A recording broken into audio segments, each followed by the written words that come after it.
Good morning, everyone.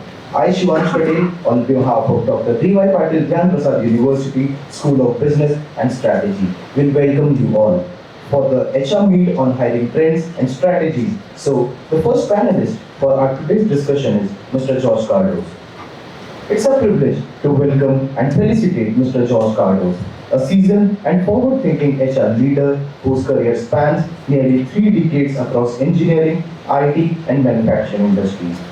Currently serving as the head of HR and talent management at Forbes Marshall. Mr. Cardos is known for his strategic approach to aligning people practices with business priorities. His deep expertise in talent management, leadership development, and succession planning has helped shape future-ready organizations and high-performing cultures. A passionate advocate for HR innovation and digital transformation, Mr. Cardos has led initiatives that have enhanced the scalability, efficiency, and data-driven impact of people process. His leadership also reflects a strong commitment to diversity, equity, and inclusion, embedding DEI into business strategies to build workspace where individuals and firms can truly thrive. With global and regional experience, particularly across the APEC landscape, Mr. Cardos brings a holistic perspective to HR that is grounded in results and driven by purpose. May I request Dr. Sheetal ma'am to kindly felicitate Mr. George Cardos.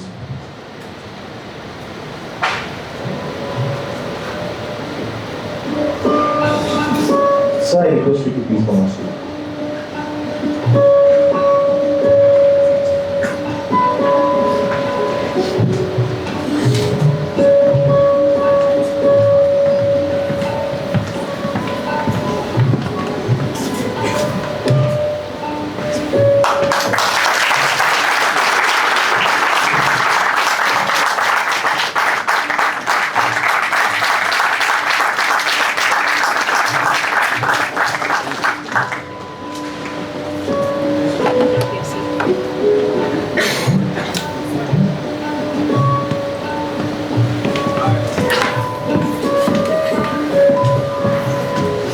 Good morning, everyone. I'm Sanskar Saraswat, and we are delighted to welcome and felicitate our second panelist for the day, Mr. Manish Srivastava, a dynamic transformation leader with over 18 years of experience in strategy, operations, and enterprise-wide change management. His journey is a stellar example of how the domain expertise combined with a strategic mindset can drive a sustainable value across industries. Currently serving as the head of CEO's office and corporate development at Zensa Technologies, Mr. Srivastava plays a critical role in shaping and executing the company's strategic vision. From M&A initiatives to operating model redesigns, he has consistently demonstrated the ability to translate strategy into impact, driving both business performances and organizational agility. Prior to Zensa, Mr. Srivastava had a successful stint at Infosys, where he managed multi-million-dollar portfolios across US, built ERP centers of excellence from ground up, and led large-scale digital and analytics programs. His global exposure and cross-industry experience make him a rare blend of operational excellence and transformational leadership. May I request Dr. Sheetal ma'am to kindly felicitate Mr. Manish Srivastava. Sir, I request you to please come on the stage. Please give huge round of applause.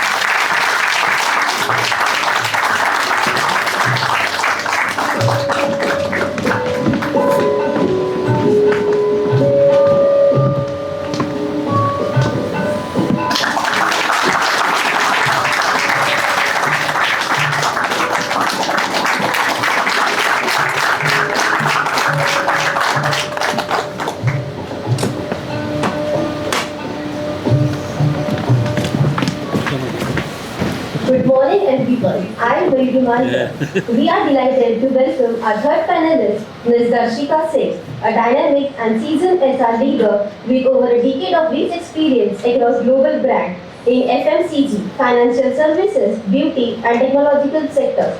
Currently serving as senior HR lead, talent and engagement at Reliable Group, Ms. Singh brings deep expertise in crafting employee-centric strategies that elevate organizational performance. Her impressive journey includes impactful roles at MasterCard, the Estee Lauder Companies, and Hindustan Unilever Field Services, where she successfully led initiatives in talent management, employee engagement, HR transformation, and cultural integration.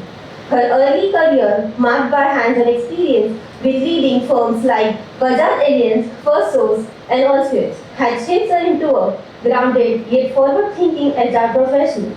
With a passion for people and a focus on driving value through inclusion, empathy, and innovation, Ms. Darshika exemplifies the modern HR leader. May I request Dr. Sheetal ma'am to kindly felicitate Ms. Darshika Singh.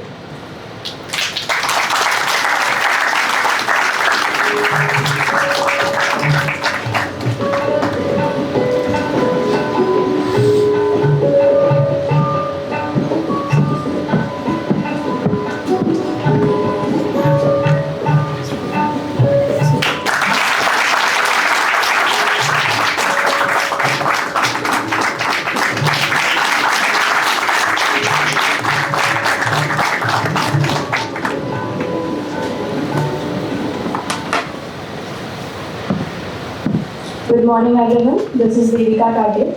It's an honor to introduce Ms. Rashmi ma'am, a seasoned HR leader with over 17 years of deep and diverse experience across industries including IT, finance, healthcare and global services. Currently serving as the Senior Manager, HR Business Partner at ADP, Ms. Rashmi is known for her people-first approach, expertise in performance management and her remarkable ability to build high-trust, collaborative work culture. Over the years, she has risen through the ranks at ADP, leading initiatives in talent engagement, compliance, total rewards, and employee relations. Her career journey spans impactful roles at WNS, MasterCard, and the Eastern Auto companies, where she consistently championed a culture of respect, safety, and inclusion. An effective mediator and communicator, she brings not just policies and practices but purpose to the heart of HR. Her ability to balance business strategy with associated well-being makes her employee people leader in today's dynamic workplace. May I request Dr. Sheetal ma'am to kindly felicitate Rashmi ma'am.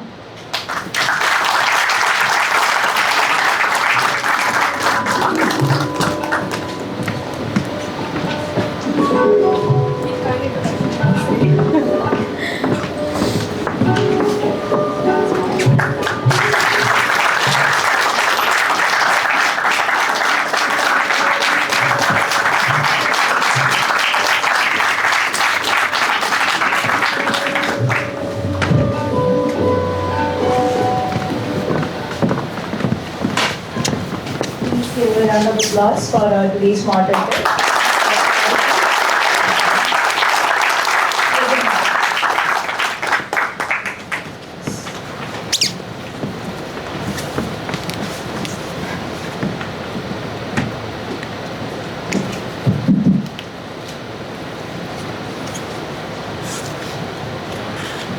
Good morning, everybody. Good morning, audience.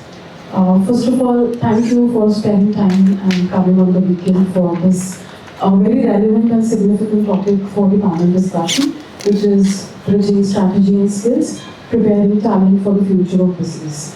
When Dr. Sheetal and the whole team was discussing, what would be the relevant topic, because these are budding managers and possibly, they'll be joining the corporates down the line 2 years. So we came with this topic and it was very critical because the students of management education should understand what is changing in the industries and different sectors. So with this thought, we decided that we should have this topic, and I believe the whole panel with their own capacities and experience are going to put inspiring thoughts and wisdom to these budding managers.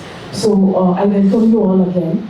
To start with the panel discussion, it's a common question to all of you, that if you could just put your journey, somewhere down the line you are there, and now you're here. So if you could, just tell your story or your inspiring journey to all of us, it would be a great learning for all of us sitting here. Please, anybody can start.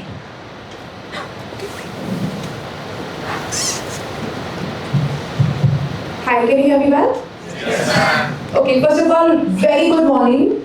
On a Saturday morning, having to spend with each one of you, I am feeling very happy. I'm not looking at what to watch on television, but I'm here, so I'm very happy.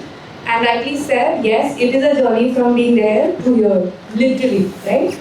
So I actually come with around 18 years of HR experience. Started with talent acquisition, business partner, and then when the industry grew, the evolution of HR also happened. And I'm sure you are learning. I actually saw the evolution while I was working. And that's when the AR came into effect, which is associate relations, and became HR business partner. Then from being an HR business partner and now leading the team of HR business partner, that has been the journey. Over this time, I've also spent at least once in 2 years, I take one of the certifications that I've done. So I'm an EHR, SPHR certified. I have also been fortunate to kind of come across various training programs. One, the 40 under 40, I think in 2020. And the recent award that I had was the 1000 Women Leadership Development Program, and I became the part of 10%. So basically 1700 to the journey of top 10%. That kind of summarizes it all. So very elated to be part of this journey and looking forward to talking to you.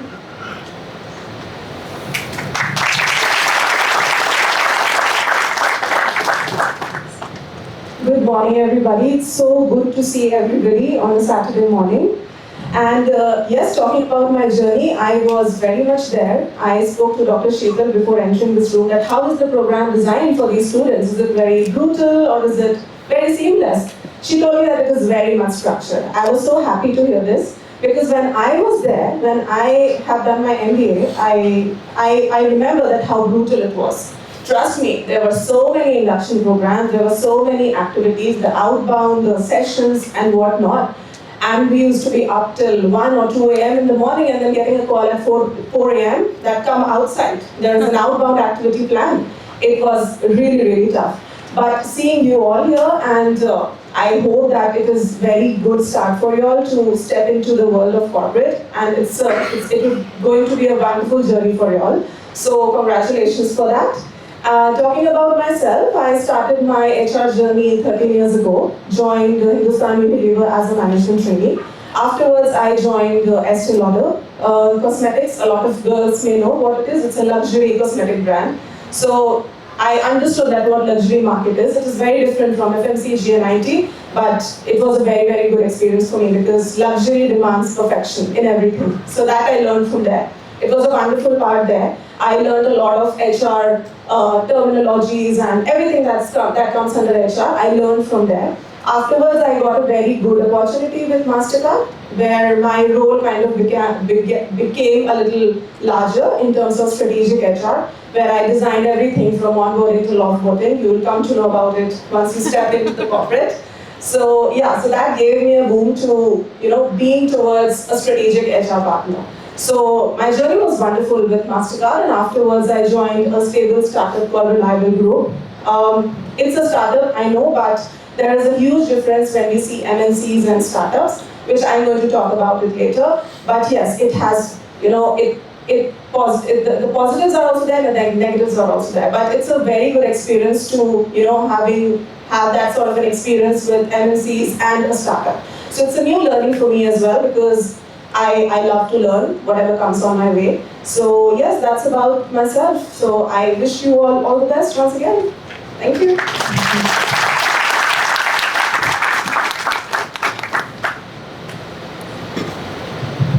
Hello, good morning everyone. Can you hear me? Yes. Okay.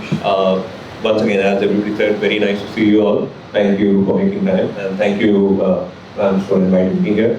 I am not an HR professional, so that's a very stark difference from the panelists that you see here. I have spent all of my time in an IT services industry.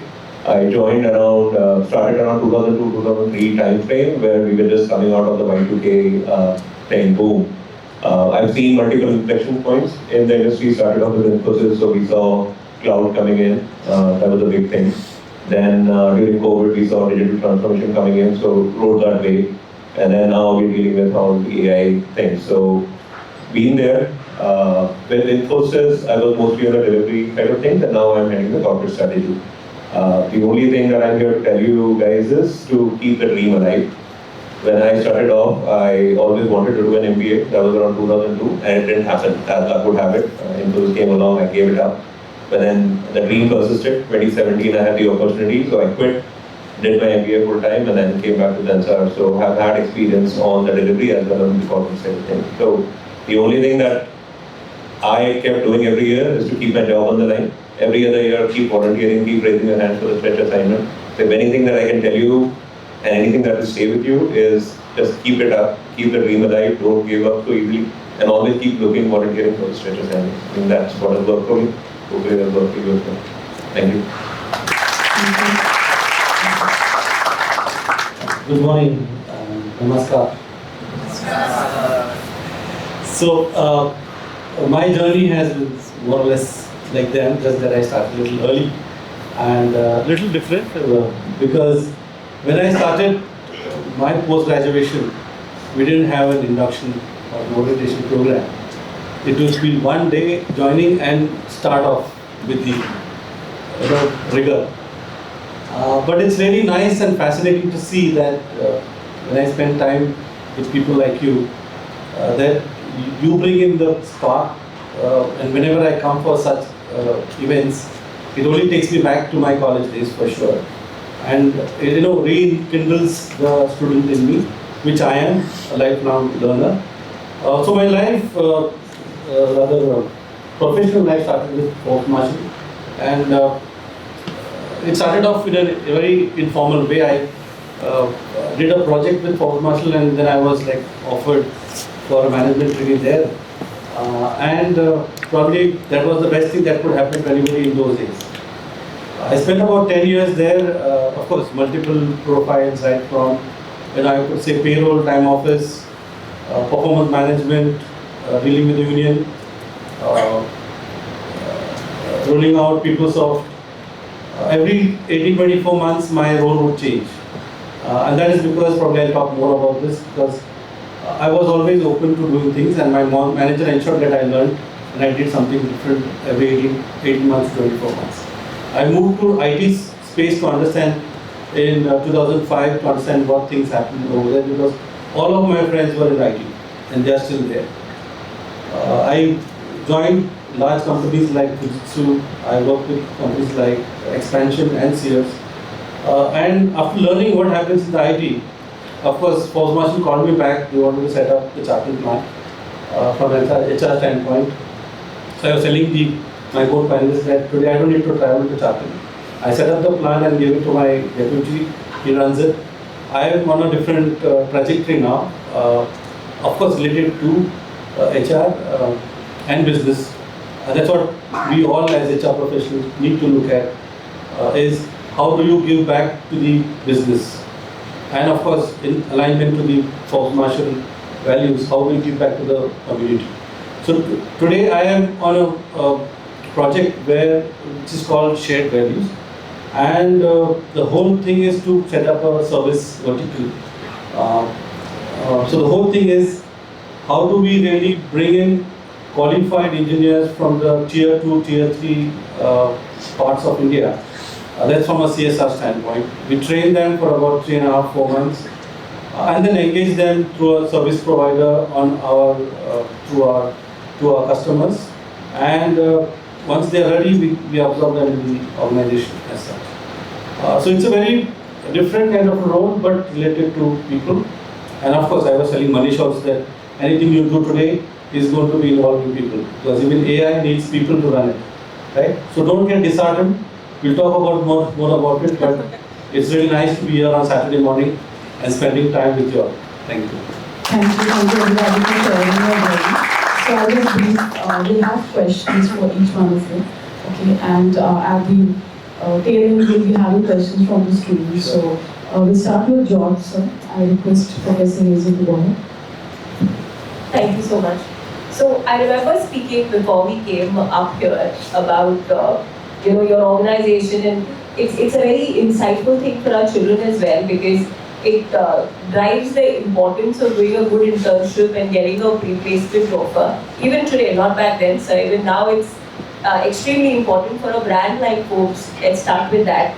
So as an organization, you engage in a lot of strategic partnerships with academic institutions. So it could be setting up training labs or incubation centers and things like those. If you would like to recommend to our fresh graduates or probably fresh MBA inductees as of today on how they can contribute or proactively take part in initiatives like this? Any recommendation that you would like to give to them?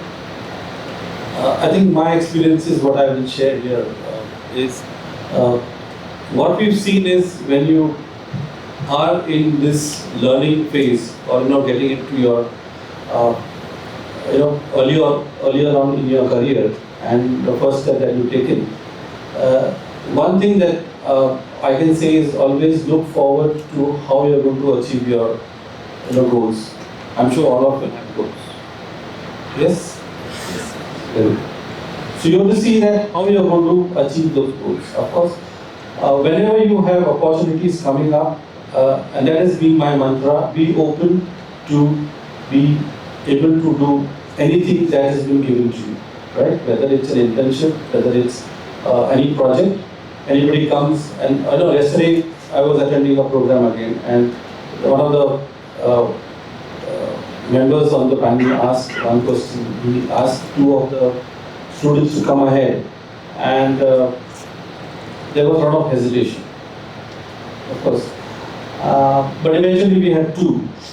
And the whole thing was, he said that, which struck me again as a learning, is out of the 100 or 200 people that were there, only two volunteered. Yeah? And of course he had some complimentaries to be given to them. But the opportunity was for all the 200 or 100 people. Out of that, only two people volunteered to come up. Of course he had some questions and he already made it difficult that he was going to ask some technical questions and all those things. I don't want to do it now, but what I'm trying to say is, if you get an opportunity, it only strikes once. We used to say, no, opportunity strikes twice, opportunity strikes only once. Yeah. So make the best of what you have whenever you get an opportunity. Whenever you hear about seminars, sessions, events happening which is going to be aligned to your goals, ensure that you go attend those programs. At least I was pushed, and that's why I can very confidently say today that also give back to students like you, that how do I nurture my goal, how do I ensure my aspirations are met, and we talk about more as to how do you really go about meeting your achieving your goals and aspirations. Thank you so much, sir. Thank you so much. Thank you for the answer. My second question is for you.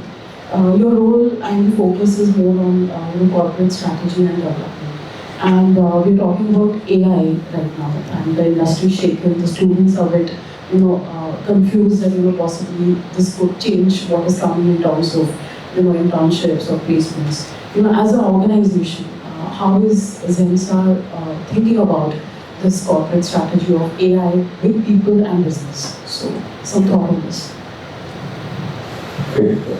AI is on everybody's mind. So like I was saying earlier, the industry has seen multiple shifts or multiple inflection points. So when cloud came in, it was an incremental change. There were already ways of doing things, and then cloud took it to a different level. When digital transformation came in after COVID, everybody wanted to digitize things. There was again an incremental way of doing things. But with AI, what is happening is it's new for everyone. It's a tectonic shift. So which means nobody out there knows what is going to happen. So anybody who says that this is how they will do, that is how they will do, it's suggesting based on their own experience. So and every organization is trying to grapple with what use cases are there and how you can scale with them. If you are a product company, if you are a Google or a Facebook or Meta, as they call themselves, the way they are solving AI is different. But if you join an IT services company, which is more on the industry, on the Indian side of things, it is about how you are helping your customers. So anything and everything that you need to do right now on AI is to find out what is relevant, do a lot of reading. There are a lot of articles getting published. Almost everybody, all of you have smartphones. Please install Cloud, please install Gemini, please install ChatGPT. Go through it. Today, if you're not an AI native, if you go into tomorrow, let's say you go for a seminar, you go for an interview preparation and some companies come in. If you have not done your reading through ChatGPT, it's so easy. So those are the things that will set you apart. Those are the things that you can do right now. At Zenstar, specifically for our people, we are doing 3 levels of training. So there is an L1 training which is what I talked to you about. Everybody needs to get on a fundamental level of understanding for AI. That kind of training is happening. L2 is more for practitioners, where people who are working on projects, they get to understand exactly the technical details. Maybe they're learning ML, maybe they're learning how to work with large language models, all of that. And then the third one is architecture, the L3 levels of training. At your level, you are business graduates, L1 is extremely important. Anybody who has interest in getting into technical side of things obviously can explore all of that. But a fair understanding of how AI is impacting different industries, there is enough and more material available right now. Do that bit of reading. I think that is what I would say.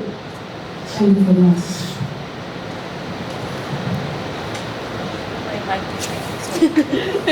So they took the mic for the children to ask questions later. But I think I'll ask Darshika if that's okay. So, that when they were introducing you, and all of us then came to know that over the years you've worked with very different kinds of businesses and multiple employee engagement activities. So, when they read up, like yesterday, a few of them were telling me what ChatGPT gives them answers or what they get online. In terms of the skill sets that are needed for an MBA to make it big, specifically in the line of, say, HR or everything that's related to people, it doesn't matter which specialization they take, they always are going to be involved with people.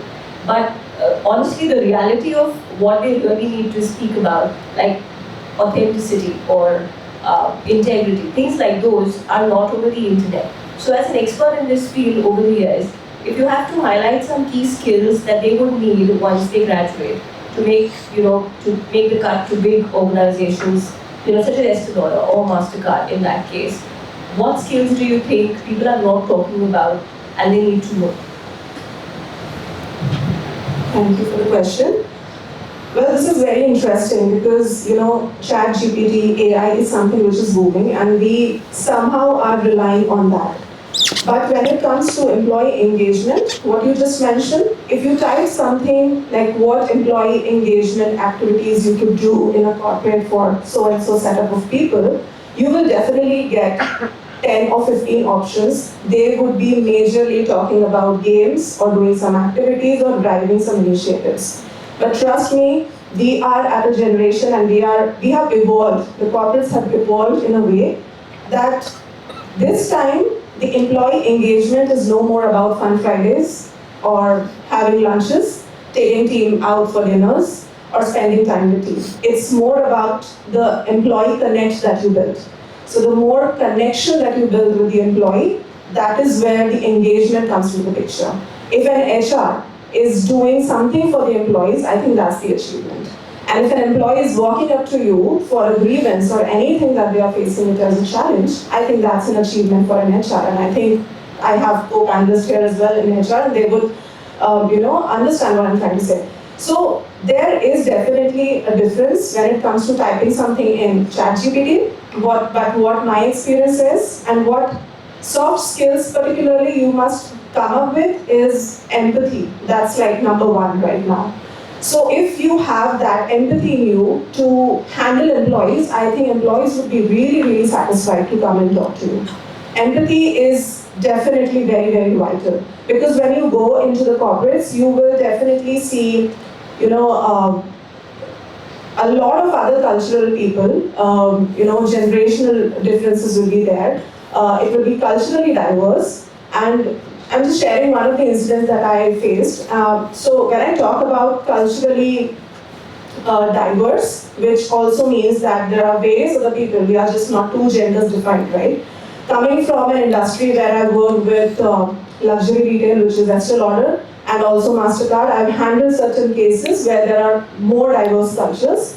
I've handled a case particularly, I'll not mention the name of the company, but handled some POSH grievance, which is prevention of sexual harassment grievance, for a different community member from the LGBTQ. This was very difficult to handle. But trust me, when I was talking to the people, both the parties, with an empathy, and my goal was to just, have that understanding in them that what I'm trying to say is good for you and good for the company. So my role there was to just handle the issue in a way where I'm not hurting anybody's sentiments. And that's what engagement is. It's not about, running certain games or doing some activities, these days at least. Yes, that does play some important part in the employee engagement initiative, but that is not the only part. 10 years before, yes, that was the only thing. When anybody talks about employee engagement, first thing that comes to the HR's mind, let's run these games, let's take them out for dinner, let's do some activity. But now it's not like that. People get bored. How much they're going to play the games, how much they're going to talk on something which they're not interested about, right? So it is very important to have that empathy in you. And also second most important part is the communication. So the more transparent and the clear communication you're going to have with your employees, the better it is going to be for the organization development too.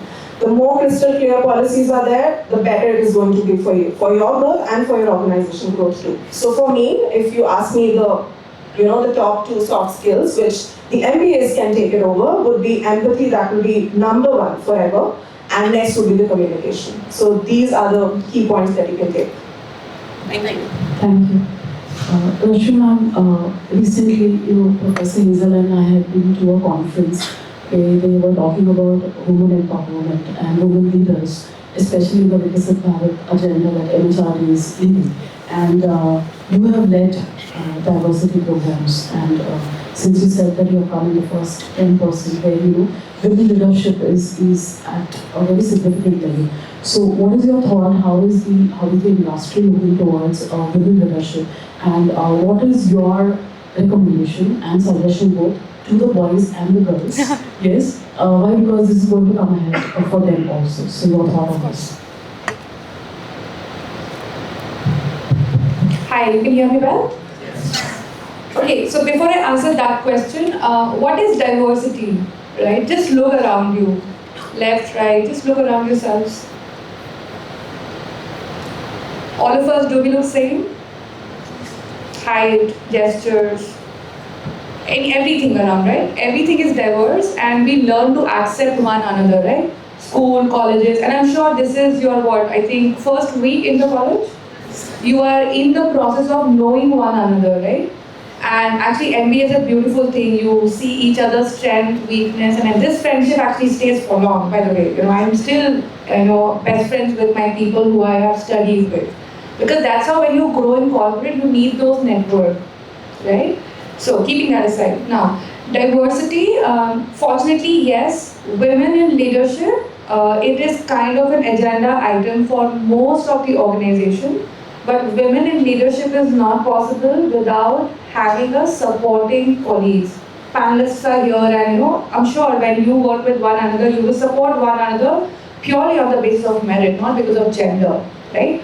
But yes, while you are on the other side of the gender, it is equally important to know that this side of the gender has literally faced battles on pay parity.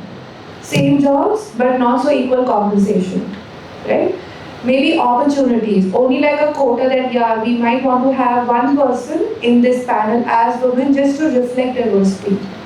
From that mindset to now having the right people on the job mindset has taken a huge battle. And all of us must have faced, I'm sure you must have faced when you started working and maybe studying for that matter. I faced it. I'm the only girl child in my entire family. I have 11 cousin brothers. I'm the only girl child. Very protected. And for me, corporate job was actually not really an option. My parents said that, people become Indira Nooyi, but middle class don't become that. But no. Right? So that grit, resilience, I'm sure everybody especially if I'm looking at women here, I actually met somebody who relocated from Hyderabad this morning, right? So I'm sure you must have relocated from different places. Yeah? Why are you here? That whole grid cannot go just because somebody is not understanding the diversity concept in their head, right? Now, with all of this, you also have to respect diversity at respective places. So now that you are students, you may have people who are slow learners. That itself is a diversity. Gender alone is not diversity anymore. The age, I'm sure some of you must have taken a break before you actually appeared for an exam and got this college. Maybe last year you took the exam, you got a college, you were not happy with it. You stayed for 1 year and now you're here. Your journey, right? Everybody has different journey, everybody has different family backgrounds, everybody has different culture that they have been brought up with. That diversity has to be respected. And I think one thing that goes a long way is making fun of one another and having fun is totally different things. So I can make fun of her. It could be humorous for me, maybe humorous for her, or maybe other people for like 1 or 2 days. After that, she might quote me as a bully, that I always make fun of her. But having fun with her, maybe I'll go a long way. And that comes with both the side of the gender and of course any diversity that you come with, right? So, long story short, diversity as an element is not just women, but yes, you also have to understand that this side of the gender has taken very long time to get the seat at the table, right? Second, everything around diversity has to be respected, and I'm gonna borrow a few words from her. Empathy has to be there. You know, now it is no longer the world where only a particular section of crowd is going through a crisis. A family crisis happens for men, women, both, and of course the third gender. It happens for everybody. So how do you kind of take everybody forward together in their career journey? You spend actually 12 hours with one another when you are in career journey every day. You really want to go back home like it's saggy face? No, let's enjoy working with one another, right? Thank you for the answer. Yes, ma'am.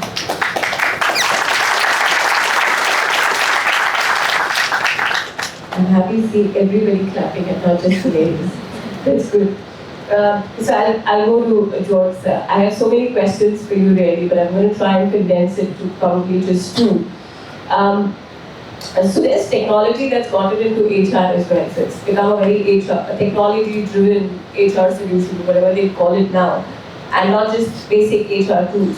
So over the years, you must have seen a lot of transition in terms of even the quality of people that you will hire, the attitude of people that you will hire. So two questions. One, how can our kids, MBA students here, prepare themselves to work in a technology-driven HR as a specialization? And two, over the years, you work with a lot of cross-functional teams within the country and overseas. You must see a difference in the attitude of people here versus overseas. If you were to hire somebody today, and I know you've outgrown this role for a while now, but if you were to hire somebody, what are the key skills in addition to empathy and communication that ma'ams have added? Anything that you would like to say on that front? Yeah, no, it's a little tricky question to me, but I'll surely answer it. So to be working or wanting to work from a technology standpoint from HR, I think I go back always to the basics. Am I clear why I'm in HR?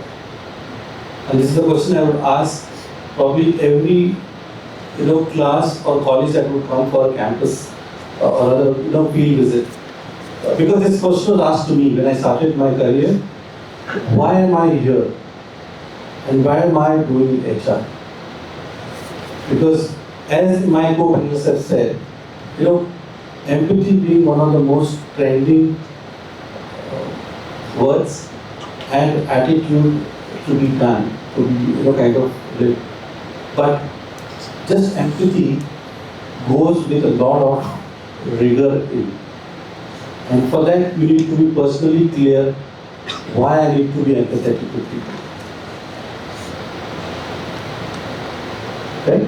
So all the aspects that you need, the reason why I'm here should give you the answer. First of all, what am I going to achieve? Right? So why am I here for HR? Any answers? Anybody wants to volunteer? Why am I here for this program? Why are you for the program here? For the 2 years program, MBA program. Yes. To upgrade my skills Okay, very nice. and to upgrade my skills and have an upper hand for my career. Super. Remember, in life, this is my philosophy, there are no wrong answers. Right? It's only the perspective and perception that we carry. Right? Whether it is DEI or any other thing, it's your perspective and your perception that you carry makes you what you are. Any other want to answer?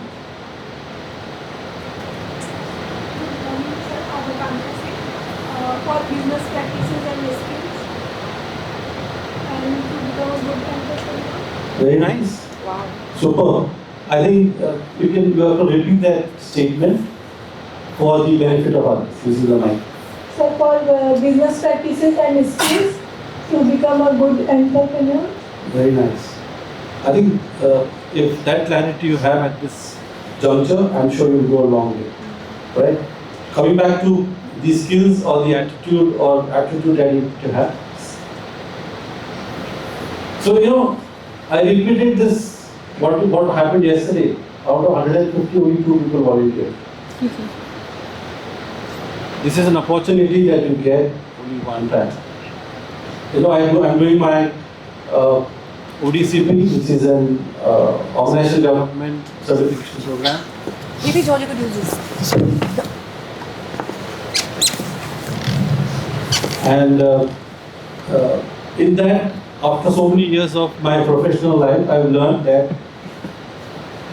in one of the labs, and probably you'll get to know what is lab, I must spend more time on the labs part. But one of the events we did, and it was given to us, that the space and time that you have now will be gone, just like flowing water. So it is up to each one of us what we make of it. The 1 minute back, what I asked, or 2 minutes back, I asked this question, that 2 minutes have gone. That space is gone.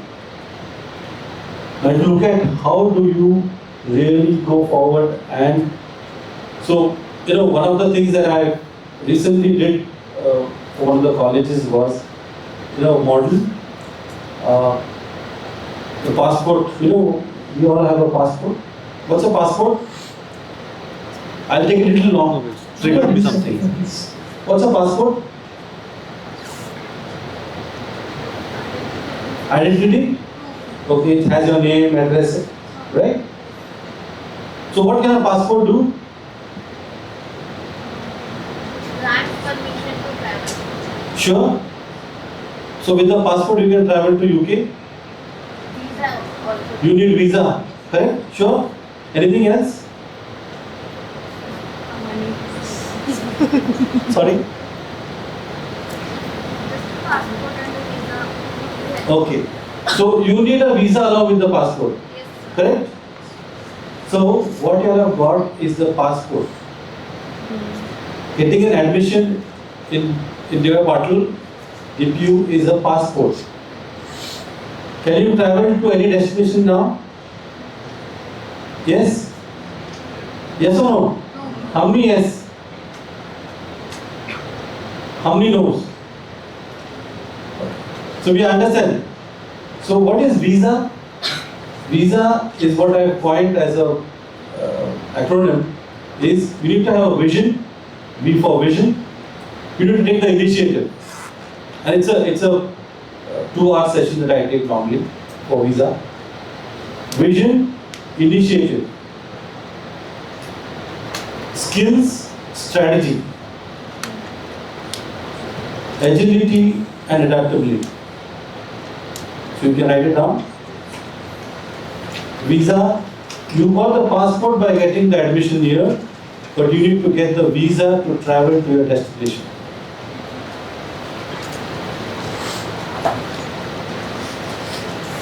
Okay, coming back to the question that was asked. Now that you are clear that you want to be in HR, now understand what is the problem you want to solve. What is the challenge you want to overcome in the processes or in the way that how you are going to help the business achieve its goals. Today, if you not align to what, so if you join an organization like us, and if you don't know what Force Marshal is into, then it's a big gap. right? And it could be possible, and it is a repeated thing, any organization that you take. And probably that is the differentiator, that if you understand the business, then you have won half the battle. Because all the solutions and answers will be related to that. Right? So you have to understand the business to bring in solutions and strategies and policies and processes and practices aligned to achieving business objectives, of course.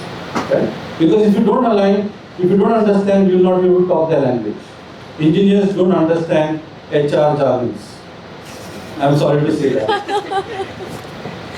You have to talk engineering language.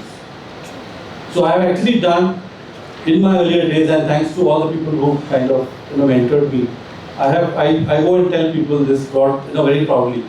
I would go, I was in BHR from one of the divisions, and today also when I go back, they will remind me of all those things that we did. And it was like in 31st March, and I was there, and they put me on the job, and I said, okay, what should I do? They gave me some boxes, pack karo. I did that. And then, of course, eventually, some of the guys on the top also taught me how to calibrate certain flow meters. That willingness to learn has to be continued. And today, just by passing your MBA, you're not going to be on the top list. Right? Marshall Goldsmith says, you are a learner all your life. So you have to keep learning. So only MBA degree se kuch nahi hone wala hai. You have to keep learning. Sorry to say that. My time you would probably get around with that. But today, even today, I have to learn to keep myself up ahead of the curve, learning curve, right? Can you repeat the second statement, question that you said?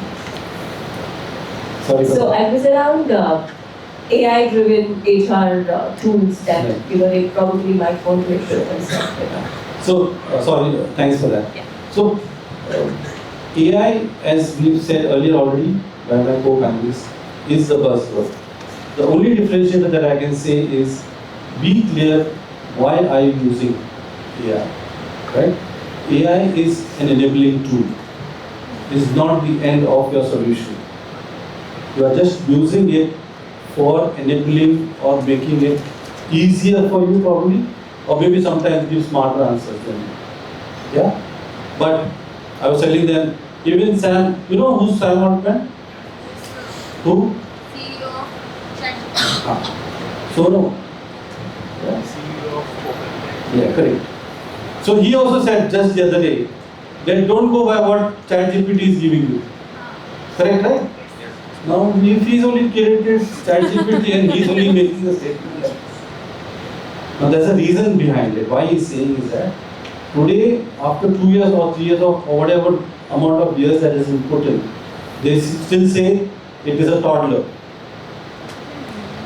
AI or ChatGPT is a toddler. What's a toddler? Small baby. Small baby who has to be held with the hand and help them to walk or crawl or whatever, right? And feed them with whatever is nutritious for them to grow. So same way, if we are not going to keep on feeding it with intellectual statements and data, what are we going to get? Right? So if you ask toddler a question, whatever he or she is able to speak, will you be able to make sense? No. So whatever ChatGPT is giving today, you have to try and make sense so that, because we are all the intelligent people. ChatGPT is not intelligent. It's called artificial. Right? We have got the natural intelligence. So we have to be the differentiator. So whenever we give prompts, command, whatever, of course, sir will be given to give us better idea on how to go about with that. But be unique. We all are unique people. We all have our own strengths and ways about doing things. So use your creativity for that. Thank you, sir. Thank you for the answer. My next question goes to Manish, sir. Suppose COVID, we have different working models, the hybrid working. 2 days in a week come to office possibly. All these things of work structures have changed. But still we have reports saying that there is a huge talent gap.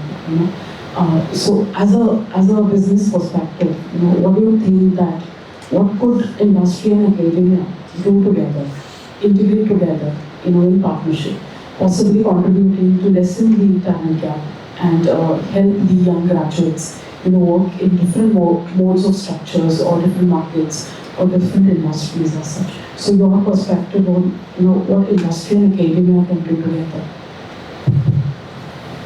Thank you. It's a very pertinent question and one question that's been doing rounds in almost all of the boardrooms, all the college discussions, any panel members, everybody's trying to find out what is that 1, 2 or 3 things that we could do to write this way to that.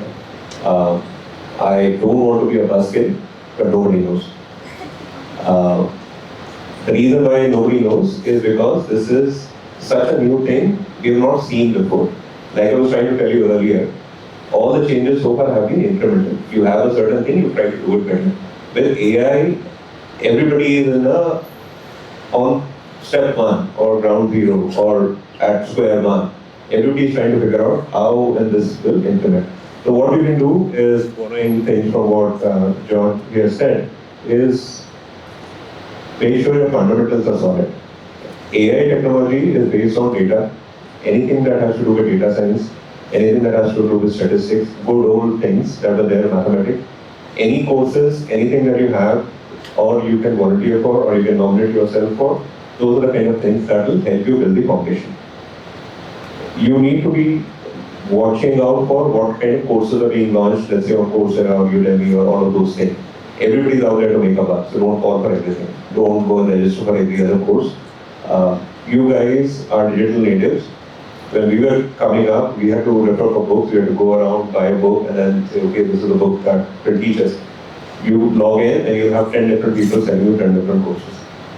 Don't do that. Again, volunteer, come out to these kind of discussions, talk to different industry members, reach out on LinkedIn, read different articles, find out. But data science, mathematics, these are the fundamentals that all AI is based on. Please work on that.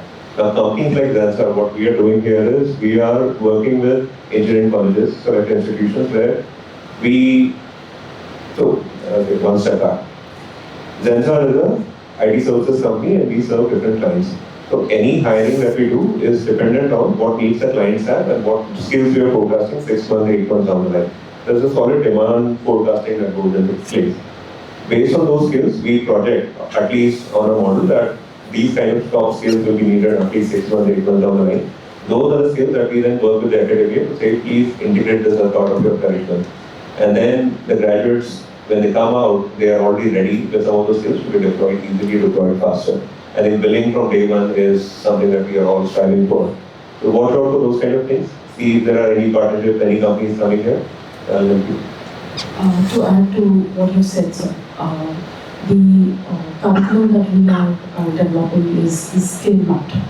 So why I can say this because there are different taxonomies in the academia where you have to have knowledge mapping, you have to have skill mapping. So we have transitioned from knowledge mapping to skill mapping for the batch of 25-27. And previous to this also we had this. Also, since you said, we try to map with the client requirements. So what we have is, within the Board of Studies, we have compulsory industry presence. So we have at least 2 industry representatives, wherein they come annually for meetings and they have inputs. And the draft is being sent and certain changes as per what industry requires are made in the curriculum. And I'm very sure that these students are fortunate that the skill mapping curriculums are developed today and they can develop themselves accordingly. Another thing you mentioned very importantly to go on the MOOCs platform. Okay? So for the batch also we have a compulsory MOOC program where apart from classroom teaching they have to explore themselves. Why? Because one of the values that we have taken is lifelong learning. And one of the reports recently also said that this is one outcome that every business school should impart into the students, that they learn how to have lifelong learning through the MBA program or any engineering program they can have. So I just wanted to add that we are trying so and possibly will be successful in the coming days. Thank you so much. All the very best. I think the foundation is already set. You guys just have to leverage it and make sure it doesn't go to waste.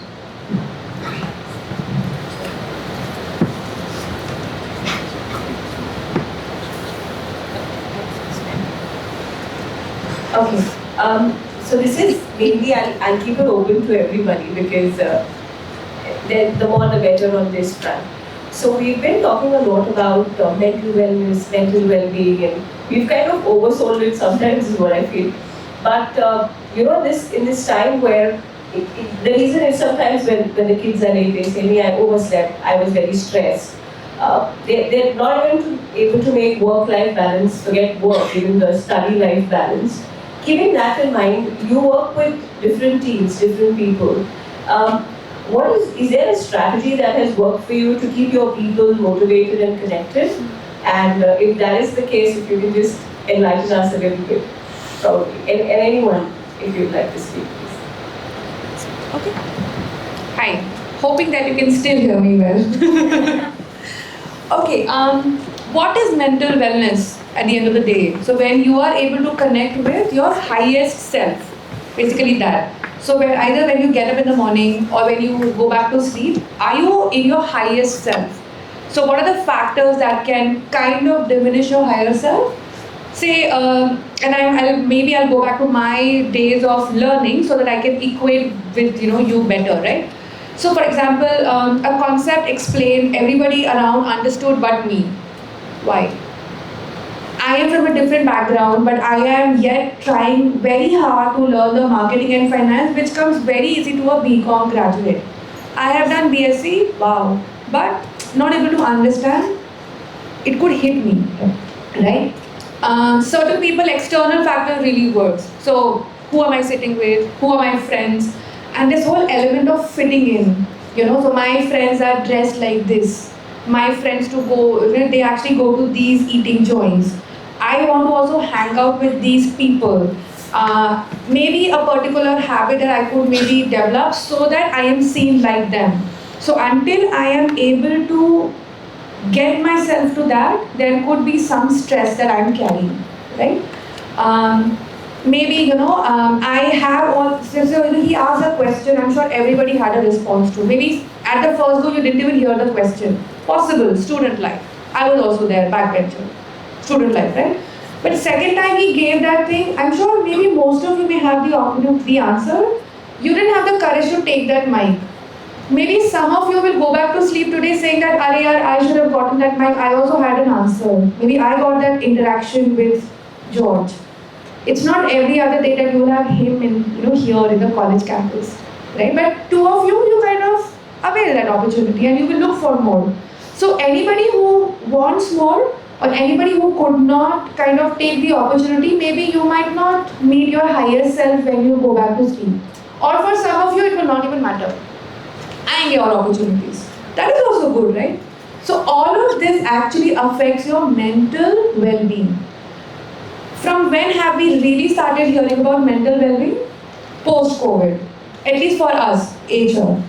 I actually want to tell you that, and I'm hoping all two of you will agree, I'm not sure about you because you're always busy. We were the busiest in COVID. Busiest is the word. If people were not, so if their laptop was not working, call HR.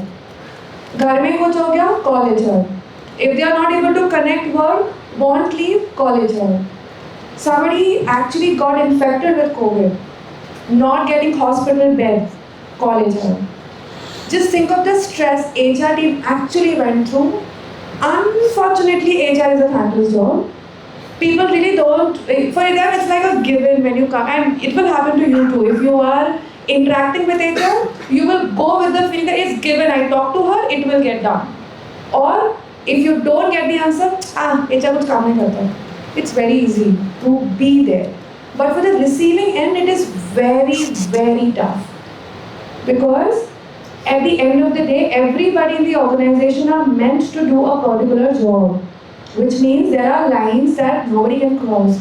Not even the CEO of the organization. No. Right? So for you to understand and be into that shoe, that can also take a lot of stress.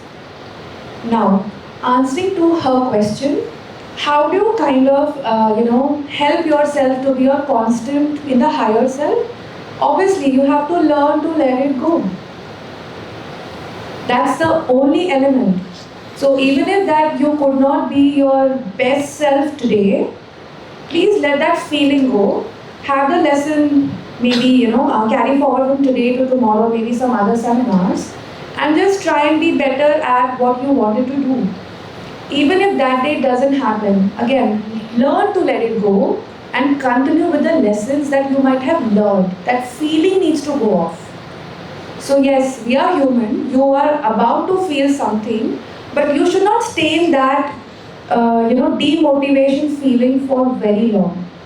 You have to, and nobody will teach you. Certain things will work for me, it might not work for her. Same job, same people, same family, everything same. It might not work for her or maybe him. You have to learn your own coping up mechanism. So let me ask you this, what brings you joy? Anybody? What brings you joy? Sleep? Rest. What else? Same here. What else? What brings you joy? Traveling? Traveling? Good. What else? Exploring. Exploring what? Anything. Okay. Playing outdoor or indoor games. Very nice. Sports. What else?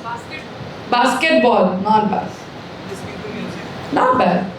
Travel and gym. Travel and gym? Very nice. You're already there. What else? Yes. Sitting with friends. Talking to friend? Like chatting non-stop? Ask us, we miss it. Yes, absolutely. Yes. Enjoying your own fantasies. Not bad. Okay? Hopefully legal. What else? Say helping others. Helping others? Okay, yes. Not bad. Yes. Cracking jokes. Cracking jokes? Okay. Hope not on others but for others. Okay. First with friends. Huh? Fun with friends. Good. Yeah? Now same question when you ask a working professional. Do you think what they will... Okay, I'll ask them maybe. What brings you joy? When you hear from HR. I think. See, this happens. Don't. Yeah, exactly. Don't transition into this. And trust me, I'm sorry to put you on spot. It actually happens when you start to get into a corporate function, right? Do you know what people say? That one promotion that can bring me joy. It is no longer fun with friends, traveling. They have forgotten that complete element altogether. But look at this, and I'm sure there are many more fun elements that each one of you have. Continue that when you are into professional life. Nothing is so serious in professional life. But having fun is a serious matter. So continue that. Yeah? I just want to add something to what Rashmi just said about mental well-being. And I would like to ask a question to all of you that who do you love the most? You tell me that. Parents? That's it? My answer is शायद. Baba. Wow. That is the answer I was looking for. Your first love should be yourself. The day you start loving yourself, all these jargons of mental well-being and all this trauma and issues in life will just go away. Trust me. The more you prioritize yourself, be it professionally, personally, physically, you will achieve a lot of success in life. Okay, you should always love yourself, because if you love yourself, then only others will love you. If you are just seeking for love from others and you are not taking care of yourselves, I'm sorry, nobody is going to look for you. Okay, that should be your mantra in life. That always think about yourself. This does not mean that you are very selfish. It just means that you are the only one who is going to stand with yourself, and of course your family. But your family will also value you if you value yourself. And then only you will grow ahead. So all this mental well-being and all of this only comes into the picture when you stop thinking about yourself. When you stop prioritizing yourself. When you stop upgrading yourself. Okay, when you start doing all of this mental well-being, I think from the time when we are coming from, where we are coming from, at that time these words were not there. It just started right now. And it has become like the buzzword everywhere. Like in corporates, in colleges, I came to know that you all also have some, mental well-being sessions. where people are talking to you. We did not have this privilege. We were the only one who were crying, sobbing, feeling homesick, yet coming the other day because there was no other option. If we don't show up the next day, there will be 10 other assignments thrown to us. That why did you join MBA if you cannot come and attend the classes and stuff like that? So we did not know this word at that point. But right now it's booming and everybody is getting into it that, oh my god, mujhe bahut depression ho raha hai. Depression, we did not even know that, guys. Seriously. But right now, if that is the case, then start thinking about yourself. Do things that you enjoy the most. I could hear a lot of answers. Just try to invest more time in that. Think about your personal growth. Think about what gives you joy, what gives you mental peace. If you just want to disconnect with some sort of people or some sort of activities just for your sake of peace, then do it. Don't think about it. Just think of your peace and your mental well-being, and that's it. And it's not being selfish, guys. So just think about that, and this mental well-being and everything will automatically go off the track. Yeah? To help me with the mic.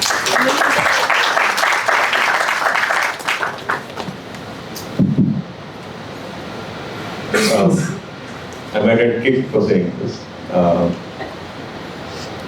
What they mentioned is absolutely important, but when you join, just one additional thought, contrarian. But when you join a workforce, let's take a step back. When you, all of you did your first standard mathematics, you did differential equations, you did integrations. Are you going to use it anytime? I am not using it anytime. Why did we learn that? Why did you have to do differential? Why did you have to do integrations? Or log tables? Why? I think the way to think of it, and I heard this in one of the podcasts, one of the leaders was talking about it, because it teaches you how to do different things. They are not the easiest of things, but it changes something in your attitude. When you join the workforce, things are not always going to be easy. Some things are going to be abstract, some things are going to be difficult. Some bosses are going to be demanding, some situations are going to be tough. Does not mean people are out there to get you. The attitude should be that I will learn how to solve it, I will figure it out, I will ask for help. Building your tribe, thinking about yourself will keep you grounded. Always stay grounded, but do not run away from problems. One of the things that Gen Z is very notorious for these days, and it's also become fashionable, is they don't want to work hard. Let that not be a label that applies to you guys. That's I think I'll just add my 2 cents to what has been already said. And I'll always go back to this aspect of yourself. We already covered. We all talked about multiple things, that what makes you happy, what gives you joy. I think one of the things, and my experience says that, why do we get stressed?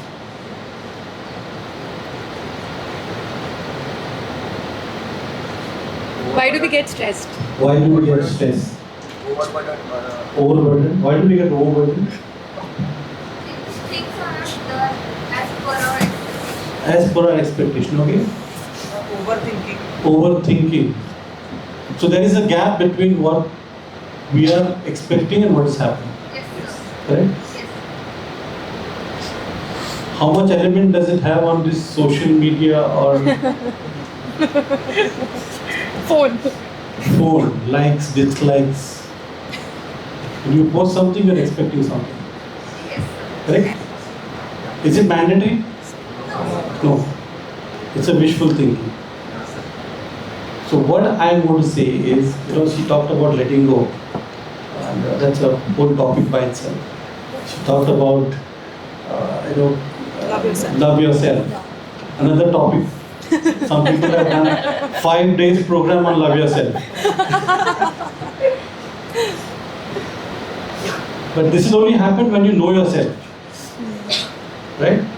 So start knowing yourself, asking yourself, what am I? Who am I?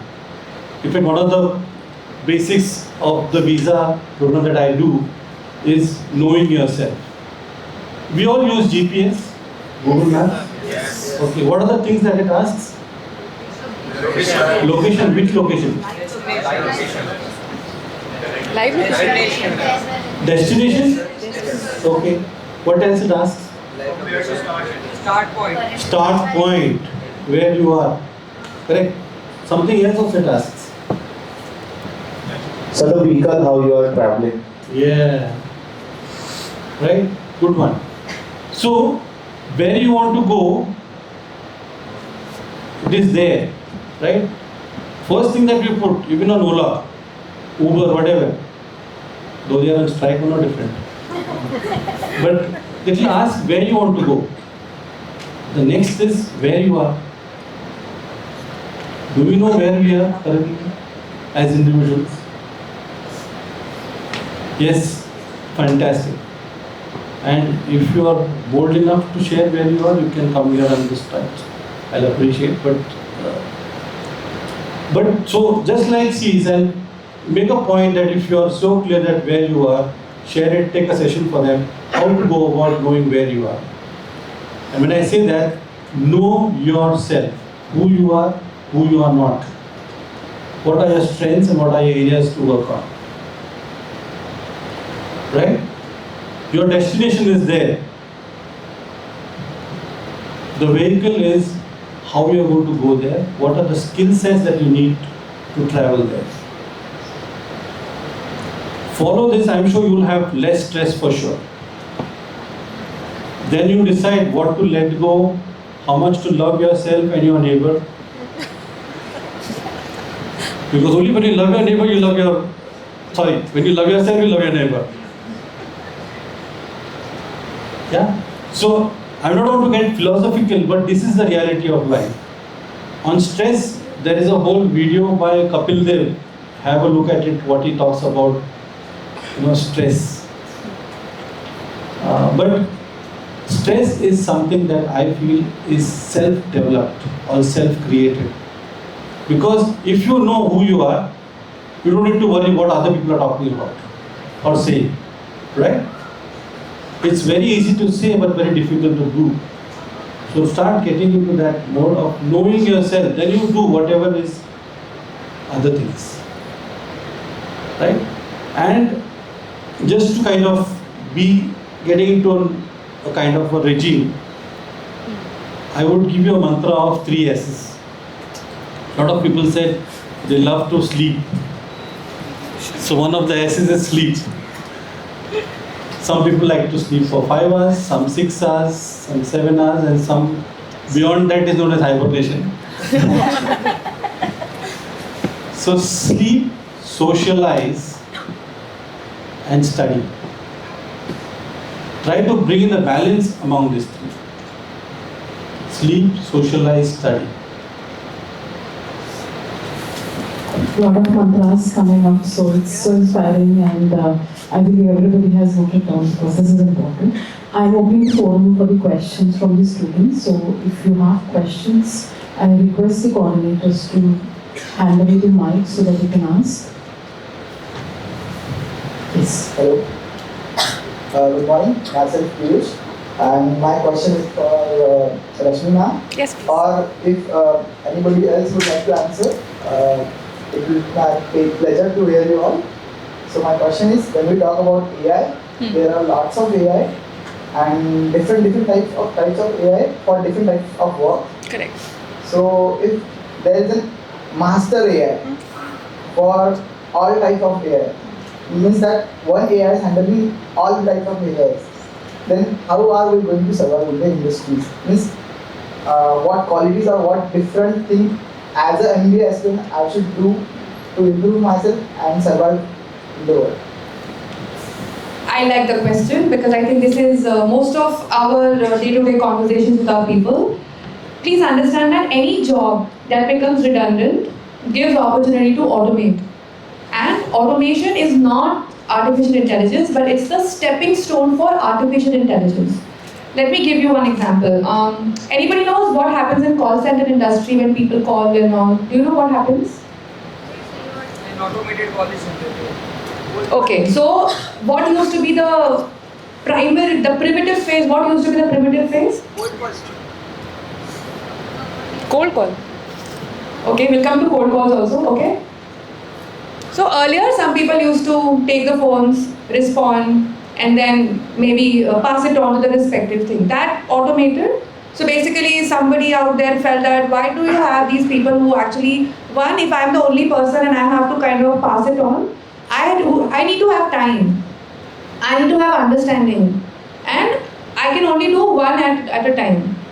With automation, what happened? It could do multiple calls at one time. So human, we are evolutionary genius. We prefer the automation mode because for us the jobs were easier and they were faster. At the end of the day, you want to make things faster, right? Anybody who has robotic cleaner at home? Okay, have you seen how it operates? Do you think it would have made life easy for women during COVID? Dishwashers? Washing machines? Used it? Do you think that was automated? Redundant jobs, made easy. Have you ever been to, so I think there is a restaurant in Pune where robots actually serve food. Have you been there? Heard about it? Seen the Insta reels at least? What do you think? Redundant jobs, automated, right?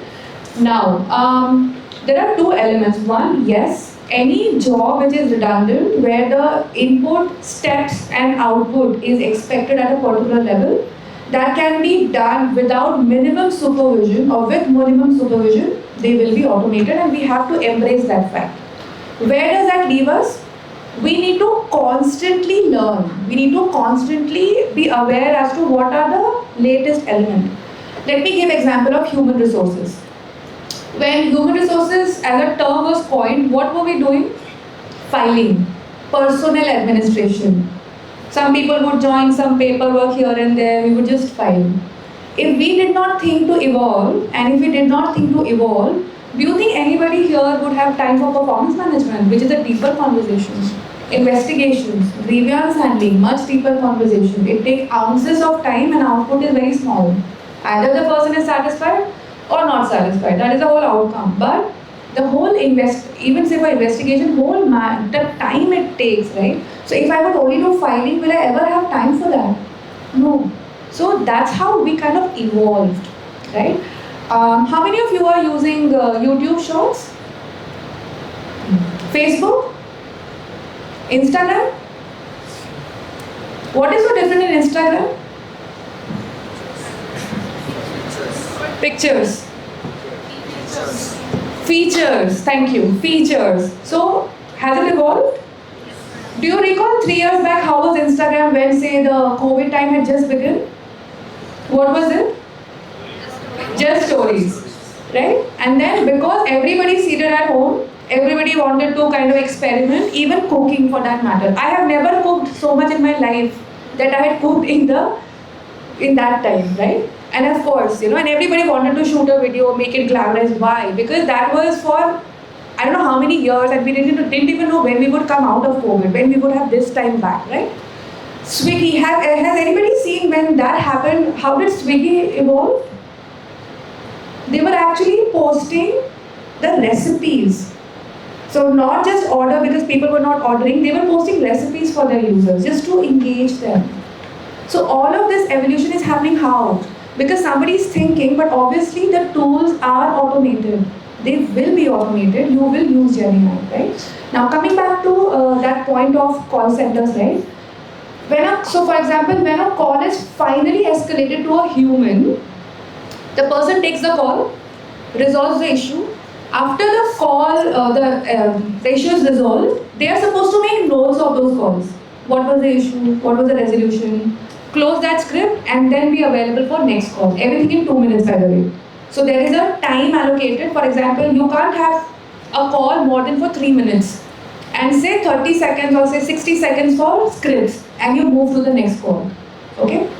With Gen AI, this whole element of where when people are talking, so I am still talking, but I am not scripting it anymore.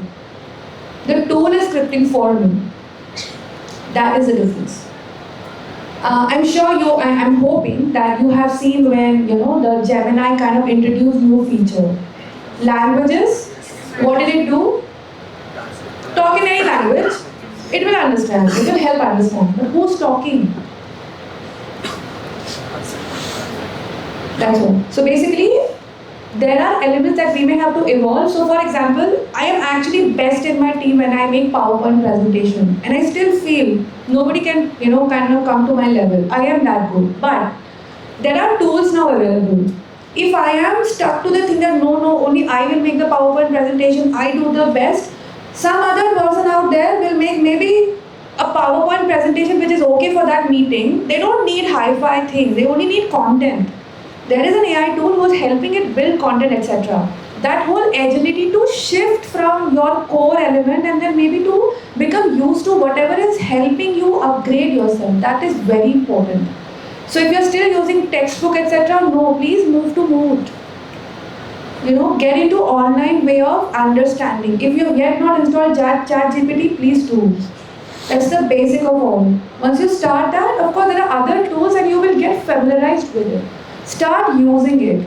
If you have any question, of course, you can ask other people. First, check with ChatGPT. Maybe you will just have an answer. Maybe that will help you become the smartest person in the room. Do that. Okay?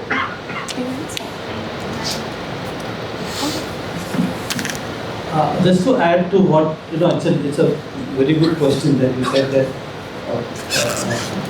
if so many chat GPTs are there and with this automation, would it kind of, where would it lead to? And yes, we are, I think, moving in, and Manish can add, that we are getting into agentic AI, talking about swarms or groups of agents or groups of chat GPTs that create, take care of all the functions. Like if you were to order a shirt today or you want to gift it to somebody, you have to go Amazon and other products. Tomorrow or maybe very in the near future, you can just say that, okay, I want to buy a shirt which is 42 or 43, pink color, white color, whatever. This is, and the scary part is, they're saying that if you were to give it a range and your PIN number of the debit card, it will go and buy for you. Yeah. Isn't it scary? Right? So that is the way it is moving. Now, what is the better way of taking care of the situation? Thinking ahead of the curve. Right? Thinking ahead, what is going to come in future? So how do I kind of think differently, creatively to tide over this situation, right? At the same time, like Rashmi said, don't be worried that your future is in the dark. Even today, there is a skill gap or a deficit of skilled manpower of 8.5 million skilled workforce by 2030. Yeah, various researchers and consultants have found out that by 2030, because of the skill gap, there would be a deficit of manpower or workforce, skilled workforce of 8.5 million. And that talks about what is the opportunity that you have in the future. Now, of course, you are aware, by going on the net and talking to people, find out what should be the skills that you're going to be upgrading to. So, reskilling, upskilling is going to be the next level that you have to keep watching for.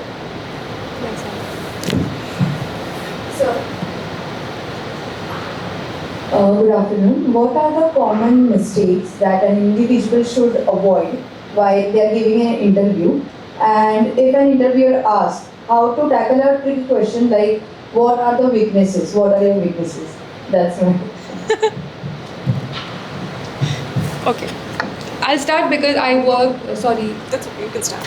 Because I work like 7 years as a talent acquisition business partner, right? One is, please don't actually call out your weaknesses. Actually, the question is not to understand your weakness, but the question is more to know you more. So everybody has weaknesses, right? For example, if somebody would ask, a candidate, the weakness could also align with how they are trying to improve. For example, the person might say that, when there is a stress situation, maybe that could be when, I might not be able to perform better, or maybe I might get into a shell, etc. But this is how I'm trying to cope up with the stress element. And these are the various steps that over the last period of say 3 months that I have started to do. For example, I have started, to kind of prepare myself better. And I think anything out there, data is the key, and actually it is an asset. If you don't have data elements, there are chances that you may kind of fumble over a performance element.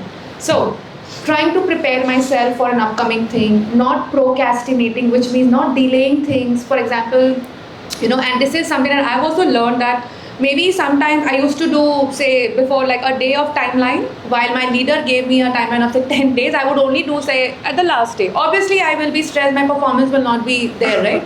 But how about, reaching out to right people, trying to understand more, prepare myself, and what if I give this example to the recruiter out there? Now, do you think it will make an impact to the recruiter that, yeah, I mean, of course, everybody has that, but this is how she's trying to deal with it. It is only a question to know more. So I was also about to talk around the same thing, but before that, taking a step back, when any interviewer asks you a question, you have to answer it in a way which you can also, build a story to that. Never say something for which you're not sure. Just don't say any fancy jargons. That, say for example, anybody asks you what's your hobby. Maybe you're a good singer, but you're hesitating to say it in front of the interviewer, and you say that I love to read a book. And you have given a point to them. And they will ask you, okay, what all books have you read? And you have no answer to it, right? And fortunately or unfortunately, if the interviewer is also a book reader, and you mention one book name, and he or she has also read that, then you're screwed. Yeah? So think about that. How you go for an interview, it's all up to you. What you say, it's all up to you. The interviewer doesn't know anything about you. You have to design it in a way smartly so that you can build a story behind it. And also, when it comes to weaknesses, design your weaknesses in a way that you can also show that I'm working towards it. Yeah. If you're not a book reader, but you want to be a book reader because it can be good for your development, it can be good for your learning skill also, you can always say that I'm not a book reader. That's my weakness. I think I have to start reading. And I have also started reading from last so many months, and I am just touching up this book, and I've read so many pages or whatsoever you can say. So that's how you build your weaknesses, and that's how you give questions to the interviewers. It's all in your hand. The how smartly you answer it, the way you are going to get through it. Yeah. Manish, would you like to add something? Because in strategy, you work with so many different people. And not just from the HR standpoint, from the business standpoint, do they actually make mistakes in interviews and anything that they can avoid? That's okay. Maybe you can repeat the question so that they can hear what she asked. I think the question that ma'am was asking is, are there mistakes that people make in interviews, and are there things that people do to avoid it? First answer, do people make mistakes? All the time. Are you going to be 100% confident going in an interview? No, 100% of the time, no. But like the co-panelists were saying, have a story, have conviction in your answers, approach it not with an intent of impressing the interviews with some fancy thing that you've learned. What are your weaknesses? Oh, my weakness is I'm a perfectionist. Those days are past. Or I don't have any weakness. Don't do all that. And of course, like she said, don't really call out your weakness also. So understand. So those are trick questions. I mean, I sometimes ask those questions without an intent of knowing the weakness. I just want to see how the person will respond. Probably how the person is presenting themselves, how are they coming across? Are they coming across as a smart ass? Then it's a straight rejection. Are they coming across as a person who's carefully crafted, thought about it? No matter what the weakness is, I probably won't even register it. But it's the aptitude that counts. I think on that one point, of course you have to prepare like you already said, but I think the important part is be yourself. Right? After knowing yourself, just be there and be ready for whatever is going to come. Yeah. Just a moment. It's for a long time. So, first of all, good afternoon to the respected panelists. Myself, Mohak Shah. So, I had a basic genuine question to ask you all. It's a common question. I have laid my foundations in finance. I have done my BBA in finance. And the most common questions everybody, my fellow batchmates, will be having, that what specialization should we do? So yesterday when we were briefed about the panel session, out of curiosity I went at my home and I searched about HR, what is HR, and what all can I do after doing specialization in my HR. So as a finance bachelor's, I wanted to ask, like, if I pursue HR, like having my roots in finance, so how would it be beneficial for me, like, rather than doing finance, rather than doing finance?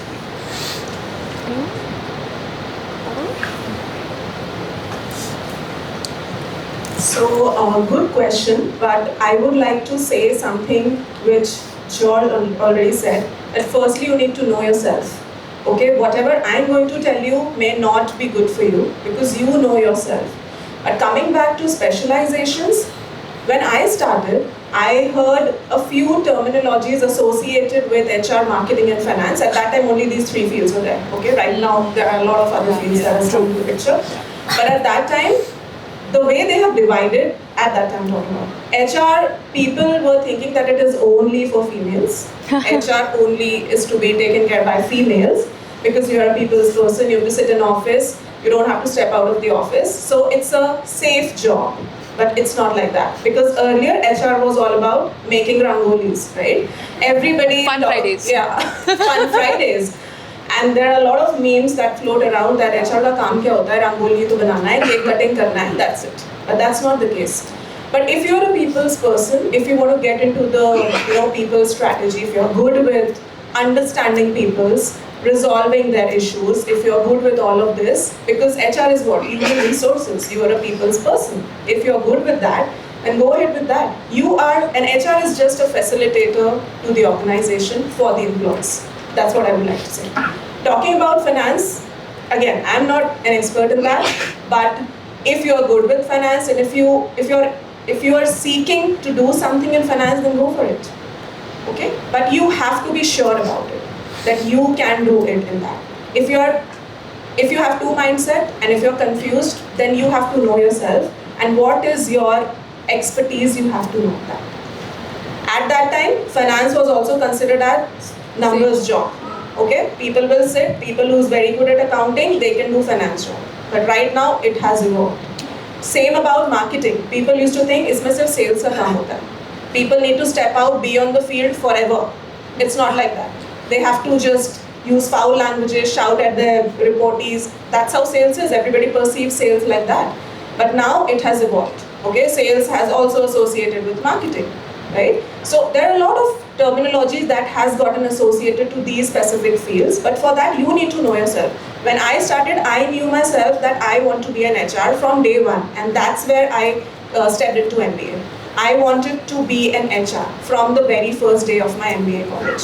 So I never asked this question because I knew myself. I was always a people's person. I always wanted to work in corporates and I wanted to talk to people and be the face of the company. So that's what I thought I am, and that's where I am right. Similarly, you can also, in the same grounds, you can think about what best you are at, because every field has certain highs and lows. You cannot just catch hold of one segment and say that this is going to be the best. It's not like that. So just figure that out, what is best for you, and accordingly you can pick what you want to do. Because if you pick something which you love to do or you want to pursue it further, then I think that is going to benefit you.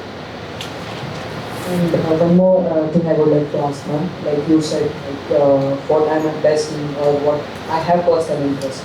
So alongside MBA, I'm pursuing an international course that is called ACCA, Association of Certified Chartered Accountants. So I was thinking that if I am doing this in the field of finance, so just to explore something more, if I try to do specialization in HR, I didn't think about doing marketing. I especially thought about doing it in HR. So would it be tricky for me to switch from the field that I have been rooting in since past 3 years, or would it help me in future, like what we can say, constantly working in for the field of finance till 5 to 6 years, that we can say I can feel a part of hesitation, or it can be more stressful. So if I try to switch the domain, so would this thing help me in that in future? Can I? Yeah. Okay. First of all, finance and accounting are very different. Poles apart. Coming to your question on HR, so at least for you, I think you're trying to identify a field where you can take career anywhere. That may not work. That may have worked for you by far. It might not work in future. Okay? So if you have a finance understanding, and I'm telling you this from my own experience, when you have a conversation with any business personnel, and now when you're, say, so you have a seat at the table, you're actually there when the headcount element is happening, and you're trying to see, okay, which project, and if you are identifying, for example, I am very close to my domain. ADP actually is into HCM. So what I have lived in my life is what the products and services we sell. That's the closer I could be in my domain, right? Now, if we are setting up a process, a team, if we have to identify people, quick strategies, quick huddles, etc. If I understand the revenue model better, if I have the understanding of where ADP is headed, and we have these quarterly calls where people kind of talk about business matrix, if ADP is doing well, not doing well, if not doing well, why, which business segment. We are a global organization, right? So if it is not doing great in this segment, what could be the reason? What is the revenue or margin of the revenue, etc. Right? If I have that basic understanding, I have got a seat at the table, but then I will also have a voice at the table. If I'm only there and just listen to them and only raise my hand up when there is a talent-related question, gone are the days. Nobody will ask you, okay, so what do you think about this part? Because it belongs to talent, you will get to answer. No. You have to equally understand the business, and this understanding of maybe basic accounting will give you that maybe edge over the other people who may only are coming for the HR background. I didn't have an accounting background. I had to learn it. And I'm still learning, because each time I am trying to talk to my general manager, I need to be at par with his understanding of whatever is forthcoming.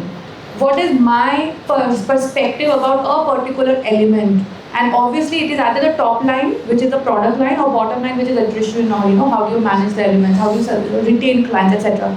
I have to have that understanding. So HR, by the way, is an experience that people want to have. And you bring, and that experience is culture. So in this own room, if you are not feeling comfortable with one another, that is the culture you may have to build around one another. But if you are, even if that you've just spent a week and you are comfortable with one another, build on that culture. That culture element is basically HR. Now that culture can come by hiring better people, retaining better people, exiting the low performers out, handling grievances well, ensuring that the compliance elements are in practice, whatever. That is just tasks, but at the end of the day, it is the experience that we're talking about, right? Like, for example, I don't know how many of you have seen the Formula One, the movie that had come. Was it very good in theater? Why? Did you feel you were actually driving? Why? Experience. That's us. I'll just add to this. It's a very interesting point that you brought in. And if I were to look at it from a CEO's perspective, with a combination of finance and HR, we would solve so many problems. Because like she said, a CFO and a CHRO cannot look at each other. True. Okay. Now there's a reason for that. Because a CHRO will look at it from an emotional standpoint, and a CFO will look at it from a business or a logical standpoint. Now if you feel you are blessed with both, you have solved the CEO's problem. Right? And thanks for triggering this. For the others, we have to have business understanding, which includes numbers. Fortunately, unfortunately, because ultimately, bottom line, what is the value add? And just the other day I was reading and also responded to the post. Return on investment. ROI. इसका ROI क्या है? Is a question that will keep coming to you every now and then as you go in life. So ultimately, numbers is something you have to also make peace with. If you are not passionate, at least make peace with. Because I have known of so many HR guys, नहीं समझता है. Ultimately, compensation and benefits is all about numbers. Nobody talks about being emotional over there. It's all logical. Because ultimately, you're talking about where does it sit in the balance sheet? How does it impact? Yeah. So if you have that gift for you, look at it, talk to people, get a mentor who will help you to navigate this. Yeah. So they will be getting a specialization mentor. They're not aware of it. So it's just. But no, all of us have gone through that journey. Yes, yes. कौन सा special है? It's okay. Good afternoon, all of you. My name is Rajkumar and Kishan Nami. My question is all of you. What skills do you see in fresher during hiring a candidate? What skills? Please. What skills you see? Yeah, strategist. If a 13-year-old were listening to me and saying that he's killing too much young. But aptitude, I think it's been tried and repeated. I think that's again saying that again and again. Because as a fresher, you can only show your earnestness. You can only show what you've learned and how willing you are to do different things. So to give you an example, when I joined Infosys, I joined as a software engineer. We got selected here in Pune and then 10 of us were sent to Hyderabad. We were starting off a department over there. The 10 people became 120 and then we started off in one corner in one building in our campus. And we moved 6 times. Every time that they moved, because we were outgrowing the place, we had to find a proper place for all the team members. We have to make sure who's sitting where, a team lead, a manager, they're all together. We did not have a lot of HR support at that time or a facility support at that time. I volunteered. So evenings, I used to go sit under a desk, note down line codes, write on a piece of paper, draw on a chart saying that either ye batega, either ye batega, either ye batega. Show it to your manager, and then he would say, okay, fine, go ahead and do it. What that created, did I need to know line codes? I didn't. It created visibility. Yeah, true. So next time when there was an opportunity, he said, go ahead, people, kaam ka chakra. If that is something that you can show and prove, that is most important. I think I'll answer it a little differently. We all use Android OS. What Android version are you using on your phone? 15. 16? Sure? Check for it.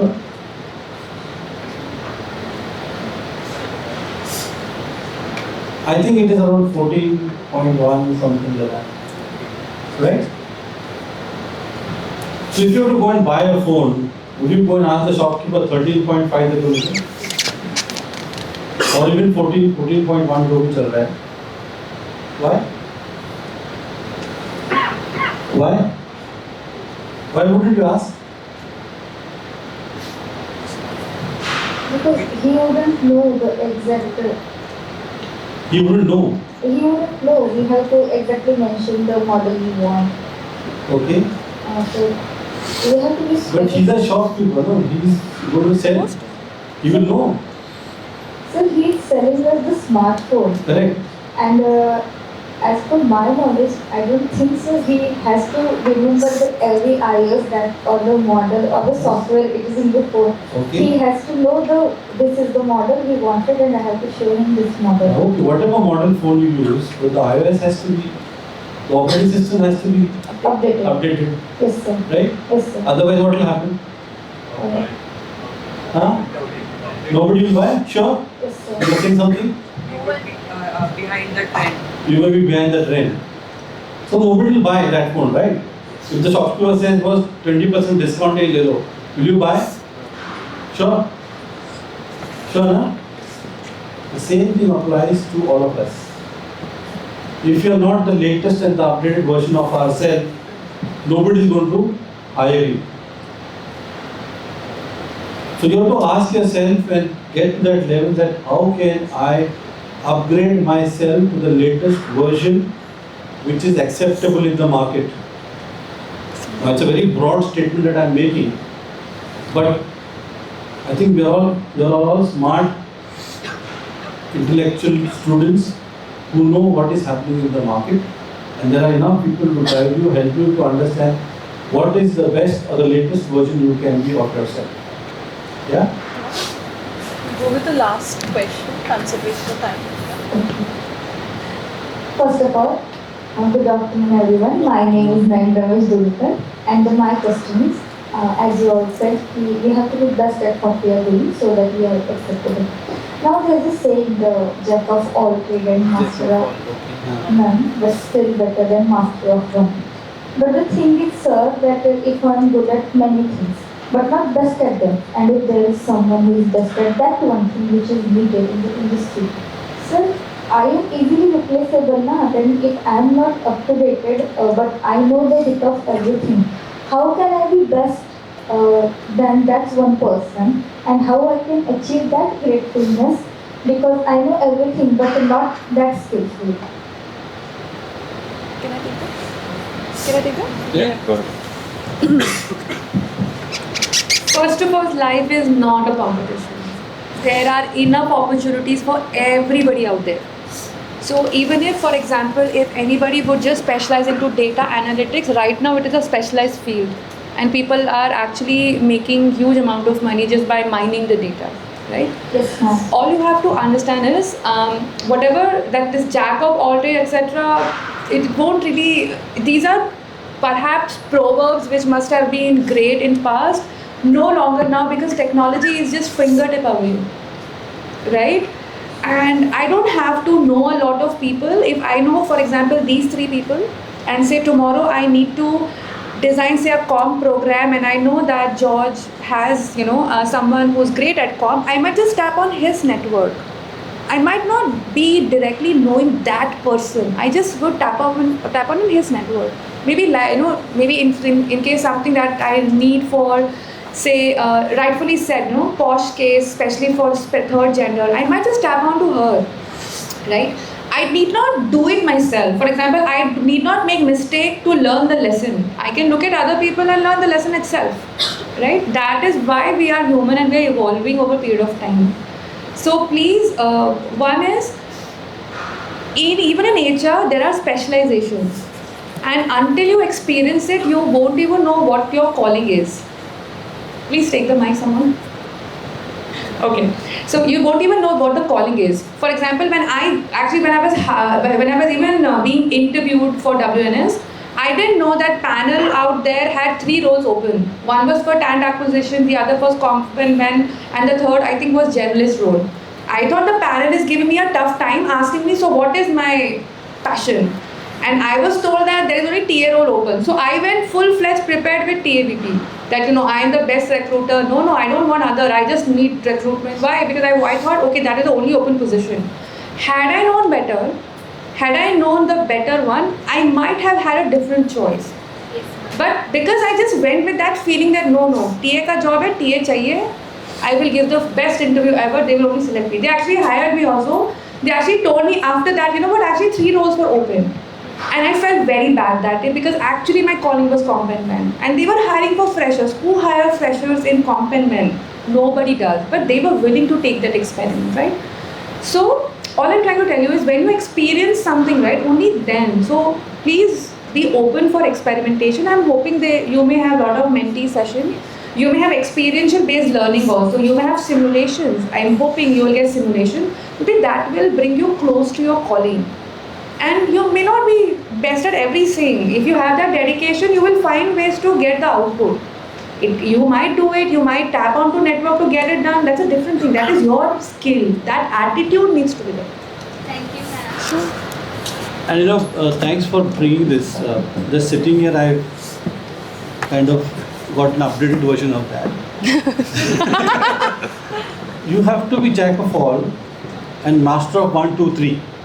Okay, when I say that, you need to be exposed and taste multiple things before you kind of arrive into one or two or three. Like for example, if you ask me, I have done right from payroll, time office, performance management, recruitment, IR, to technology, to, and today I say that when I say what to specifically look at is, one is for sure coaching because it comes to me naturally and I find a lot of value. Yeah. Second is how do I transform organizations from maybe technology standpoint or process standpoint. Those are very close to my heart. So if somebody tells me, George, come and manage this as in CHRO, and somebody tells me, George, come and do transformation, I'll go for transformation. So there's a lot of value add that I see for myself, right? That's why I said, so when you go to a restaurant or when you pick up your, we all have today's fast food, you have fried rice, noodles, Manchurian, burger, pizza. What is your favorite food? You don't feel, okay, inside the house, inside the house, puran poli. No. Dal rice, my favorite also. But till you don't taste other food, you cannot say dal rice is the best. Correct? So that's how you have to be checking and experiencing all the aspects of the function that you are wanting to, and then pick one or two or three. Apparently, she has a bakery. You have a bakery? Yes, sir. No, I just got to know. sorry. Yeah. Considering the time, we are closing this session, and I believe they all will be open for the LinkedIn connection so that if they could learn from all of this, this opportunity can be grabbed later. So, yeah. So I request the anchors to go ahead for the vote of thanks. Thank you to all the dignitaries for joining and sharing your inspiring journey in leadership. Your insights of empathy-driven engagement and organizational effectiveness have left us enriched and inspired. We hope to engage with you again in the future. Thank you so much. Thank you.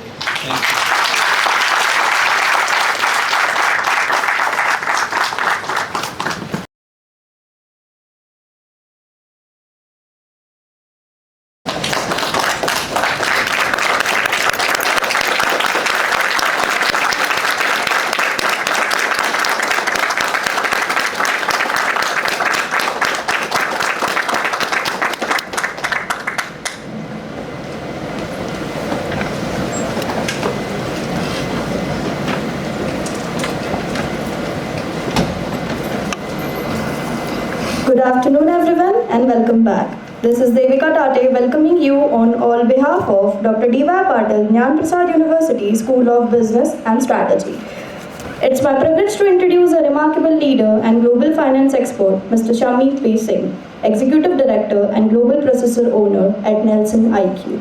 Mr. Singh brings over 2 decades of excellence in finance transformation, shared service, leadership, ESG strategy, and global capability center incubation. He has led large-scale transformation across 89 countries, spearheaded automations, and established global finance hubs that have empowered both organizations and communities.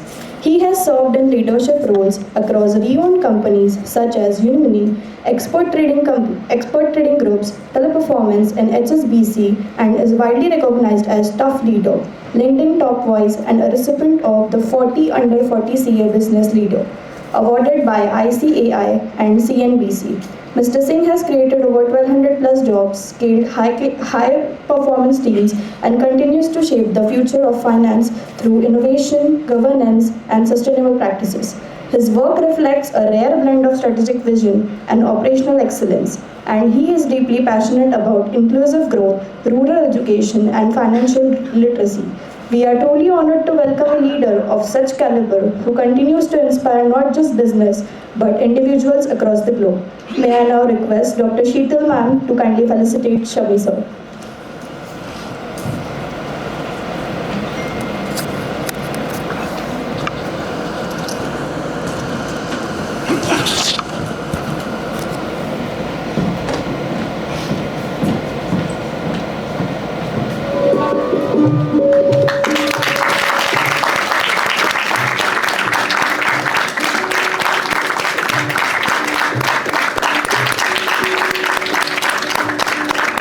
Can you hear me well? Anyone can confirm? Yeah? No, it's okay, right?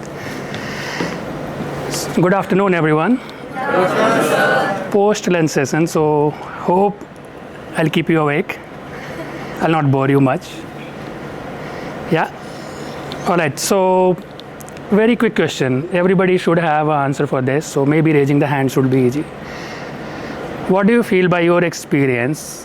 What's more important, the destination or the journey? Journey. No one for destination here. Wow. Okay, so no one is looking at getting the degree at this moment. Everybody is interested in study only, right? Yes, sir. That's nice to hear. All right, so we are going to cover a couple of things. Just a quick agenda here. I'm going to ask you what you want, okay? So this is your session. I'm just here to help you guys know better wherever you want to go. I'm just a driver. Then there will be a small intro, very different than what you have heard now, okay? Knowing me. Quick one, few turning points, what I have seen, my experience of 20 years, how it has evolved in the industry, what we have done, and of course, the most important part, the Gyan at the last. And I'll be very careful, making sure you don't sleep with the Gyan, but yeah. All right, so first question goes to you. So we are at a place where we have to make a decision, what you guys want. Two simple options, you have to tell me which one you like more.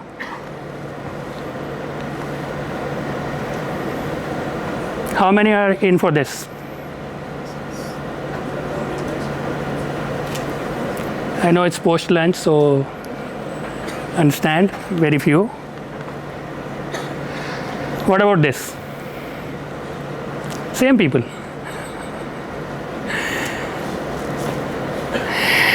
All right, so I think we have similar views for both, so I'll try to make a balance, okay?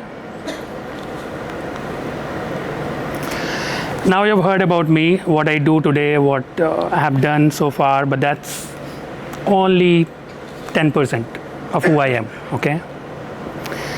I want to take you back how I reached here, where I am today, okay? So you're right, this is the quote I wanted to just reaffirm that success is not about destination only. If you just wait for going to the peak, enjoying the view, there are chances you have clouds there and you miss the view when you're trekking. So please focus on your journey more than your destinations, because if you enjoy the journey throughout the peak, you're not going to regret, right? So this is very important, and that applies to you in studies as well. If you're waiting for completing X number of years, doing X number of exams, passing with these many numbers, probably you will lose the interest. You'll get distracted. If you're more focusing on what's going in now, what's you're learning day by day, maybe in the classroom, maybe with the friends, maybe with the life, that always keeps you motivated. You don't need a motivator for that, yeah? Well, so this is me, roughly 18 years ago. I was not born in Pune or Mumbai or Delhi. I was born in a village. You can imagine 80 miles, even today, from a place which you might know, anybody in the room, at least. So that's the place. Nobody knows it, even today. No electricity, no roads, forget about MBA. No colleges to do graduations, okay? Hindi medium schools, typically like every village in India have 80% of that. Local language, if I say Hindi, that also means somewhere Tamil, somewhere Telugu, somewhere Marathi, but not typically fancy English mediums. Tried engineering, like everybody does in small towns. We only have two choices in life. When you are a bright student, either you go to be a doctor or an engineer. So no different. Why not doctor? Because my dad was a doctor. So I didn't want to explain him every day after coming, from my school or college to home and saying what I studied in the college. How was my practical, how was my theory, how is the marks. So I wanted to escape that. I said, okay, no medicals, no biology. But then second option by default was engineering. To do the engineering, then I have to go to a different world altogether. Of course, I didn't have graduation college, so you cannot imagine the engineering there. So I moved to Delhi, completely new world. Studied there, tried to study there, cope up. Physics, chemistry, math I loved, always. Even today I love it. But that's not enough. Even physics and chemistry are not enough. So what I realized, I could not do this just because of English. And that too because imagine a person who doesn't understand what your teachers are speaking, or even what I am speaking now in English versus if you don't understand it. If I am speaking in Arabic, how many of you can understand? None of you. It was same for me. So I had to drop out. And that was almost the end of my dreams or careers or general path. What next? You can't do medicals because you have not studied biology. You could not do engineering. So you're done with the life, right? I didn't have mentors. Now you have many. I mean, at least this era now, even in villages, you have internet, you have people with, online mentoring, digital mentoring, you have colleges, schools, you have so many people sharing their knowledge other than what you study in your books, right? Those days, 20, 25 years ago, that was not an option. So nobody was there where I could go and ask, what's next for me? And then came one of my relatives. Of course, they are the most interested people when they see you are not doing what the world is doing. You are not getting married, or you are not studying what everybody is studying, or you're not passing with 100% marks. Any of these. The people who care the most about you. Am I right? I think many agree. Yeah. Well, so we all know the reality, right? We all have some uncles, some mamas, some tayas, some buas who care a lot about us. Right? More than our parents. Well, so I also had somebody like that. I'll come to that later. How he changed my life. So when I had nothing to do, I tried going for third option, which again 10-20% people do. When they fail in, I don't say everybody fail, that's why they go, but most of them. When they can't do anything specialized, they go for these government exams. So you go for UPSC, you go for SSC, you go for hotel management, you go for 100 different things, right? Whatever you get to know from your friends, from your acquaintances, from your relatives, you try everything out there. And that was not so bad, not as bad as engineering because it's mostly in Hindi those days. So I cleared many of them, cleared UPSC pre, then I decided, oh, mains is too tough. I didn't want to pursue SSC, but then I could not pursue that, a lot of that, yeah. I thought of taking jobs then. That was the easiest. And those days, the BPOs were just getting into India. Those were I'm talking about somewhere more like 2000s, early 2000s, when you got American Express kind of BPOs in finance, you got Infosys booming up, you got TCS, all these companies. That was an altogether different life, very flashy. So people working for those companies, they get cars, they get handsome pays. So they look very nice from outside, even if they do a call center job inside. So very attractive. I tried that, but that also needed English. Again, back to the same point. Another thing they needed that time, if you can't speak English, is typing. Now typewriters are gone, just like the Kodak cameras, just like the radios. But those days, people had that as an easy option to check how fast you can work on the data. You didn't have AI, you didn't have, of course, all these tools like Microsoft provides today, but all you had is checking how fast you can do something on the system. Almost 25 interviews. I thought that's the easy option. Go ahead, do it now. You get a job within few months. You have a nice perk. Didn't work out either. So this is what I did over a period of, I would say, from engineering till here, almost within 3 to 4 years. That was a very beautiful period for me. And I mean it. I learned a lot. I knew what I can do. I knew what I can't do now, and I need to work on. So it's not that it's a setback.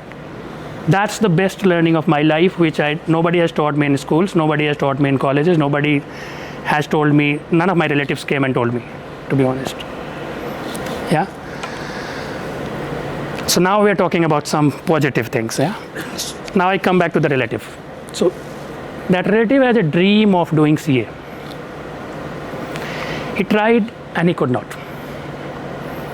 So that dream was somewhere there for last 20 years, and he was kind of frustrated, looking for a scapegoat, Bakra, who can do it for him and prove that it's doable. I had zero knowledge about commerce that time, or finance, zero, because I have studied physics, chemistry, mathematics, economics, statistics, everything. History, geography, which I don't use at all, but never studied commerce or finance by then.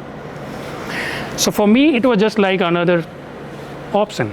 Like, anyway, I had nothing to lose. I was failing everywhere, so it was just another option to try. But before that, I had to make sure that I'm done with my financial support. I have to do something on my own and then do what I want to do, whatever they are suggesting. So after failing all those interviews, somehow I got, accounting firm job.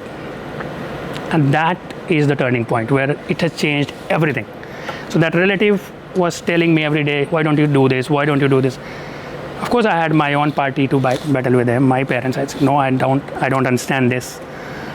But when I got in here, I started working as real bright test minds in the industry. They are doing, those days, companies like ICICI or lot of big companies, I don't want to name, but very big companies.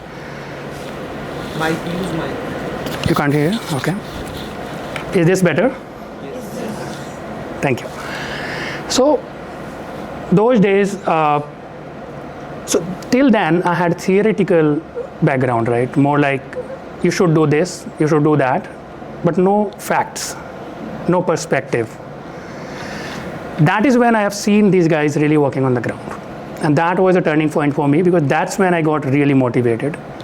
But now I was in a dilemma that I am doing a job. If I leave this, there's no guarantee that I get another one, because it took me years to get first. I cannot just leave it and go for studies.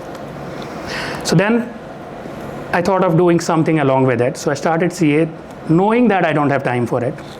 So working those days, after doing this, I went to Genpact.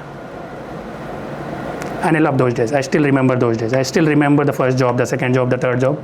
I may not remember afterwards. That was a kind of wild card entry. You have seen a lot of shows nowadays, right? So you have a direct entry route where people try, they don't make it, and one fine day you have a wild card entry. So that was the wild card entry to that world of fantasy, where you have seen this all happening, BPOs growing. I'm still talking about early 2000s. Fantastic, very different world comparing to a CA firm or accounting firm, where you do audits. You do a lot of quality jobs, but you don't have those flashy lights. Nobody knows you. This was the world I was trying for 3 years to get in. I got in successfully. And another thing it has helped me is I got a night shift. I know it's not best thing to have, but those days that was the best thing to have for me. Because you cannot call your friend or you cannot study with somebody at midnight. But you can always work at midnight alone in a room. So I used the night shift deliberately. Even if I had a chance to do day shift, I said no. And then I started working with all my friends who had coachings, who had tuitions, and whatever time I got, and started preparing seriously for the CA. So that was a time when I also got mentors. So of course I had a couple of mentors in my first job who had 30 years, 40 years of experience, the old, experienced, really legends, you call it. Not very friendly those days, but of course, a lot to learn from them. So they always guided like what you should do, what you should not do, and all that. Then came the practical experience. And I'm talking about those days. Of course, I didn't know where I'm going to land 20 years later. But I knew one thing is whatever I've studied so far is of no use. I have studied all these things, history, geography, civics, even physics, chemistry, all gone. Nobody cares how many marks, what I have learned, how good diagram I made, how good chemical reactions I did. Nobody cares in the real world. What they care about, we are paying you for something. You should deliver a value for that. So at least I have learned by then that this is something I cannot leave, even if it means that I have to leave my studies. I can delay my CA, but can't leave this world where I'm learning the life lessons, practical exposures. I'm sitting with people who have spent their life doing this, and they are known for this. Yeah. So that practical experience is still something I count first whenever it comes to choose. And this is the beginning of somewhere your practical experience when you landed here. I mean, of course, it's not 100% practical, but then you get to learn how to leverage these practical experiences. This is what you're going to do over a period in this college. Don't lose any such opportunities where you get this to understand what happens in the real world, beyond your books, beyond your classes, beyond the site which you have now to just see the marks, the ranks, because nobody cares at a later stage. It matters only for a certain period. The moment you are out of that, it's gone. What stays with you is your experience of life, of work, of knowledge, of how things evolve around the world. Yeah. Of course, I could not pass CA also. I could not even give an attempt because I had something at work. I had to go for that, and I chose in doing that rather than doing the CA exams. I don't regret that because I knew that what matters for me. And that's a very difficult question today for all of you to find what matters for you. And it's very different for everyone. It's not the same answer. There is no suggested answers for this. There is no teacher who can tell you. You have to ask yourself what matters for you. Where you want to see yourself in 10 years, 20 years, 30 years time. And then how can you build foundation today for that? Of course, no gold medals for marks. You've seen my story behind. Yeah. But I knew that what I'm doing. Now, this is the reality I can tell you in shortcut, which you may take some time to learn. When I work today with a company with 40,000 employees, with roughly 10,000 in India, and I work in a global role, so I of course see not only India but different countries as well. This is true across the planet. I have seen at least 20 people, I know their personal journey, that they are doing really well, really well. Of course, you read about stories in the books and you say, oh, this is one in millions. That's not the ratio. It's one in every tens or at least hundreds. People who don't have the real degrees, people who don't have any fancy numbers, ranks, marks, anything like that, certificates. But they are the one changing the world. They are the one driving this whole thing for the companies. And that doesn't mean you should not focus on study, you should not focus on marks. It's all important. What I'm trying to tell you is, it's not the only thing which matters. There's a lot more which you have to focus on. Yeah, so that's the real ratio. I have seen at least 20 people who don't have degree. Of course, there are many like us who have. The difference between that set of people and us is we get a foundation ready. We learn it in a very standardized ecosystem, so we are better prepared to take these challenges, no matter you are doing a business or you are in a job, in either place. That's the goal, right, for all of us. That's why we are here. Either you want to do a startup, you want to do your own business, your parents' business, or you want to go for a job. Somebody wants to go in Google, Microsoft, wherever. Doesn't matter, right?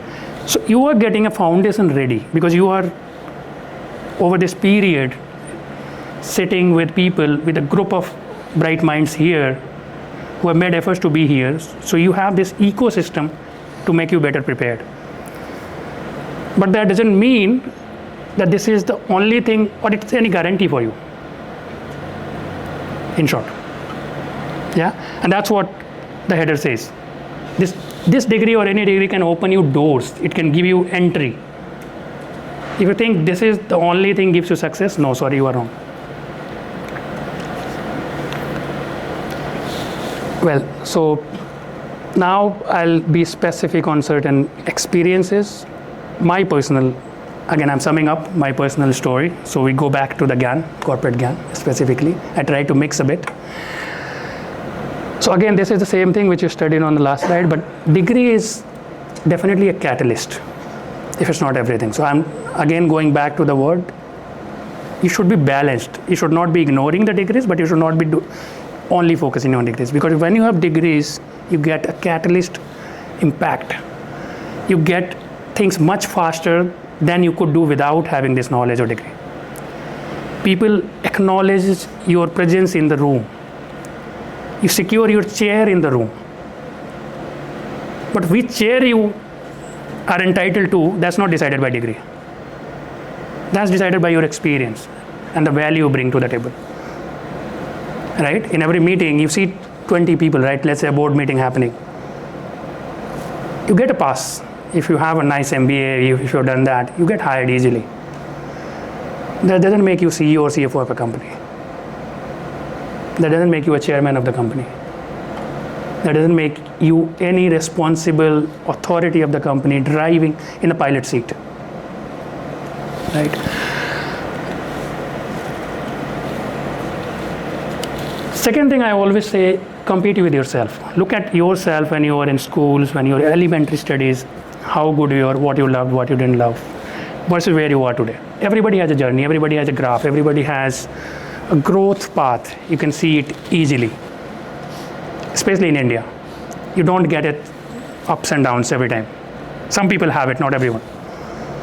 Compare with yourself. Don't look at your neighbors and say, oh wow, this guy has secured a seat here, or this guy has ranked top 10, I could only do top hundreds or thousands. Doesn't matter. Everyone has a different story, right? So if there is a 400-meter sprint, of course everybody looks at who came first, who got the gold medal, who got the silver medal, who got the bronze medal. What else matters is where you started. If you stand 50 meters behind the line and somebody standing 100 meters above the line, that matters a lot to make the finish. And that's what you have to understand in life. Everyone here in the room has a different start line, even if you have the same finish line, right? If you're looking for the same results, your path is very different than each other. So why to compare? Again, I don't want to disclose my salary, but what I say is if you be persistent, consistent, of course I earn more than what in an hour now, what I used to earn my first job. But I don't remember what I do yesterday, what I did. But I still remember what I did for first 6 months in my job. Because that's what has laid the foundation for me. That's what the most memorable time. Similar to what you guys are having now, first few days within the college, anything which happens first for you, it stays with you. Use at the best, whatever you can make the best use of that period, that time, that opportunity. This relates again to compounding effect. So I hope everybody knows simple interest and compounding interest, right? This is exactly the same thing I'm trying to tell you for last 20 minutes. Knowledge is one which you're getting here. If you just multiply this with experience, and it's not work experience, job experience, it's everything. Your experience about how you talk to people, how you influence your peers, how you talk to your teacher, how you talk to anybody, how do you run your own life. Everywhere you have mentors, everywhere you have influencers, you have to choose what's right for me, what's not right for me. What experience is taking me ahead versus what taking me back. If you choose in that right along with the knowledge, there is nothing which can stop you.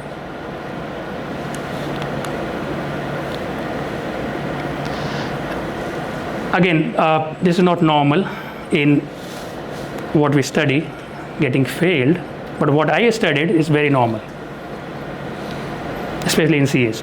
So every year when exam happens, every 6 months, now it's happening 3 times a year, at least 80% people fail. Does that mean they stop it? No, they don't. Only 20% passes. Same thing happens for interviews. You have companies coming to campuses, you are going for interview that I remember if I have selected, for instance, 100 people in last 12 months, I had to interview thousands. Does that mean that 900 are useless? No. It's not. It is only the time and the combination, what you need versus what I need versus what you have to offer. That's all. It doesn't mean you are any weaker than others. It doesn't mean you can't do it. Right? So rejections make you stronger. And that's what I realized with my story. Those 25 interviews, I still remember almost every one of them. What was the feedback? What did they tell? How many for communication? How many for typing? How many for technical questions? Everything I remember. And it made me more stronger day by day. And that takes me with so much of experience now when I interview somebody else and I look at the same perspective from their side. That okay, if this guy is weak in this today when we are interviewing, maybe we can overcome this. He just needs some help, some support.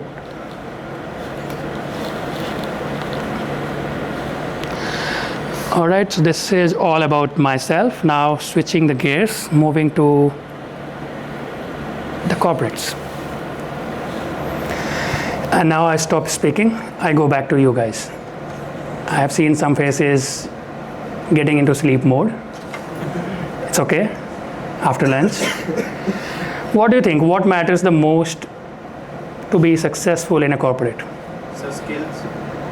Okay, perfect. What else? Being persistent. Sorry? Being persistent. Persistent, yeah. Learning from the mistakes. If you get an opportunity to learn. Consistency and hard work. Consistency, hard work, nice. Okay. Confidence. Confidence, experience. Update. Sorry. Yes, update. Because the world is evolving, you can't just take it for granted that everything I have studied is going to be relevant for 10 years. No, it's not even relevant for 5 years. Spotting the opportunities. Okay, Teamwork and coordination. nice. Yes, sort of. Behavior, yes. A big word.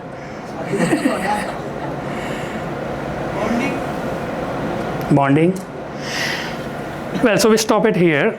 This is what matters for you. All of this. What matters for the company? None of this. I'm sure none of this. The results we give them. Perfect. The revenue. Profits. Revenue. We are adding value to the company. Value. Growth. Again, yeah, profit, ROI. Growth, I heard. What else? It's all almost same thing. Everybody is talking about profits or revenue or the numbers, right? In short, numbers. Anything beyond numbers. Strategy. That is to make numbers, right?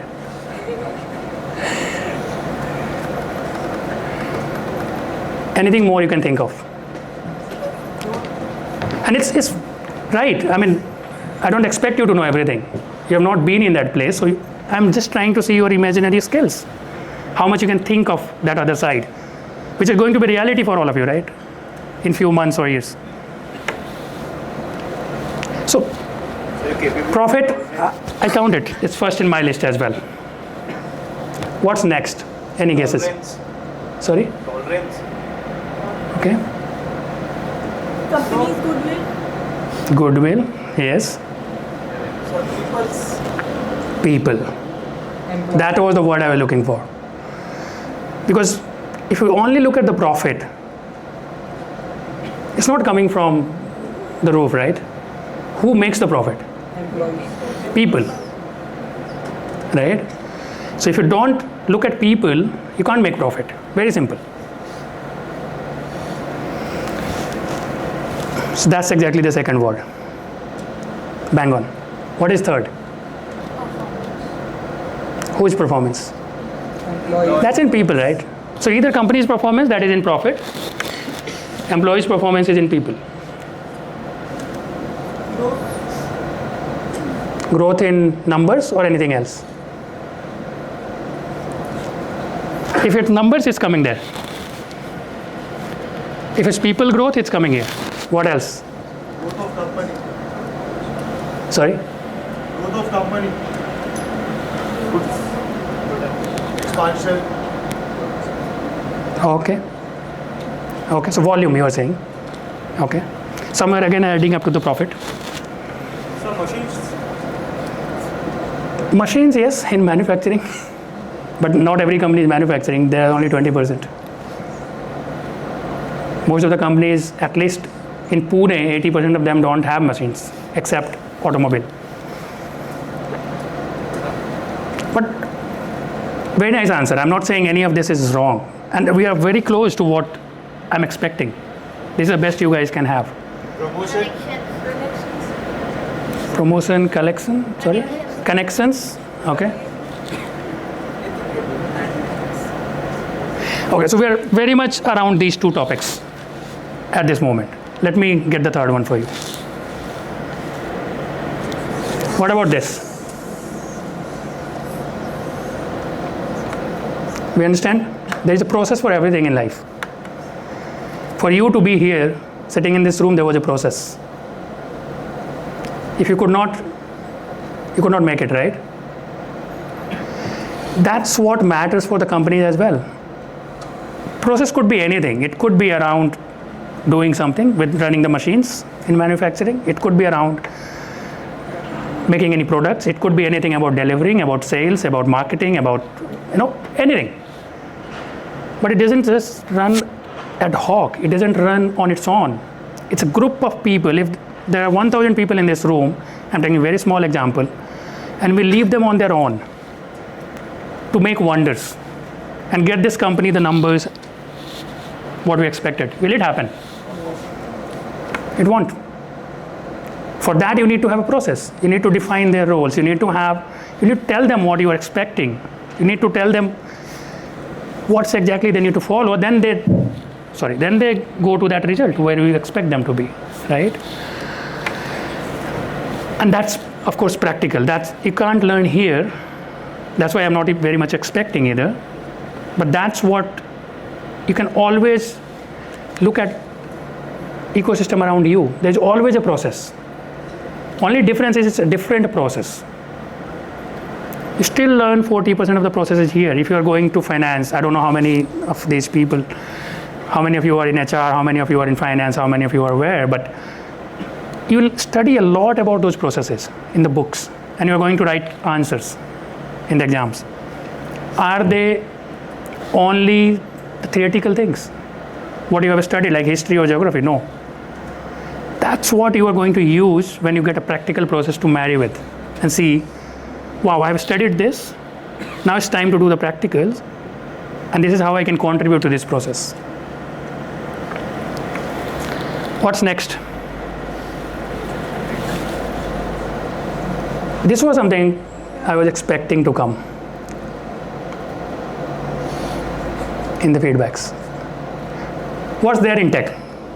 Next question. What do we mean by tech? Advanced technology. What is that? AI, yes. Updated technologies. Yes. What are those updated technology which matters for the corporate? Any names? Excel, SQL. Software. Right. Okay, that's also a software. Any more? So it depends again on your role. There's no right or wrong answer, but yes, all of this which you have named is right. But then there are certain softwares to do anything in a specific domain. especially in a mid-size or large-size company. Even if it's a smaller one, you have at least some processes, again, adding to the tech. For instance, if you are in sales, you have a sales software, CRM or something. If you are in accounting or finance, you have SAP or Oracle or all of these softwares. If you are in any other world, you have something to, play around your things, your numbers, your processes. That's something you are not going to learn probably now. And even if you're going to learn, maybe in a limit. But that's something the journey will begin once you are out of this, and nobody expects you to come with this. If you are getting interviewed for a role as a fresher, nobody expects you to know this. But again, this is equally important for you to give the same focus and efforts like you're doing now for studies. So you must understand this study is not going to end. It's just different places. You have studied in schools knowing, this is the last. I passed my board, I'm done. Best life, I'm going to college. No study, only masti, a lot of videos, a lot of movies. Was that like that? 100%? When that was done, somebody, of course, suggested post-graduation, which you are doing now. When this will end, you are landing in another school, that's it. Where expectation is more from you to deliver and study both together. So you don't get this kind of environment where you just have to study, get yourself ready to deliver. No. And that gets more difficult if you're not ready for it. And tech specifically, somebody mentioned here that updating the tech, updating the softwares. And this is evolving every single day, no matter where you are. And if you just leave it for a year, you are outdated. You're thrown out of market. Nobody cares about your degrees. Nobody knows about your experience, right? So we have to be careful with tech. Have anybody heard about Planet in corporates? I know it's new, but have you heard how corporates are talking about Planet?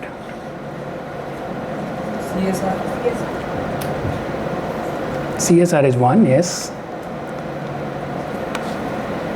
Corporates are doing it positive impact or negative impact on the planet? What do you think? What's positive? The environmental drives they would be sharing. Once in a year. Yeah.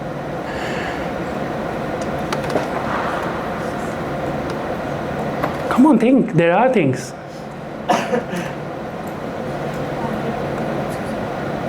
Sorry, a little louder.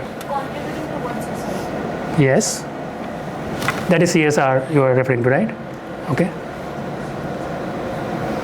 Well, when you talk about planet, it's not only about trees and oxygen and the air and water. This planet is made of a lot of more things. And one of the very important things of this planet are us sitting in the room. People.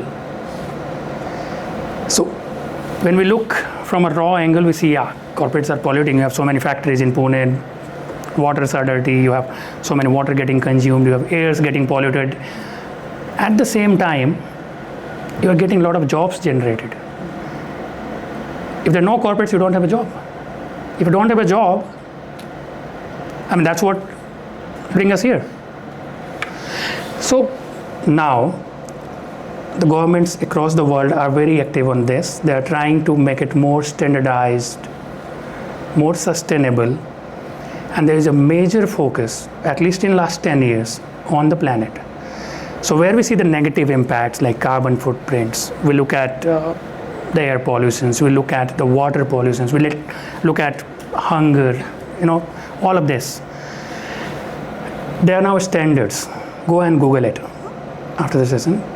Sustainability standards. Similar to how you have the rules in mathematics or in finance, financial standards, you have sustainability standards, and it's mandatory. Yes, in India, it's mandatory for only top 750 companies which are listed to report out. But that takes care of everything. And I can speak on it for 2 hours, but All I'm trying to tell you, go and search this word. See what initiatives the planet needs, It's not enough. I'm not defending that, okay, corporates are only doing good or doing good more than the bad. What it means is, you are the guys who are going to sit in the boardroom tomorrow after this. You are the one who are going to drive it. If you don't, it won't sustain. So if you don't think about it from now, this will go nowhere. So we talk about people. What's in people? In sustainability, you have gender diversity, you have inclusions, you have salary gaps, you have biasness, the racism, you have a lot of such things, and they're not anymore an option for multinationals. They are mandatory things to have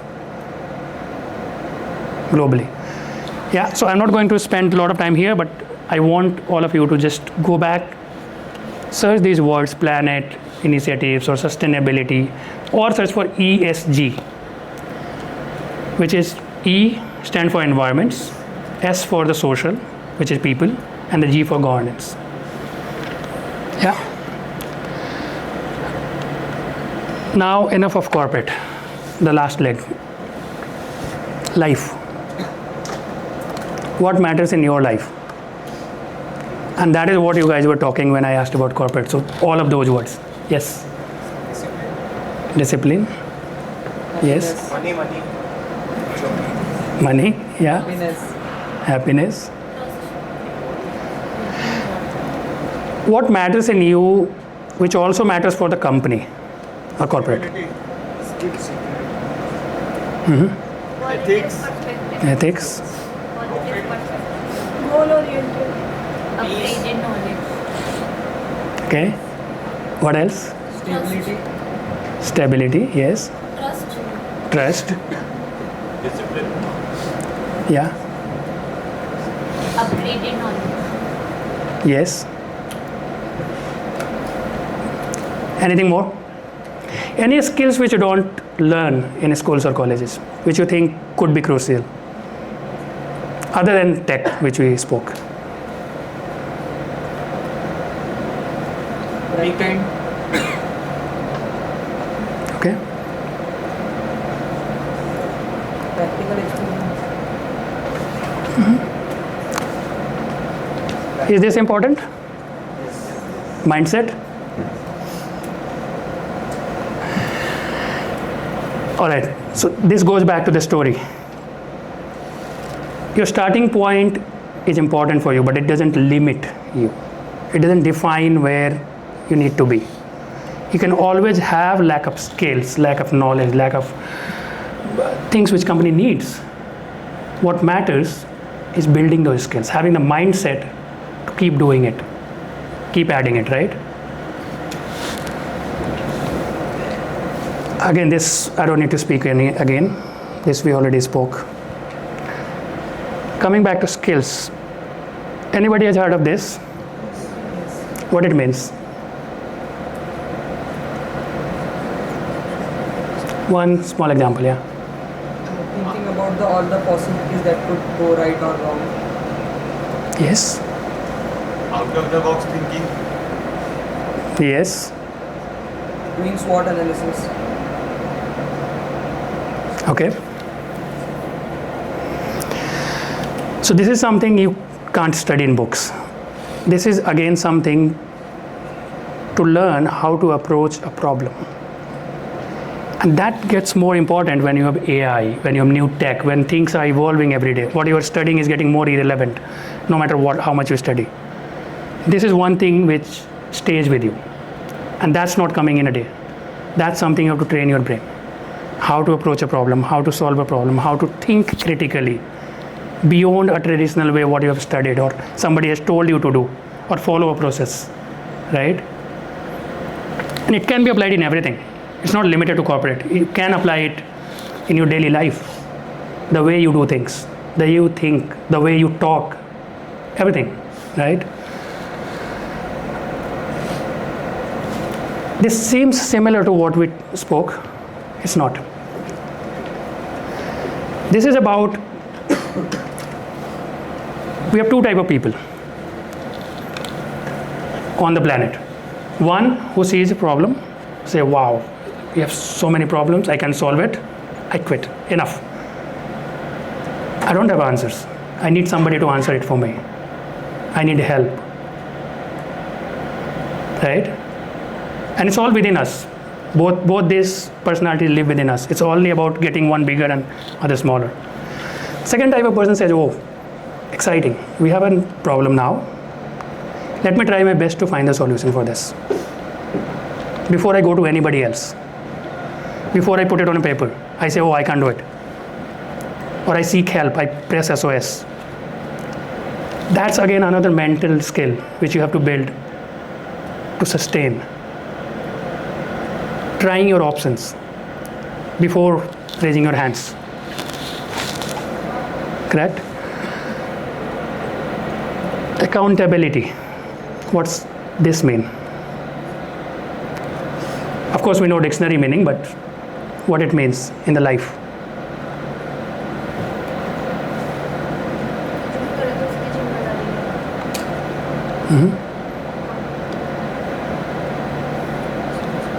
Take the ownership.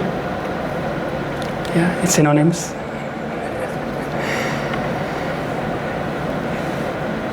Any practical example?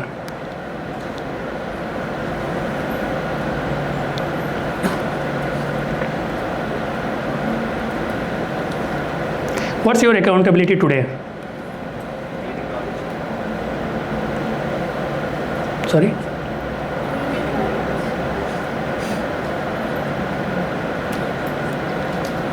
What is it? Any more?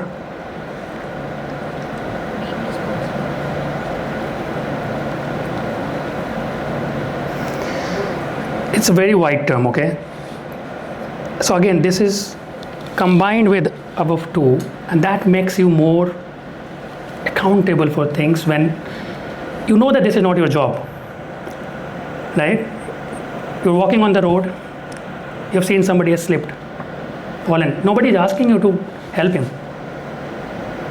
You've seen an accident. Nobody is asking you to do anything for him, right? And neither we do, most of the people. We can define our limits for accountability, but that defines you. That limit defines you, who you are, how much you can earn. And that makes your image in life, with your family, with your parents, with your friends, and also in the corporate. It's not difficult. It's not something new. People already know that if I have this job to do, I have two options. I go to one person, I tell him, do this. Maybe he will do it, maybe he will not. Right? I don't know the right answer. I have another person where I know that, okay, I have the same job, maybe not so skilled, this guy is, but he's accountable for the results. So if I give it to him, he will seek necessary help. He will do whatever he can, but he will deliver. And if he can't deliver, he at least tell me that I'm accountable for it, I'm working on it. What's my default choice? What's your default choice in that case? Whom you trust more? First or second? That's what we do in life. You need a help. You don't call a friend who may not pick your phone, who may not come to help. You may choose a friend who is far, maybe in distance, who may not be as helpful as the first one, but you know that this guy is committed. This person is committed for me. He's going to come after me for help. Yeah? That's what the same thing runs in corporate as well.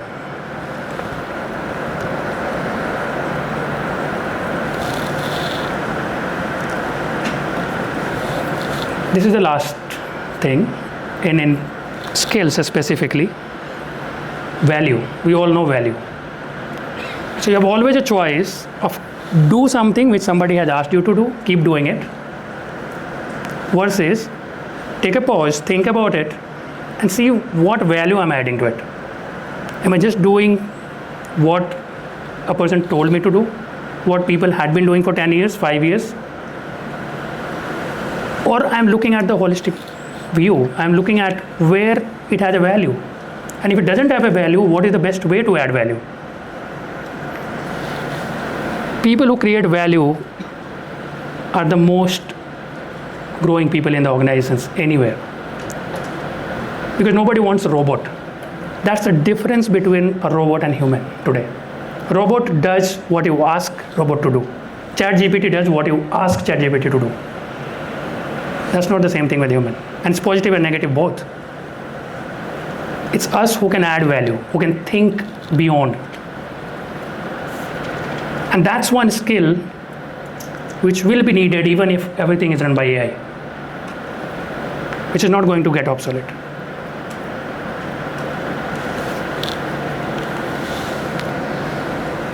This is, we spoke a lot. This is not end of the study, learnings. You have to keep learning things. You have to keep getting into different schools, different ecosystems, different things. But it's never ending. It's not ending ever.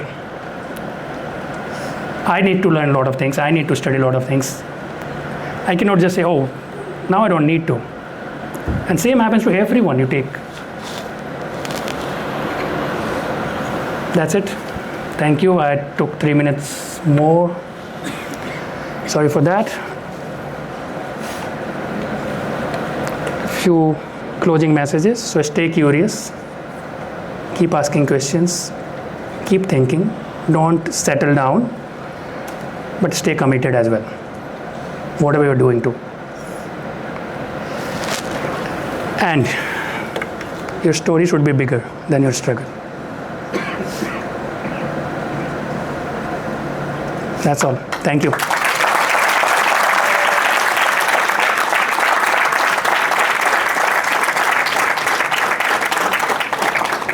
Any questions anyone has? Well, thank you everyone for the time. Yeah. Yeah. Thank you, sir.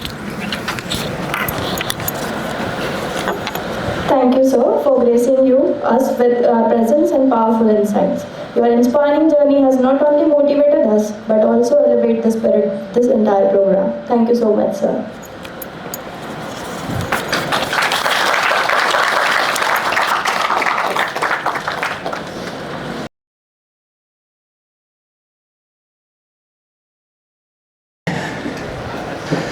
Good afternoon, everyone.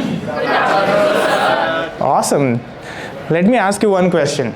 How many of you know Elon Musk? Raise your hands. How many of you know Jeff Bezos? Raise your hands.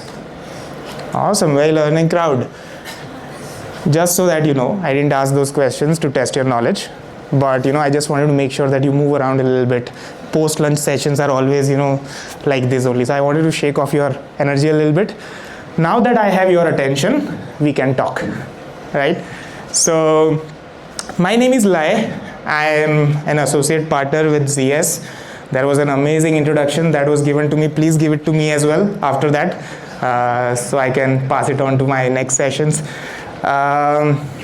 So before we jump further, one second.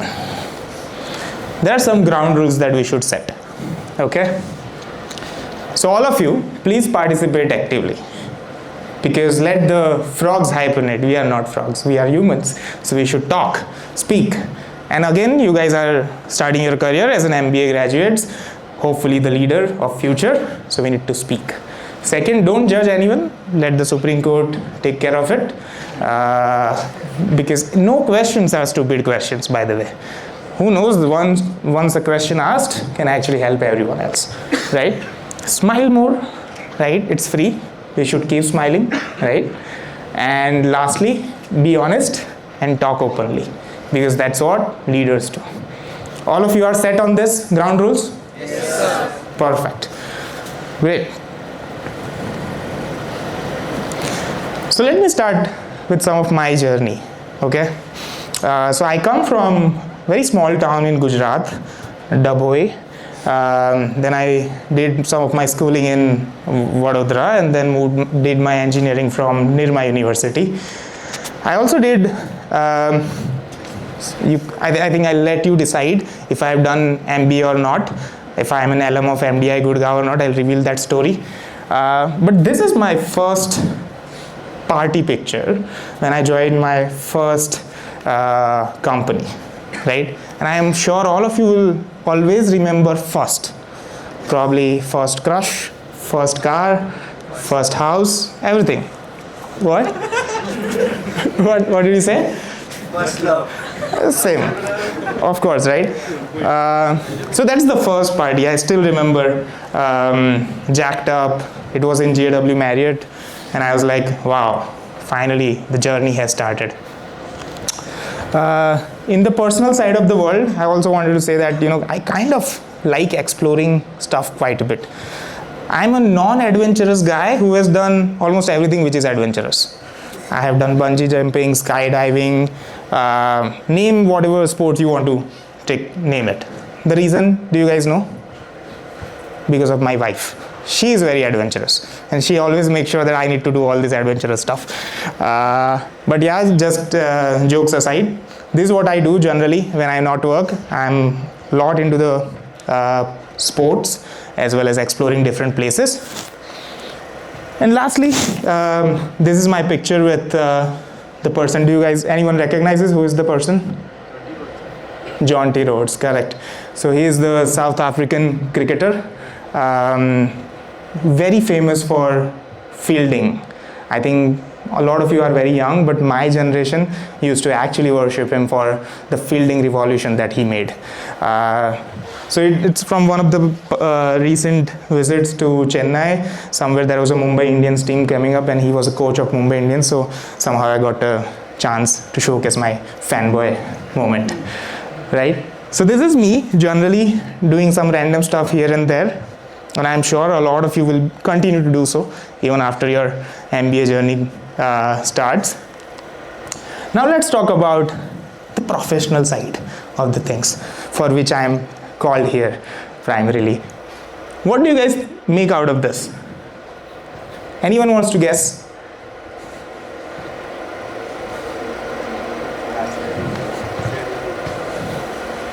See, actually the name reveals quite a bit, and if you look closely, the pictures, you'll realize. Go on. The right side picture is more vibrant. The picture wise it's correct. But what's the message? Providing job to others. Sorry? Providing job to others. Providing job to others. But what has it to do with the grass greener?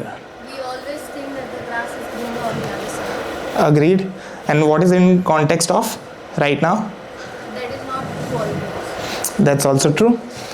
And if you look closely, the girl has that book has written something. MBA, right? The boy doesn't have an MBA written, right? So what I mean to say, should I do an MBA or not is the most asked question in the world, I feel like. The one who does not do an MBA always feel the grass is greener. I should have done the MBA. And the ones who do MBA, sometimes they also feel that, oh shit, I shouldn't have done it. There are others who have not done it, still they make a whole lot of money. Look at these YouTubers, right? Doing all the vlogs and still earning in crores. Isn't it? Do we think that way sometimes? Yes, sir. Right? But to be honest, we will come to a realization if actually the grass is greener or not together by the end of this session. So my journey a little bit they already talked about. So I started my job in 2012, but as soon as I completed my engineering, I had an admission in MDI Gurgaon. Do you guys know MDI Gurgaon College? MBA, right? So I went there. I actually studied for 7 days. And then I retracted. So that's why I was telling you, right, that should I consider myself an alum of MDI Gurgaon or not? But there were two reasons. So one, there was an MDI Gurgaon, and there was second, I had a job into data and consulting, right? And I was like, that should I do it? Should do the MBA right away? Should I wait for a couple of years more and whatnot? For now, I chose that I'll go for the job. That was the first job. Then in 2013, I switched to ZS Associates, my current company. because I wanted to come closer to my hometown. I was in Bangalore working. Pune sounded like a good place in between Gujarat and southern India. That was my journey. Started as associate into data analytics and business consulting. First promotion happened in 2015. Again, first, always you guys remember, right? What's the first? Then I become a consultant. So as a consultant, I had to operate somewhere around 10 plus team members. Became manager in 2020. I had a team of 30. Then again, last year, I became an associate partner and a team of 60 or 70 or 80. To be honest, in this entire journey, if you think about it, probably in a span of 10-12 years, I made it to a kind of a partner role. One of the fastest as well. I haven't done an MBA here. Does that mean that if I would have done an MBA, that would be faster, or vice versa? So let me give you a story. In 2013, when I joined ZS, there are so many MBA folks as well as there were so many non-MBA folks. I was like, amazing, I'm learning from everyone. It's so interesting. Hopefully it got settled down. Yeah, so I was always under the pressure that should I do an MBA or not? Still I became consultant, I was still thinking, should I do an MBA or should I not do an MBA? But then I realized that grass is actually greener. I had folks who were MBAs from various kind of institutes and still they could not make it to the associate partner. There were also MBAs who made it to the associate partner pretty fast. And there were people like us who had not done an MBA, still made it to the associate partner. What is it? It's up to you basically how you water your plants and the grass will continue to remain greener. So you guys have taken your first step to do the MBA. That does not mean a guaranteed success. That's your first step towards getting the opportunity to be successful, which is amazing, right? Now, how do you cultivate this? What are your story will actually determine how successful you will become. Okay? So with that, actually look at some statistics. There's one number you can see, 59%. What it could be, and there is some hint, companies. So 59% of the companies are doing something. What it could be? Any guesses? It's related to the most buzzword these days. Someone said AI, right? 59% of the companies have already adopted AI into their ways of working. So the objects in the mirror are actually closer than they appear. We feel that AI will still take time. It's not. It is there. So all of us needs to embrace AI and actually also understand how to maximize that. 4 out of 10 skills. What is that? Any guesses? Someone said something? Communication skills are 4 out of the 10 basically. Okay. What else? Adaptability to some extent it's going there.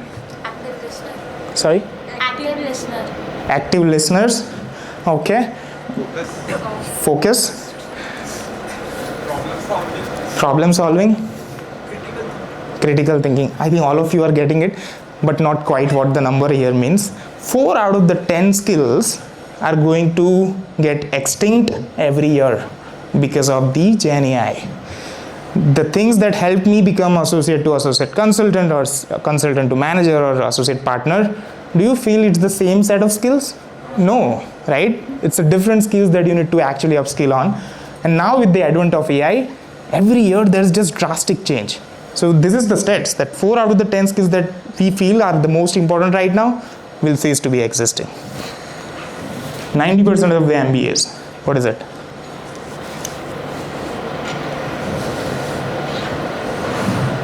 Any guesses? Employed? Unemployed. No, man. 90% of MBAs are not unemployed. Yeah. 90% of them are doing MBA. 90% of them are doing MBA. Actually, to flip it around, 90% of the companies require MBA.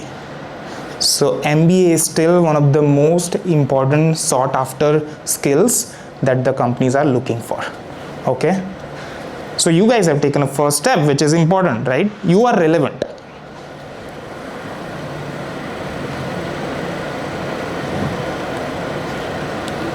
How should this, okay, oh man. See, these are the technical problems even AI cannot solve.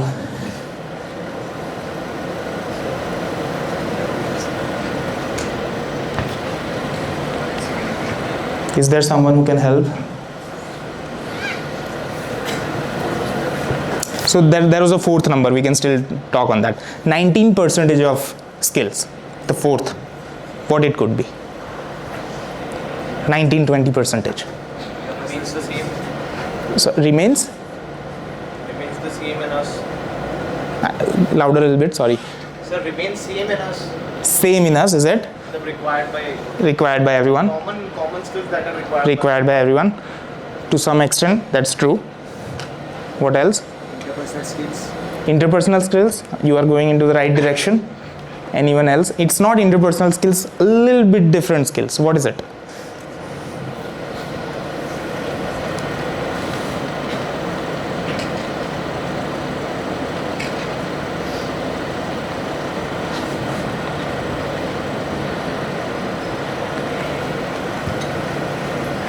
There's a lot of lag. So 19% of the skills that we need to have are cognitive skills. So cognitive skills meaning critical thinking, creativity. It's much more important than what we used to have earlier. The reason is AI. AI can do all the basic stuff that you want now, right? But we need humans to actually validate, critically validate what it is coming out and do something out of it, right? So now you can see, right, there's just so much uncertainty. By the time after 2 years when you will graduate, it's a 2-year program, yes. Right? Things would have changed. So there's so much uncertainty. How do you prepare for that? And that's where I feel a concept of Ikigai could be helpful. It has helped me. And here, any one of you has heard about this earlier? Yes. A lot of good hands. Amazing. Does anyone want to take a shot at explaining what is it? Go on. Finding something which aligns with your passion, which aligns with your skill set, and which can give you hope to live life happily. Nice. It's a reason for being, right? There are 4, it's an intersection of 4 things. As you mentioned, what you love, what you are good at, what you can be paid for, and what the world needs. See, this is always we struggle. We say that, you know, I know I used to say that I love cricket. When I was a child, I want to make a career out of cricket, but I wasn't good at it, right? So what's the use of it? So ultimately, it's the dilemma that all of us go through. And somewhere in that MBA decision, right, that I took it, during that period, I was kind of reflecting on it, that how should I plan my career? And I realized that I love solving data problems, business problems, complex problem solving, working with data. Good. Am I good at it? I was good at it. So I had that introspection. Does the world need it? World needs it. Everyone wants data and business consulting right now, right? And fourth, can it pay? It pays hell a lot of money. So that's also that. So I was sorted. Okay, this is the profession I should plan for. And that was one of the reasons that I did not complete my MBA and I actually decided to go for the job. And I was always like that, if the need appears, I will go for it. So what I would like to do is that all of you, hopefully, should spend some time over the course of your next 2-3 weeks to think about what is your Ikigai. And hopefully that gives you some clarity on what you are pursuing for. This is not about getting first job after your college. It's about planning a career. Okay? Now, let's say someone says, okay, I have done my ikigai, so I am set. It doesn't work that way, right? You still need some basic skills. And what I'm seeing from my industry experience, successful people have focused on 5 C's. And these are the 5. It's any industry. Whoever my peers right now who have made good fortune and good career across Nvidia or Amazon, Facebook, consulting, everyone, I see some common themes. And this is what I'm actually revealing here. First is curiosity. Everyone was curious, asking why and why again till they get the final answer they are looking for. So, one interesting point. So there was one meeting and I was asking questions to my senior to understand, because I was actually not getting the real reason behind it. And the senior got irritated a little bit. But after the 10th or 11th why and related questions, we actually realized that there is underneath $10 million savings. Amazing, right? 10 questions I asked just out of curiosity. It helped us reveal something which was so powerful. So I would like all of you to practice it. For now, let's do one quick thing. All of you, from left to right, ask the person sitting next to you why they decided to do an MBA. From left to right. Okay? And then until you get the real reason, keep asking the question. Let's take 2 minutes. Ask from left to right.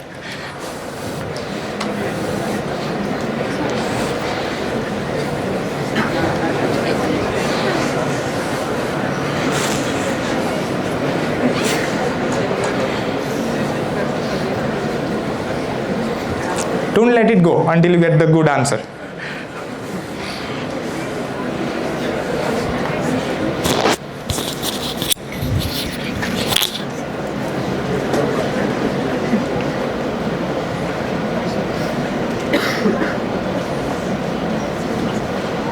I see very involved debates happening somewhere.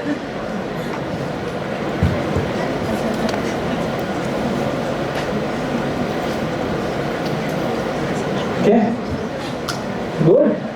Anyone wants to share anything interesting? Better placement? Good. Money? Start of the good opportunity. Okay, start earning. Okay. Degree. Just degree. That's it. Good. But why do you need a degree? See, that's the underlying question, right? Probably underneath of that degree could be because of the degree I could get a good placement or what. That's what I meant when you say keep asking the question to actually find the real reason. Some of the folks would be really direct placement or money, right?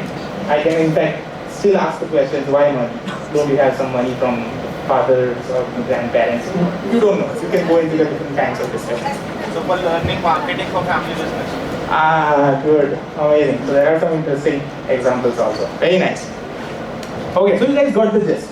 We need to ask questions. We need to stay curious. Second, critical thinking. I think in the last session also, I think you guys understood what is critical thinking, so not going to spend a lot of time.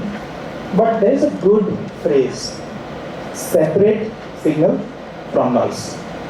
Have you guys heard about this? Can you imagine what does it mean, signal from noise?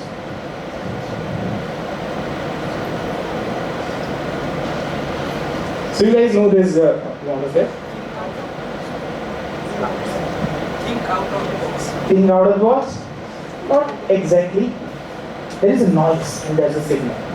So you guys know these FM and AM radios that we hear, right? There's a frequency into it.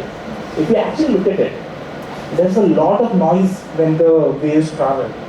But we can hear the voice, actual voice, because they are able to filter the right signal, not all the other frequencies. That's what critical thinking means. We are living in the world where there is so much data and statistics. You get overwhelmed.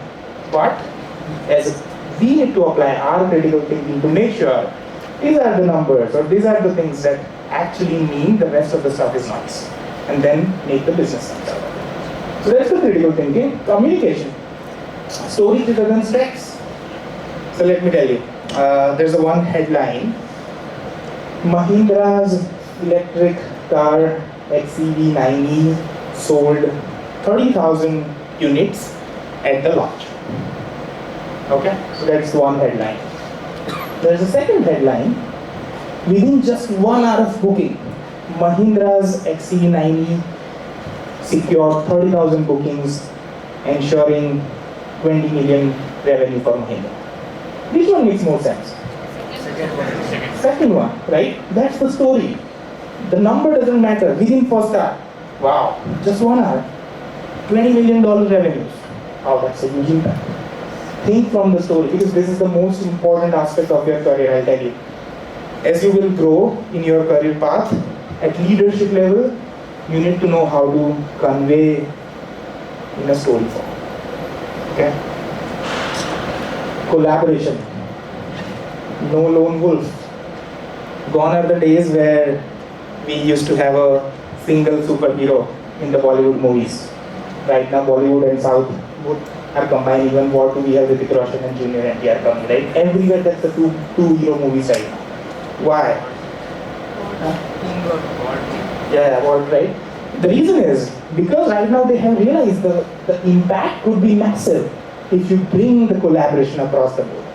The same thing, same phenomenon is happening across every industry. There's also a difference between how we used to work earlier. You know, earlier, if you are very smart, you could do the work on your own. But right now, the problems are so difficult, so challenging, it's not a single person who can solve it. So you need a collaboration mindset. Okay? This is what even your MBA will teach you. Your case studies and whatever you will solve in your groups. You will learn to manage conflicts, which is also very important. And last, change muscle. Every now and then you will have to reinvent yourself. There is no other way. You have to unlearn and then you have to learn. That's how life will go on in the professional career. So these are the 5 C's, very important. But let's say if we have learned the 5 C's, is that all? We have now known the Ikigai, 5 C's I am practicing. But then we also need to know what the world needs, right? So this is what it used to be in terms of the workplace earlier. There were 9 to 5 jobs, 9 to 6 jobs, a lot of manual processing. When I was an associate, I remember, I used to write a SQL query, and then the query used to take 2 hours to run. So till then I'm going out, having my lunch and stuff, and then I'm coming back and again writing SQL. So it used to take a lot of time. So many manual things. It's very sluggish systems. And then unidimensional expert. I knew that I'm an expert on something. I don't need anyone else. I just get it done. That used to be the world. Is it the same now? No, right? So this is what the world needs right now, to be honest. Every organization is actually facing a real threat. Name it any. I'll give you a very interesting statistics. You guys know what is Fortune 500 companies?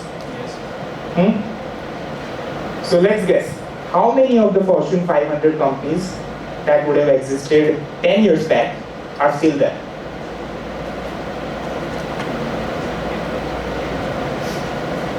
Guess it? Just give a random number, it's fine. What it comes to? 10 to 15%? 10 to 20%? Exactly. Just imagine Fortune 500 companies we are talking about. And we are saying even after 10 years this is to exist. Which means there's this tremendous difference in terms of the world is evolving. If you don't adapt, you are gone. So if the organization can just wipe out like this, I think as a expert, we need to continue to reinsure ourselves. So what do we need? We need a lot of boundary spanners. This is what I do when I actually look for someone, when I'm interviewing someone, right, for the company. I need to make sure that I have those 5 C's exhibited as well as some of these traits if I can manage. Boundary spanner. Boundary spanner basically means multi-dimensional expertise. It's not just one. The one you are expert, but at the same time on the other things you can still manage a few things. Right? Second, work-life integration. All of you have heard work-life balance? Right? What is work-life integration?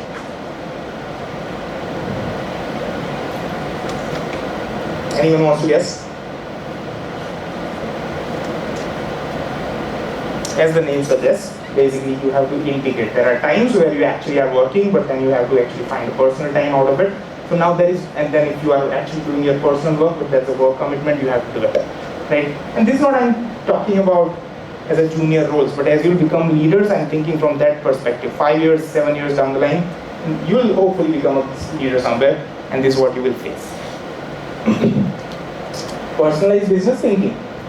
What is that? N equal to 1 concept. Amazon, Netflix gives you personalized recommendations. Correct? That's the world going into. To be honest, all the data that we are actually going through is captured somewhere. And then there are companies, data analytics and business consulting companies, which are actually processing it and coming out some strategy to attract it. AI-powered workplaces, we talked about. Accountability also, I think in the last session you guys talked about bare minimum need you have. Living on the slope. Do you guys know what is living on the slope? As the name suggests, you are on the slope, so you need to continuously actually upskill yourself and then go there. It's not always going to be the straight pitch. You have to actually live on the slope to learn and then make an impact. And then work with evolving technologies, all of us know. So that's the future of work. Now what I want to do, I want to invite 2 of you to the stage and we'll do a role. Who wants to come? Yeah, please.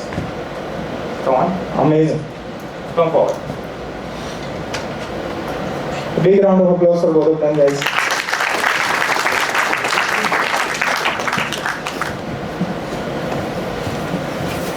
What's your name? Mohak Shah. Mohak. So Shivansh Patel. Shivansh. Oh yeah, come on guys here. So let's do a role play, right? So we talked about collaboration quite a bit, right? So imagine there's a business case that we need to solve. You are part of that company and we are solving one project. Now I actually did something very interesting. I completed the entire project on my own without actually informing you, and then I actually also took the credit of it. I told my boss that these guys were not involved. I only did it and then managed it. Now, the same situation can happen in your MBA case studies also, right? I can just do everything and I can tell the teacher that I did everything. We need to do, I want to check how would you handle this conflict. So you need to basically confront me.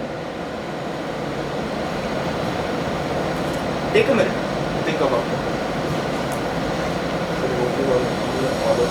Work is done. Work is done. And I took the credit also. So we need to confront. Yeah. Now, because you will feel bad, right? Hopefully. Yeah.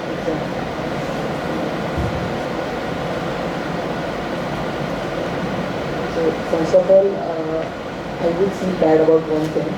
No, just you know, Random see, conversation. there's a conversation. You start. Don't say how can you do it. Just do it. Say lie. I heard that you did this. Start from that.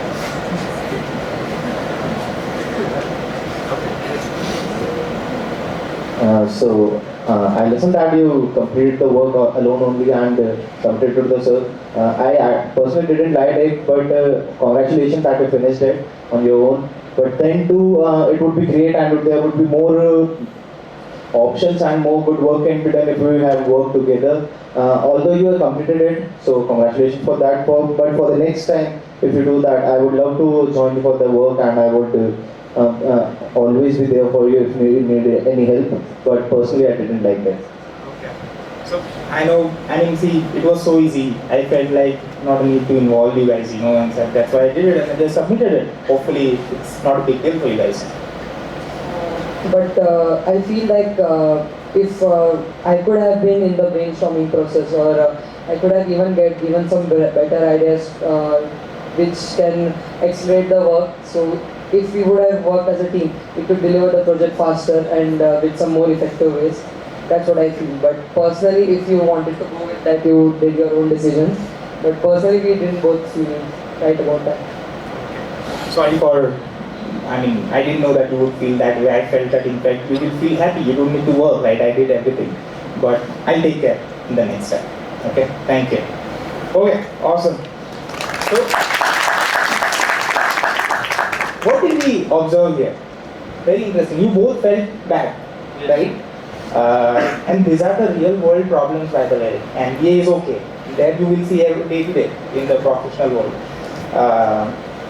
So I think the way you went about was very nice. You said that congratulations. You were trying to not get into the conflict so much, but still trying to say that somehow you were touching it and then coming back. But if you keep on doing that, I think there is the possibility that someone else will continue to repeat it, right?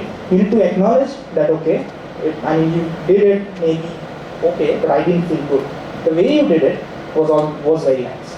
Because he said that I did not like it, you both did not like it, right? You actually did not empathize so much like he did, saying, okay, good job and whatever. But if we would have had a combination of both of your tactics, that's a good way to resolve any conflict. Okay? Yes. Good? Awesome. Good job. Thank you. We'll do one more role play. I need one more person on the stage. Who wants to join?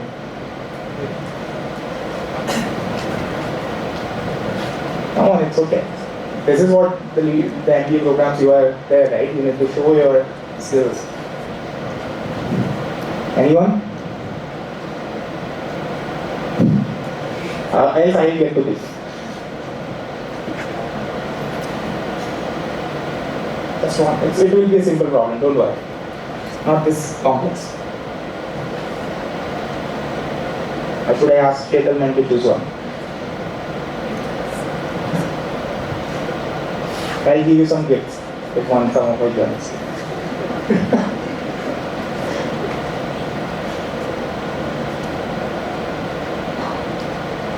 One more.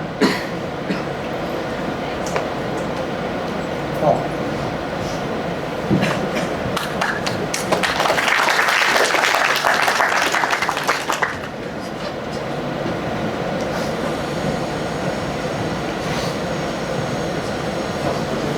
Sanskar. Hello Sanskar. First of all, it takes lots of guts to come here. It's amazing, by the way, okay? And no one is here to judge you on the meet, right? Let's take another situation. So, you are applying for a job, right? And there's an interview. Okay, I'm an interviewer, and then you decide which type of company you want to pick it, and then we can have a discussion for probably 2 to 3 minutes on that. Okay?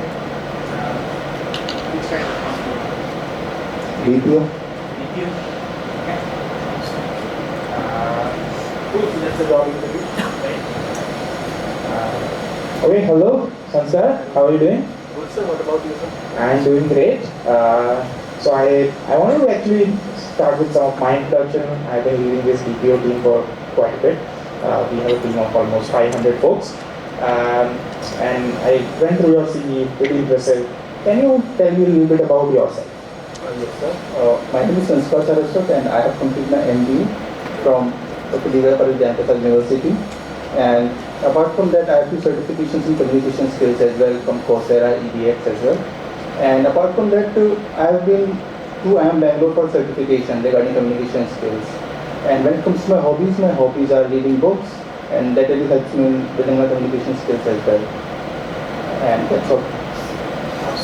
Awesome. Any interesting projects can you talk about that will make sure that you are a good fit for the BPO?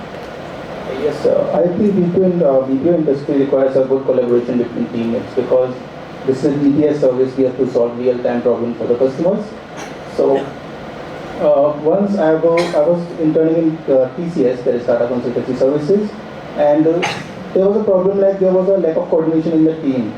So I noticed it and I didn't go to my manager. I talked to the folks, my peers, and solved that out. Awesome. Amazing. Good. Big round of applause for it. So, I think I liked Sanskar that you on the spot came up with some idea about collaboration, right? To make it a fit for the job. I think whenever and the introduction was also there, good introduction.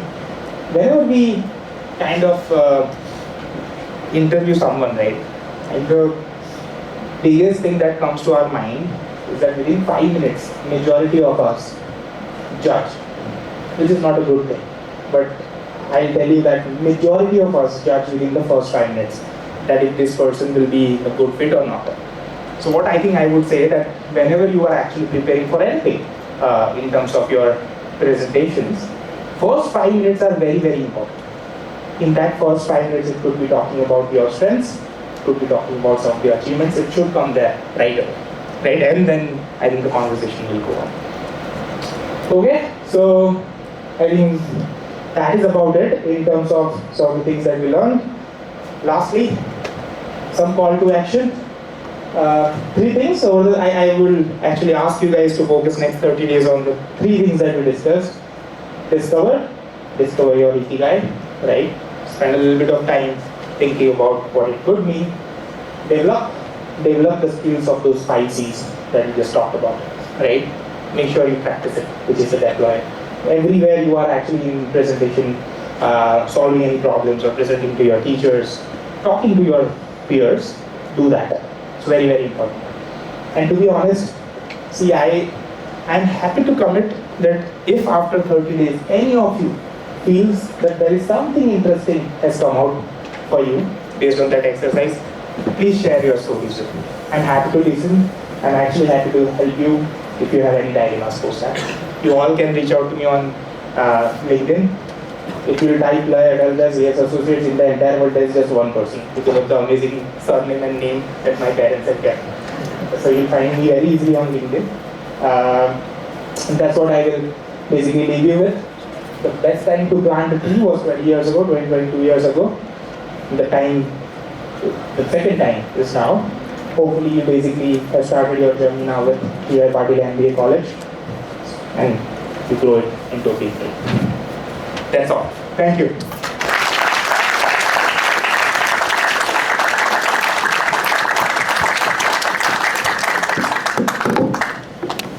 Thank you, Mr. Le Adalja sir, for sharing your valuable time, experience and insight with us. Your journey is an inspiration for aspiring professionals and we are grateful for the opportunity to learn from your expertise. We wish you to continue success and hope to engage with you again in the future.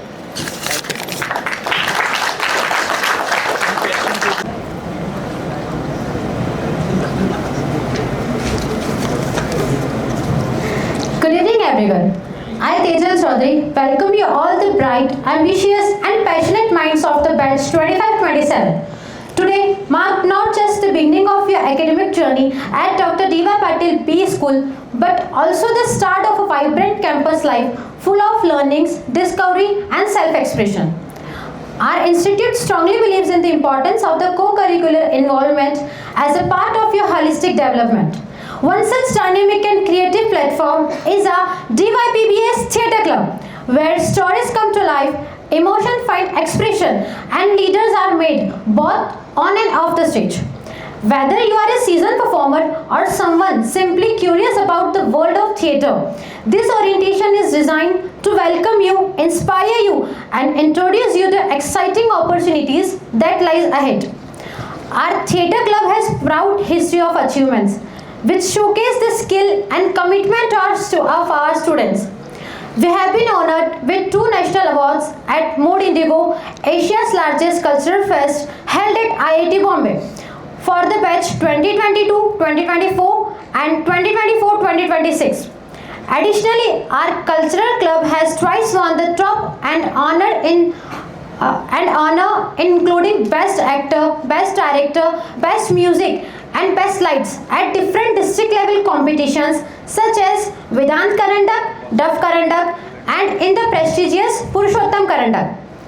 The Theatre Club is dedicated to professional development through meaningful collaboration. In addition to accomplishments, we have formed partnership with reputable organizations such as Anupam Kher's Actor Prepares, Skafta Film and Television's Acting Academy Pune, Muktai Foundation Pune.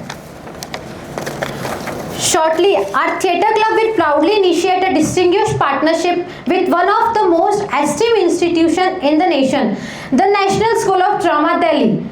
In the addition to this remarkable achievement, our students from the batch 2024-2026 have received a special invitation from the National School of Drama, Delhi, to be honored and felicitated as the team has won the national level competition Mood Indigo at IIT Bombay.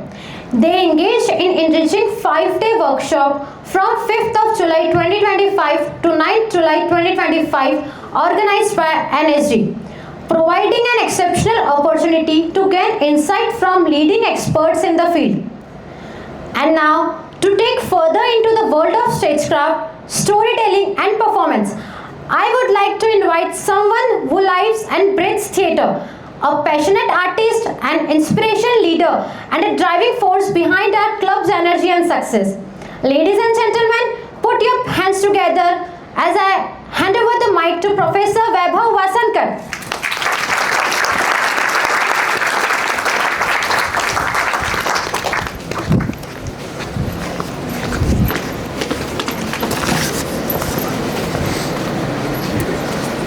ये नहीं चाहिए normal mic नहीं है हाँ है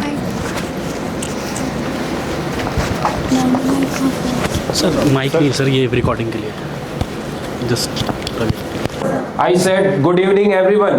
Good evening sir. Little bit louder. Good evening everyone. Good evening sir. No. Again. Louder.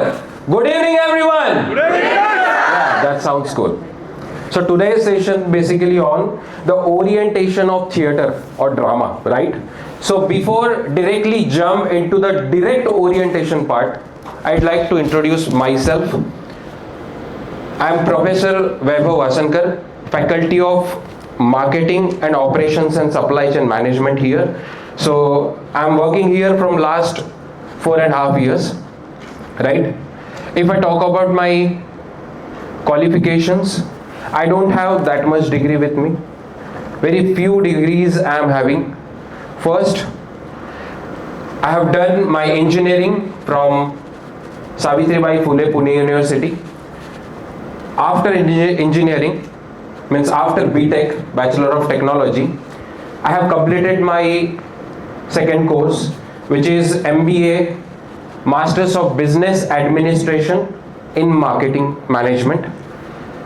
After MBA, I did one more diploma, that is PGDBM, postgraduate diploma in banking management from Bangalore.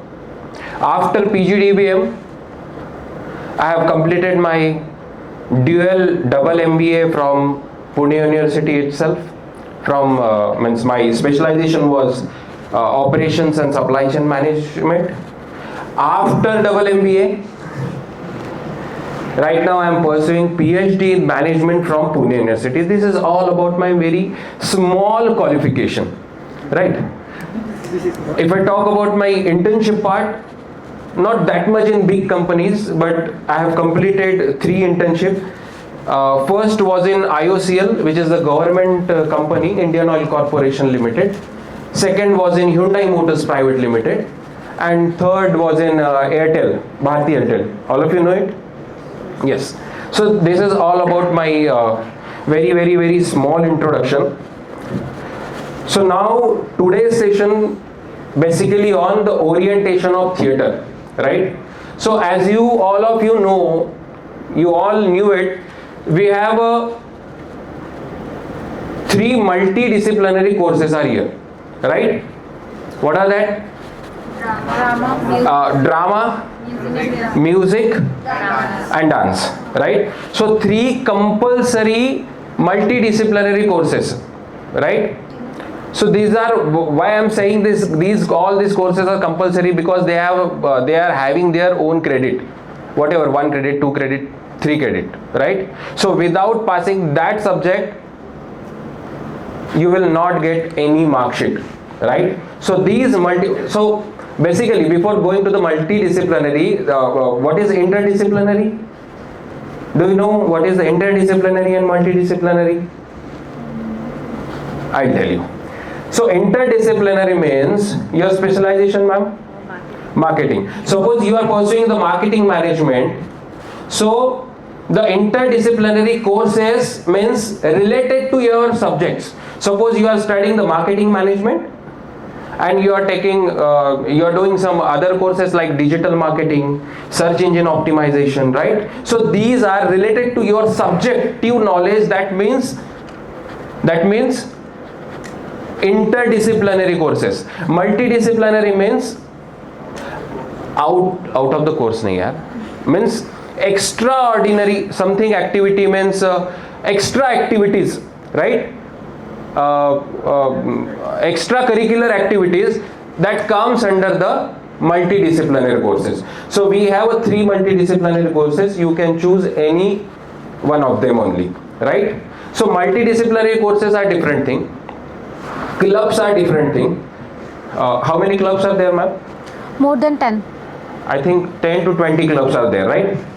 So clubs are different, multidisciplinary courses are different, and competitions are different, right? And I think you all are thinking what is going on. Today's session basically on the orientation of theatre, and one man holding his mic only, and he don't have that much lights, he don't have a team with me, I don't have any team, right? All of you are thinking, right? So let's move to the next part, which is the orientation. What's your name, ma'am? Ananya? Anagha Lichade. Anagha? Lichade. Please come, ma'am. Please come on the stage. Yes, ma'am. What's your name? Pranjali Jha. Pranjali Jha. Please come on the stage. मेरे तरफ कोई देख ही नहीं रहा है. Sir, suit boot में आया Kanhaiya, band बजाने आया. प्लीज कर. Yes. What's your name? Ajit. Ajit. Ma'am, please come. What's your name? Yes. Yellow. Ayushka. Anushka. Yes. Sir, please come. How many? 4, 5. Huh?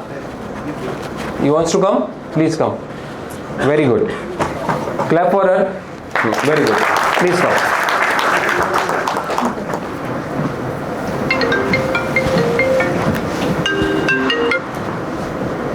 Here, sir, here.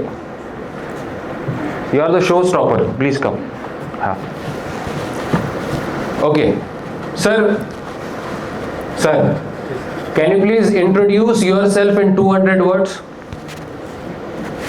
Good afternoon, everyone. My name is Deepak Boinwad. I have completed my degree in BBA CA, as well as I have a BA degree with me, and I'm here to pursue my MBA in HR. Okay. So how many words? I think around 50 words only. Yes. My hobbies are bike riding, and as well as listening to music. I have a lot of international friends that I made through multiple social media platform. From them, I collect songs, like their favorite songs, to add in my playlist. So I have like a huge versatile playlist from different genre of music, like J-pop, K-pop, Hindi music, old musics of Punjabi songs. So those are my hobbies. My favorite instrument is actually flute. I never got to use it, but I want to try it. So that is it. Okay, pass on that mic. Good afternoon, everyone. My name is Anushka Pawar and I am a professional footballer. And I graduated in bachelor's degree. My specialization was innovation and entrepreneurship. So basically, I'm national player. So I played national games and nationals, and I'm states, and I also played hockey states. So I played for club. Aspire is from Pune. Mumbai Knights and Rudra is from Mumbai. And so I'm in sports. So I'm into gym also, and I like. So thank you. Okay, no problem. Pass on. Hello everyone, this is Anushka. I came from Nashik. I did my graduation in BBA of Finance from Siddhivinayak College, Karvenagar. Now I'm deeply passionate about dancing. It makes me happy. I'm into sports also. I play volleyball. And yeah. Fine, thank you. Pass on. Hello everyone, my name is Pranjali Jha. I'm from Jalgaon and I'm settled in Jalgaon because of my parents' job, but basically I'm from North India and I did my higher education from Hyderabad. I was in Hyderabad for 2 years and after that my bachelor's in Pune for 4 years and then I'm doing my MBA from DYP DPU and I am also an influencer. So I work with many brands and still counting and as an UGC content creator. Okay, fine. Thank you. Pass on. Hello everyone, my name is Anagha Lichure. I am from Gondia. I have done my bachelor's in commerce during COVID and I started with my CA journey. In between I have opted to do an MBA here in finance. Regarding sports, I play basketball. I like playing basketball, but I'm open to playing every other sports if I can be possibly fitted. Okay. And thank you. Pass on. Hello everyone, my name is Ajit Shinde. I am from Pune, Maharashtra. I like to play cricket and so cricket. My favorite player is Rohit Sharma and my favorite IPL team is Mumbai Indians. I like singer Maharashtrian Sangeet like Abhanga Gaulani and I have completed my degree in BCom in banking and finance. Thank you. Very good. Now, sir, introduce yourself in 200 words. Hello everyone, myself Shubham Chandel and I am from Chandrapur, Maharashtra.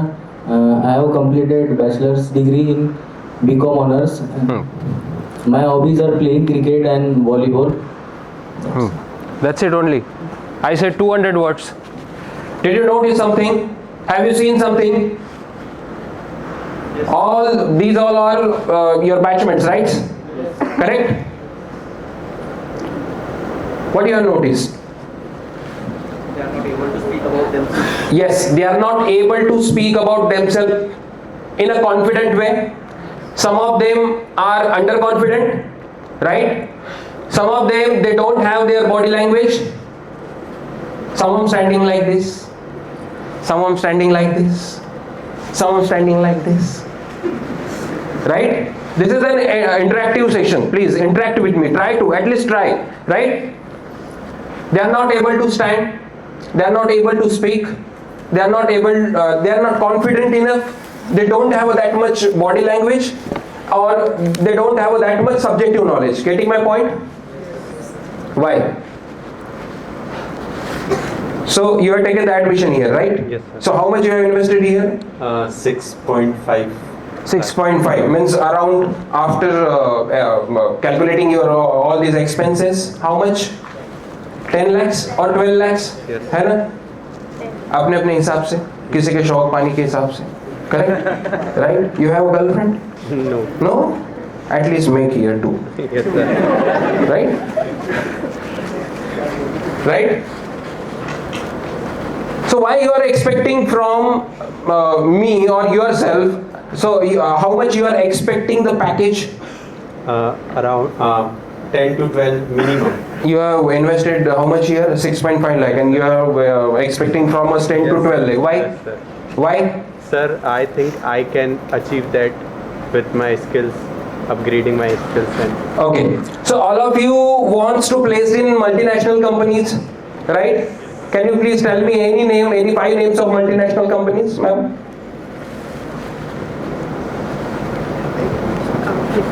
Flipkart, multinational company. NVIDIA, okay, great. Amazon. Fine. Sir, please tell 2 multinational companies. Apple, हाँ, then? Pineapple, बड़ा apple, हाँ, serum, okay, then? Cipla, हाँ, okay, fine. So suppose all of you wants to place in multinational companies or any big companies, right, which are present in India, right? So huge company, So what are the skill set you should require to be placed in multinational company? What are the skill set? Raise your hands. What are the skill set you should require? Right? First, Communication skills. good communication skills. One, ma'am, Tejal ma'am, please write down that skills, entire skills. Communication skills. Huh? Analytical skills. Analytical skills. Okay, sir, please. Confidence. You should have a proper confidence to speak in front of 500 people at least. Sir. Sir, critical thinking and problem solving abilities.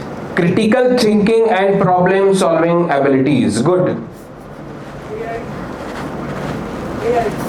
Not in every company. Means common skill set you should have to be placed in MNCs. Common skill set. Communication and negotiation. Negotiation, ma'am. You should have a proper presentation skills. Correct. Yes, sir. Leadership quality. Very good, sir. Behavioral skills. Okay. Good body language. The good. You should have a body language, you should have a proper eye contact, you should have a proper means handshakes, means that entire thing comes under the business etiquettes. Okay, business etiquettes. Okay, then teamwork, very good. Control over language. Huh? Control over language. Control over Good control over language. means that comes under the presentation skills. Okay, fine. Anything? Only these? Interpersonal skills, intrapersonal skills. Active listeners rather than being passive listeners. Very good. Active listeners. Okay. Convincing power. Very good. Who told this? Very good. Convincing power. Anything? Huh? Coordination. Team building. Team bonding. Decision making. Getting my point? Decision making. Anything else? Huh? Emotional intelligence. Good. Strategic thinking. Okay. Fine. Quick learner. You should have a quick learner, but not every time. Fine. Huh? Technology, क्या? Huh? Learning about technology. अच्छा, where are you from? Mirzapur. Fine, good. कट्टा वट्टा तो नहीं लाए ना? पता चले class के बाद सर कौन था वो ज्यादा होशियारी कर रहा था, है ना? Yes sir. Let's come to the point. Yes.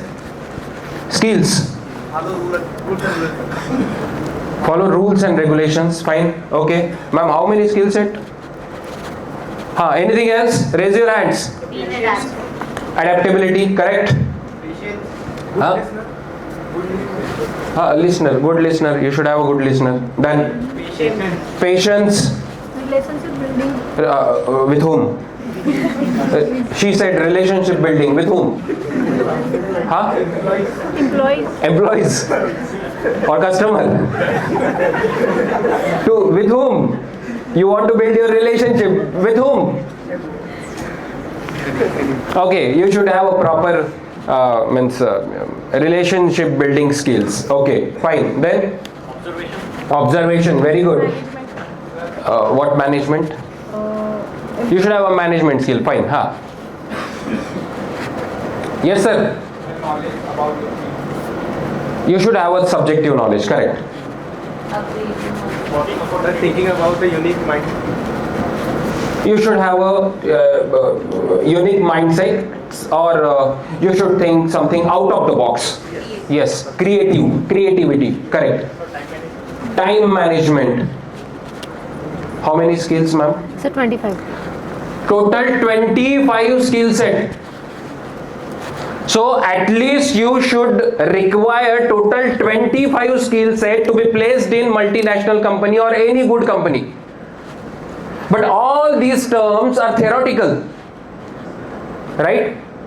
What about the practicality?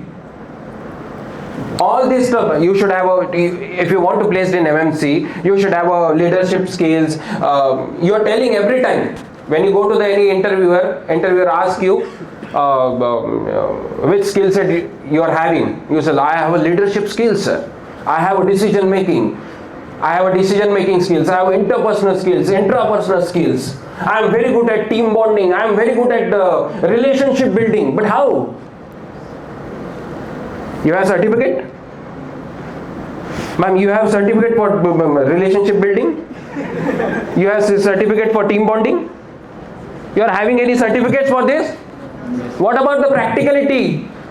So that's why these orientation program has scheduled. So entire 25 skill set required to be placed in any MNCs. Theater gives you that stage. If we talk about the practicality, so practicality matters, right? Our institute believes in the practicality. We believe in OB education. What is OB? Outcome based education, right? So that's why you all are here. So we believes in, our institute believes in practicality. What is happening on the ground level, that matters. Correct? Getting my point? Yes, sir. Practicality matters. So theater gives you that practical exposure. Theater gives you that stage. Theater gives you that motivation. Theater gives you that confidence to speak in front of, or to present yourself in front of 500 people, 1000 people, 5000 people. So that's why we have scheduled a very small orientation program, right? So this is all about the orientation. You want to place in. See,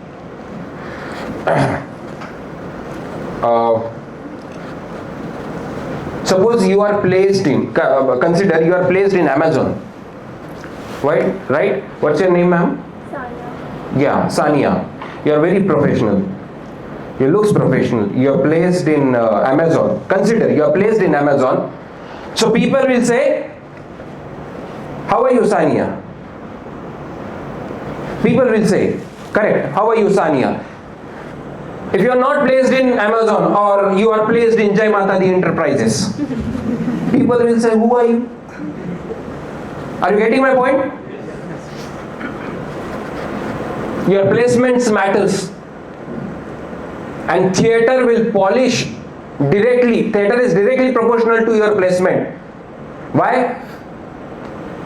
How? Because each and every company or any multinational company needs a 25 skill set. And theater is the best option for the practicality, for your exposure, right? Exposure matters, practicality matters, again and again. Getting my point? Clap for them. Thank you so much. Next 5 people. We are moving to the next activity now. Sir, please come.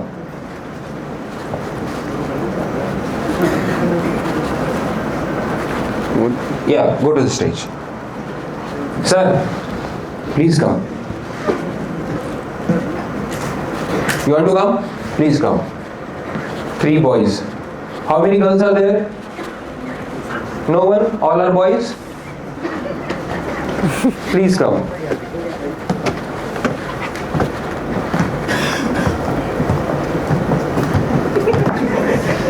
Please come. She was like, तुम्हारा चलने दो, मेरे तरफ ध्यान नहीं जाना चाहिए. Yes. Now we'll play one activity. Now we are playing one activity, one role play. So my entire session based on the role play, right? Just think.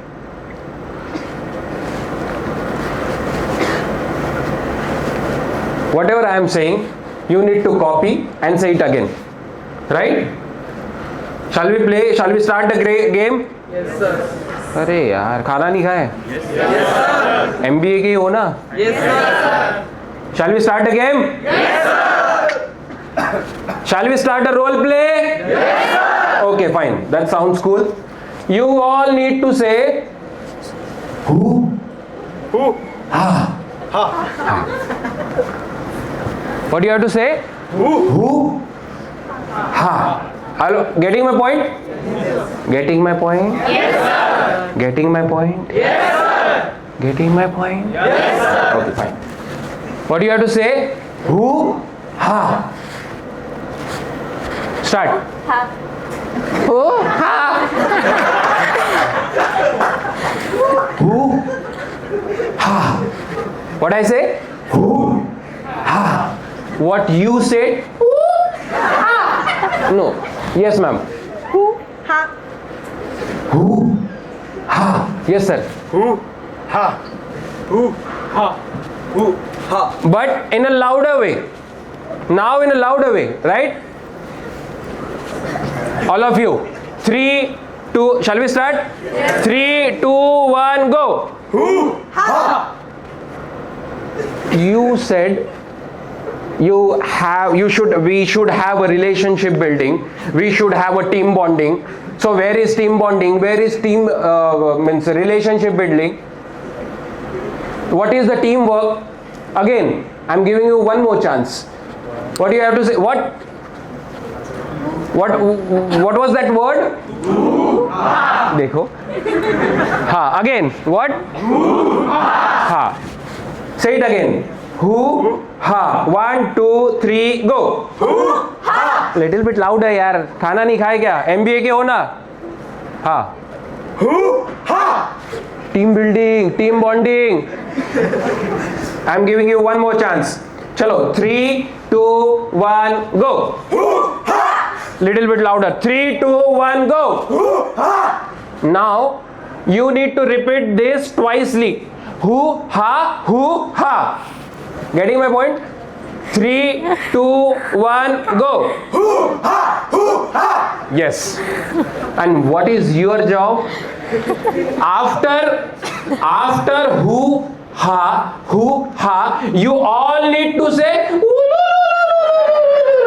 What do you have to say? Little bit louder. What do you have to say? Little bit louder.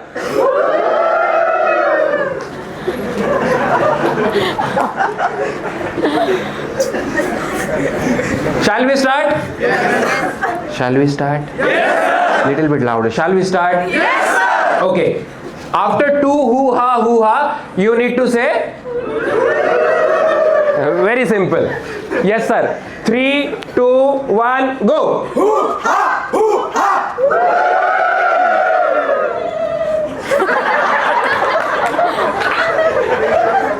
कौन है वो? Very good, very good. कौन है? कौन है? What's your name? Sanjeet. Clap for him. Clap for him. Very good, Sanjeet. Okay. Is this session is interesting? Yes. Correct? Pakka? This is the only session which is interesting, sir. Am I right? Yes, sir. Am I right? Yes, sir. Okay, thank you. Shall we do it again? Yes. Shall we do it again? Yes, sir. Okay. 3, 2, 1, start. Who, ha, who, ha. Why are you clicking the pictures? We are playing a role play. We are doing role play. Okay. What's your name? Suyash Chaturvedi. Where are you from? Satna, Madhya Pradesh. Sit down. Okay. 3, 2, 1, go. Who, ha, who, ha. Your voice should be louder than them. Again, 3, 2, 1, go. Who, ha, who, ha. Okay. I have noticed something. You are not following my instruction. You are not following my any rules and regulations. Right? I'll tell you.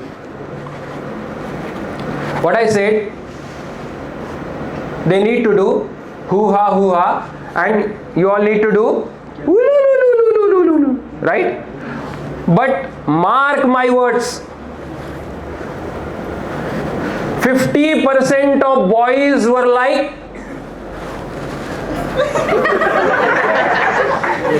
25% of boys And 40% of girls, oh bye. They are not following my instruction. They are not obeying my rules. 50% of boys, कोई मुझे देख तो नहीं लेगा, मैं सही तो कर रहा हूँ. 40% of girls.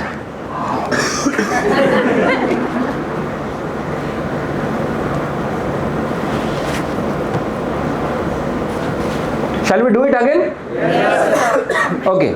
Again. 3. Shall we do it again? Yes, sir. 3, 2, 1, go.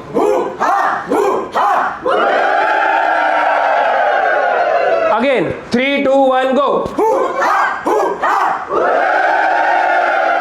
Again the ratio is same. 50% of boys, they were acting only. And 40% of girls, bye.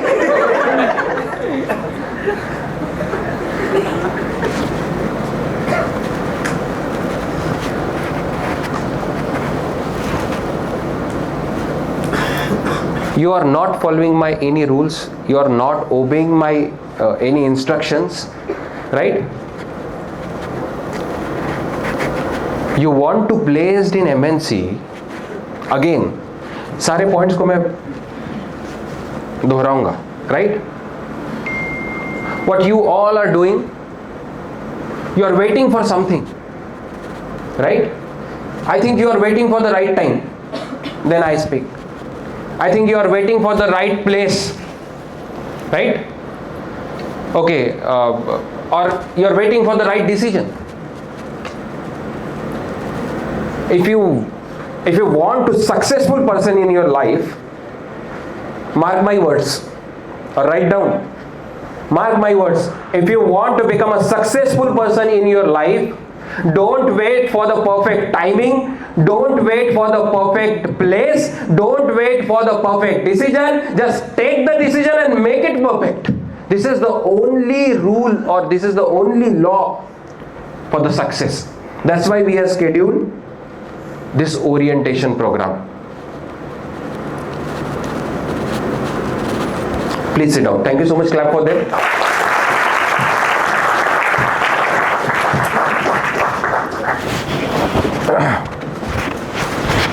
Now we are moving to the next part.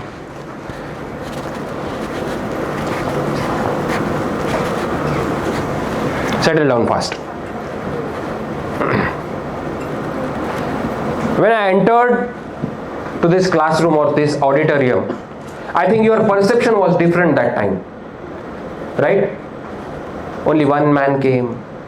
He don't have the team with him. No team, no lights, no sound, no set designing, and the orientation of theater is there. How come possible, right? You judged me that time. Now you are denying. But when I entered to the classroom, what was your first duty, ma'am? What was your first duty? Any faculty or any person enters to the classroom? To stand, show some respect. जो आप लोगों ने नहीं दी. Thank you so much. Thank you so much. That was a compliment for me. I have taken as a compliment. But yes, thank you. I have taken as a compliment only. But what is your first duty? When any faculty enters to the room, you should stand for them, right?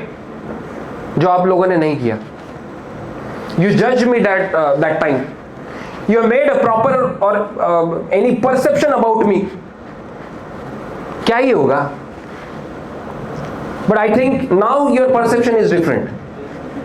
I think your perception has changed. I am giving you one example. Sir, please come. What's your name? Mohak. Mohak. Where are you from? Nasik. Nasik. Your full name, please? Mohak Shah. Yes. Come to the center. Okay, fine. Mohak, right? So Mohak, you are very thirsty, right? And environment is very humid. No one is around you. No shops are there. No single shop is open for you.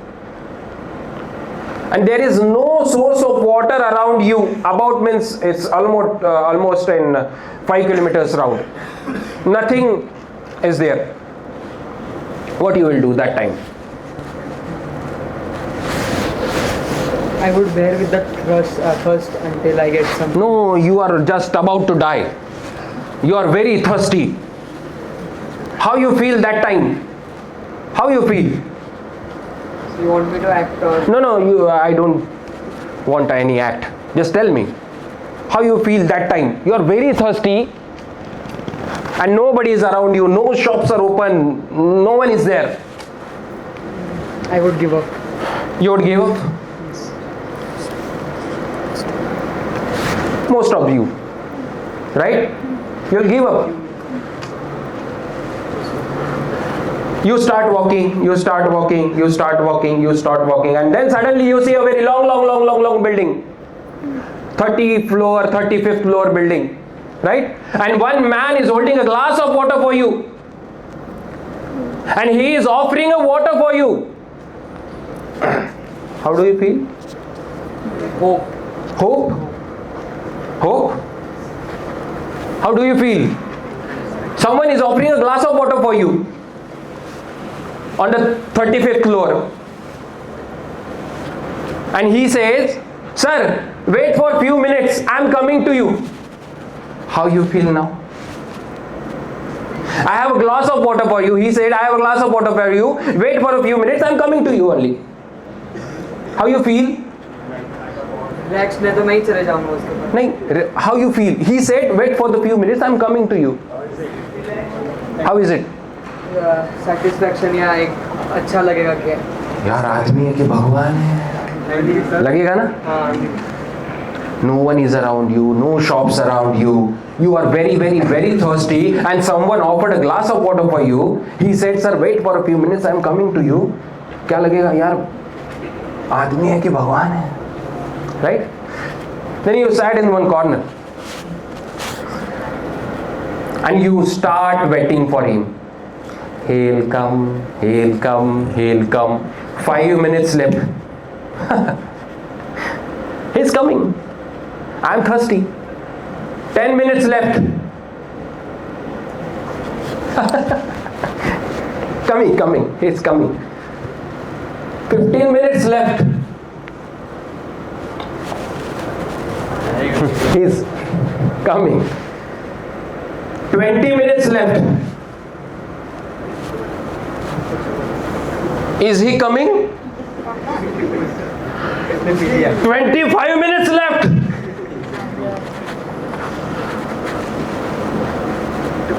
30 minutes left. 35 minutes left. Now how you feel? Shattered feel होगा.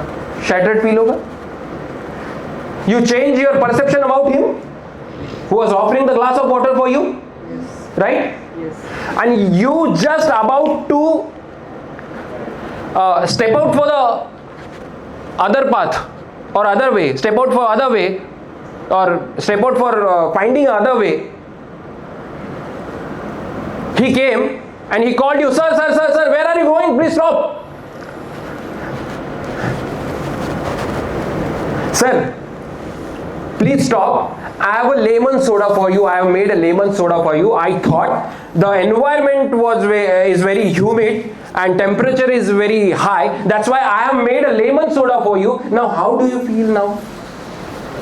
Sir को बोल वापस change हो गया. Again your perception changed. बाहर तो चलो, पागल हो क्या? Right? How do you feel? Introduction है, 6 बजे तक वेट कर सकते हो. देव मानुस है रे बाबा, मैं तो इसको हरामी समझता था, ये तो देव मानुस निकला रे बाबा. Getting my point? High tea कर. He offered a lemon soda for you and you start drinking then lemon soda. Sugar is not there. 5:30 तक सेशन है. 2 मिनट के लिए बाहर आ जाए. Now you start again. Perception change. Hello sir, नमस्ते sir. नमस्ते. If you don't want to offer me a glass of water or lemon soda. Why you offered me that lemon soda? कल तक हैं चला जाता मैं कहीं और. थोड़ी देर. Why you offered that lemon soda for me? And then he pulls a sugar pocket in his pocket. बिल्कुल. ये 5.5. Sir, I thought you are a diabetic person. That's why I didn't put any sugar in that. Sir, this sugar is for you now. Change हो जाएगा. Again your perception change, right? So perception change is the only thing which is constant in your life. Mark my words. Only one thing which is constant, that is इसीलिए तुम MBA में हो. Change is the only thing which is constant.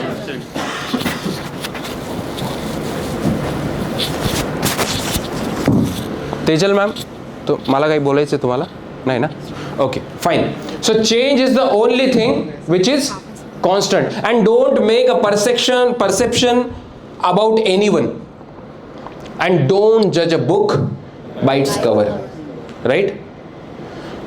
Don't make any perception.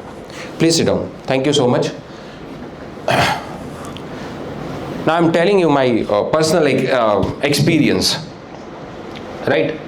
So when I was in 12th standard, I took a decision that time to go for the engineering, right? So that time engineering was in air, हवे में थी. Everyone was doing engineering. So I took a decision to go for the engineering and came to Pune and took a decision in I've taken admission in Pune University for the Bachelor of Technology. But in the last semester, means in 4th year and in 8th semester, I have realized what I am doing. This is not my area of interest. This is not my passion. Why I have taken the admission in engineering? This is waste of money. That was completely waste of my father's money. I have investment around 10 lakhs that time. So I have realized that time, I have got to know this is not my cup of tea, and but still I have placed in Accenture, and when result came, I have passed with the first class with distinction. I have proved myself that time again.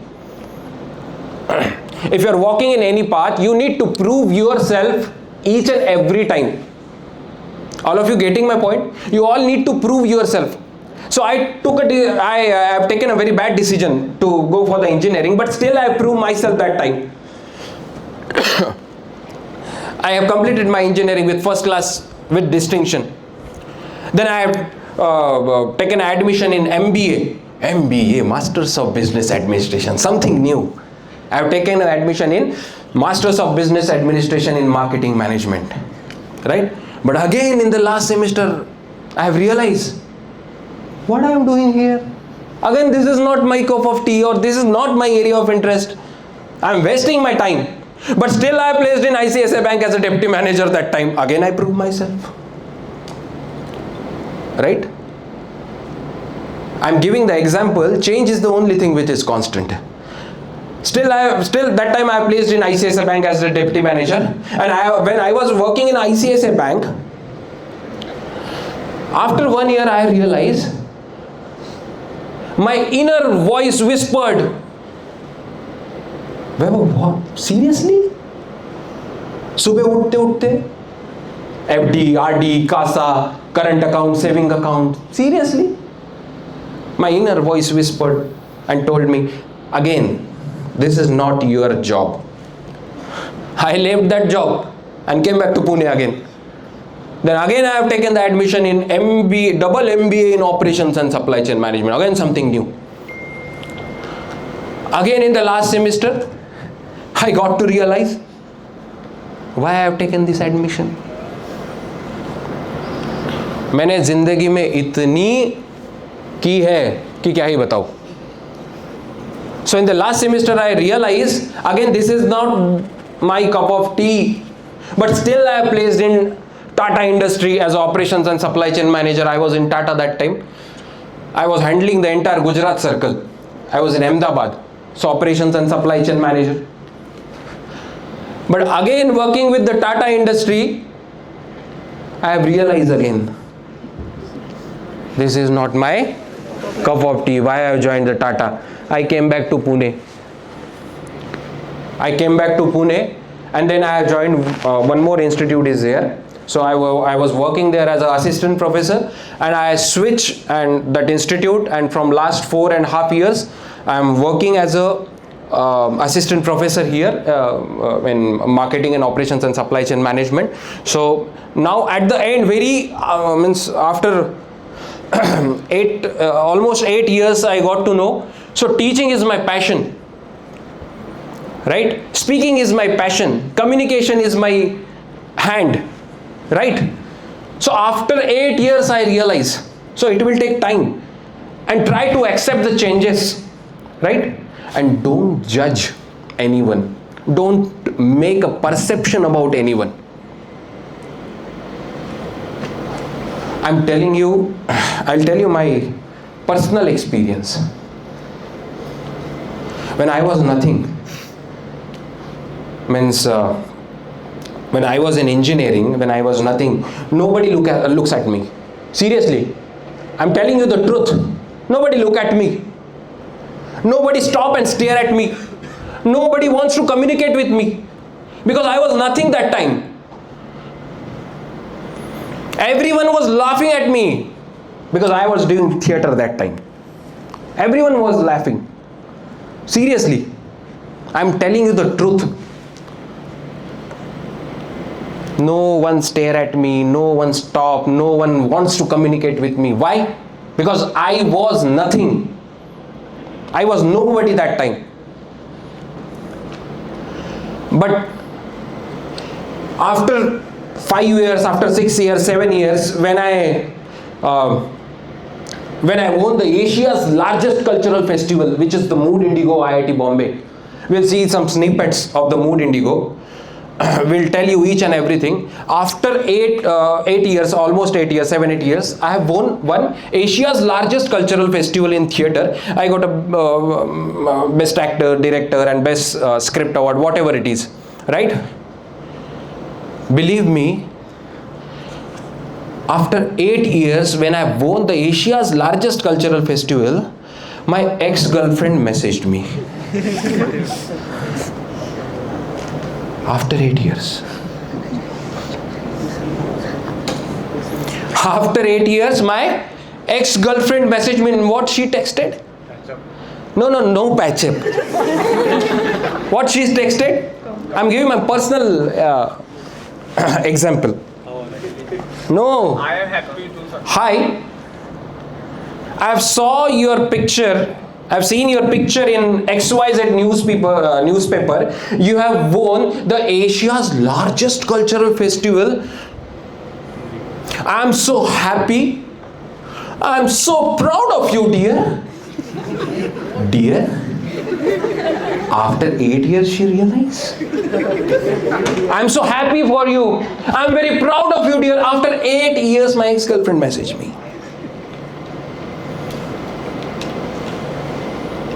Seriously.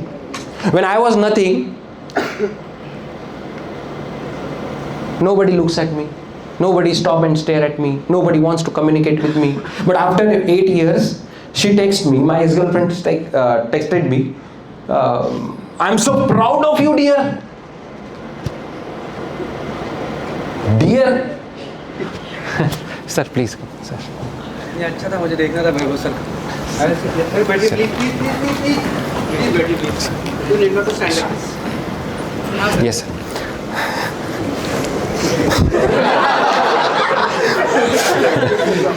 So after when I was nothing, when I was doing the engineering, after 8 years, my ex-girlfriend messaged me when I won the Asia's largest cultural festival. He texted me, "I am proud of you, dear." And my reply was, "Huh? Okay, thank you. No."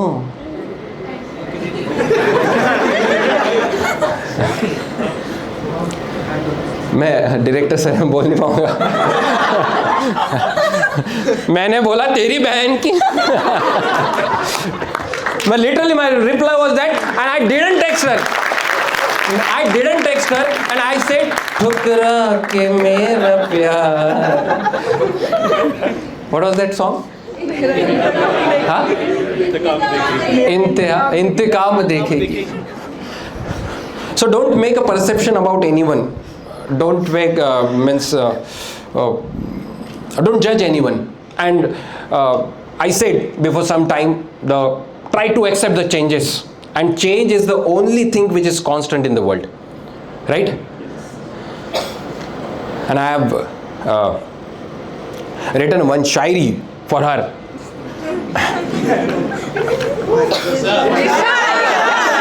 Little bit louder. That time I have realized, I'm sharing my personal experience. That time I have realized, जिनके न आते थे जवाब, जिनके न आते थे जवाब, जिनके न आते थे जवाब, उनके सलाम आने लगे. हाँ, सो जिनके न आते थे सवाब, उनके नहीं, जिनके न आते थे जवाब, उनके इरशाद कीजिए.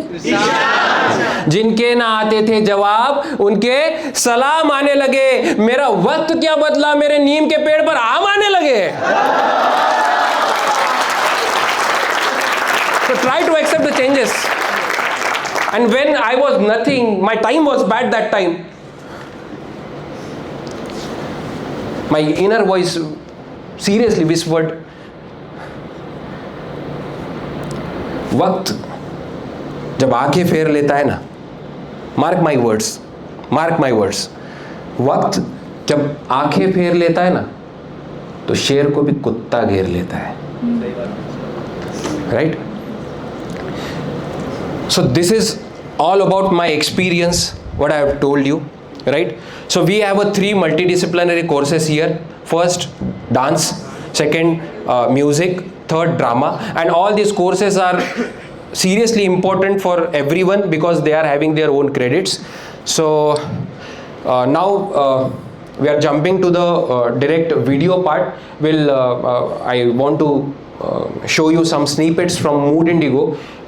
We are doing some competitions, some state level competitions, national level competition. Under the state and district level competition, many competitions are there. And I've told you the theater is directly proportional to your placement, and it will polish your almost about 25 skill set, right? But because that skill set, all these terms are the theoretical term. All these are theoretical. What about the practicality? Theater gives you that practicality. Theater gives you that motivation, that confidence, that means courage to do something. So we'll see some snippets. I request Ashutosh sir to please.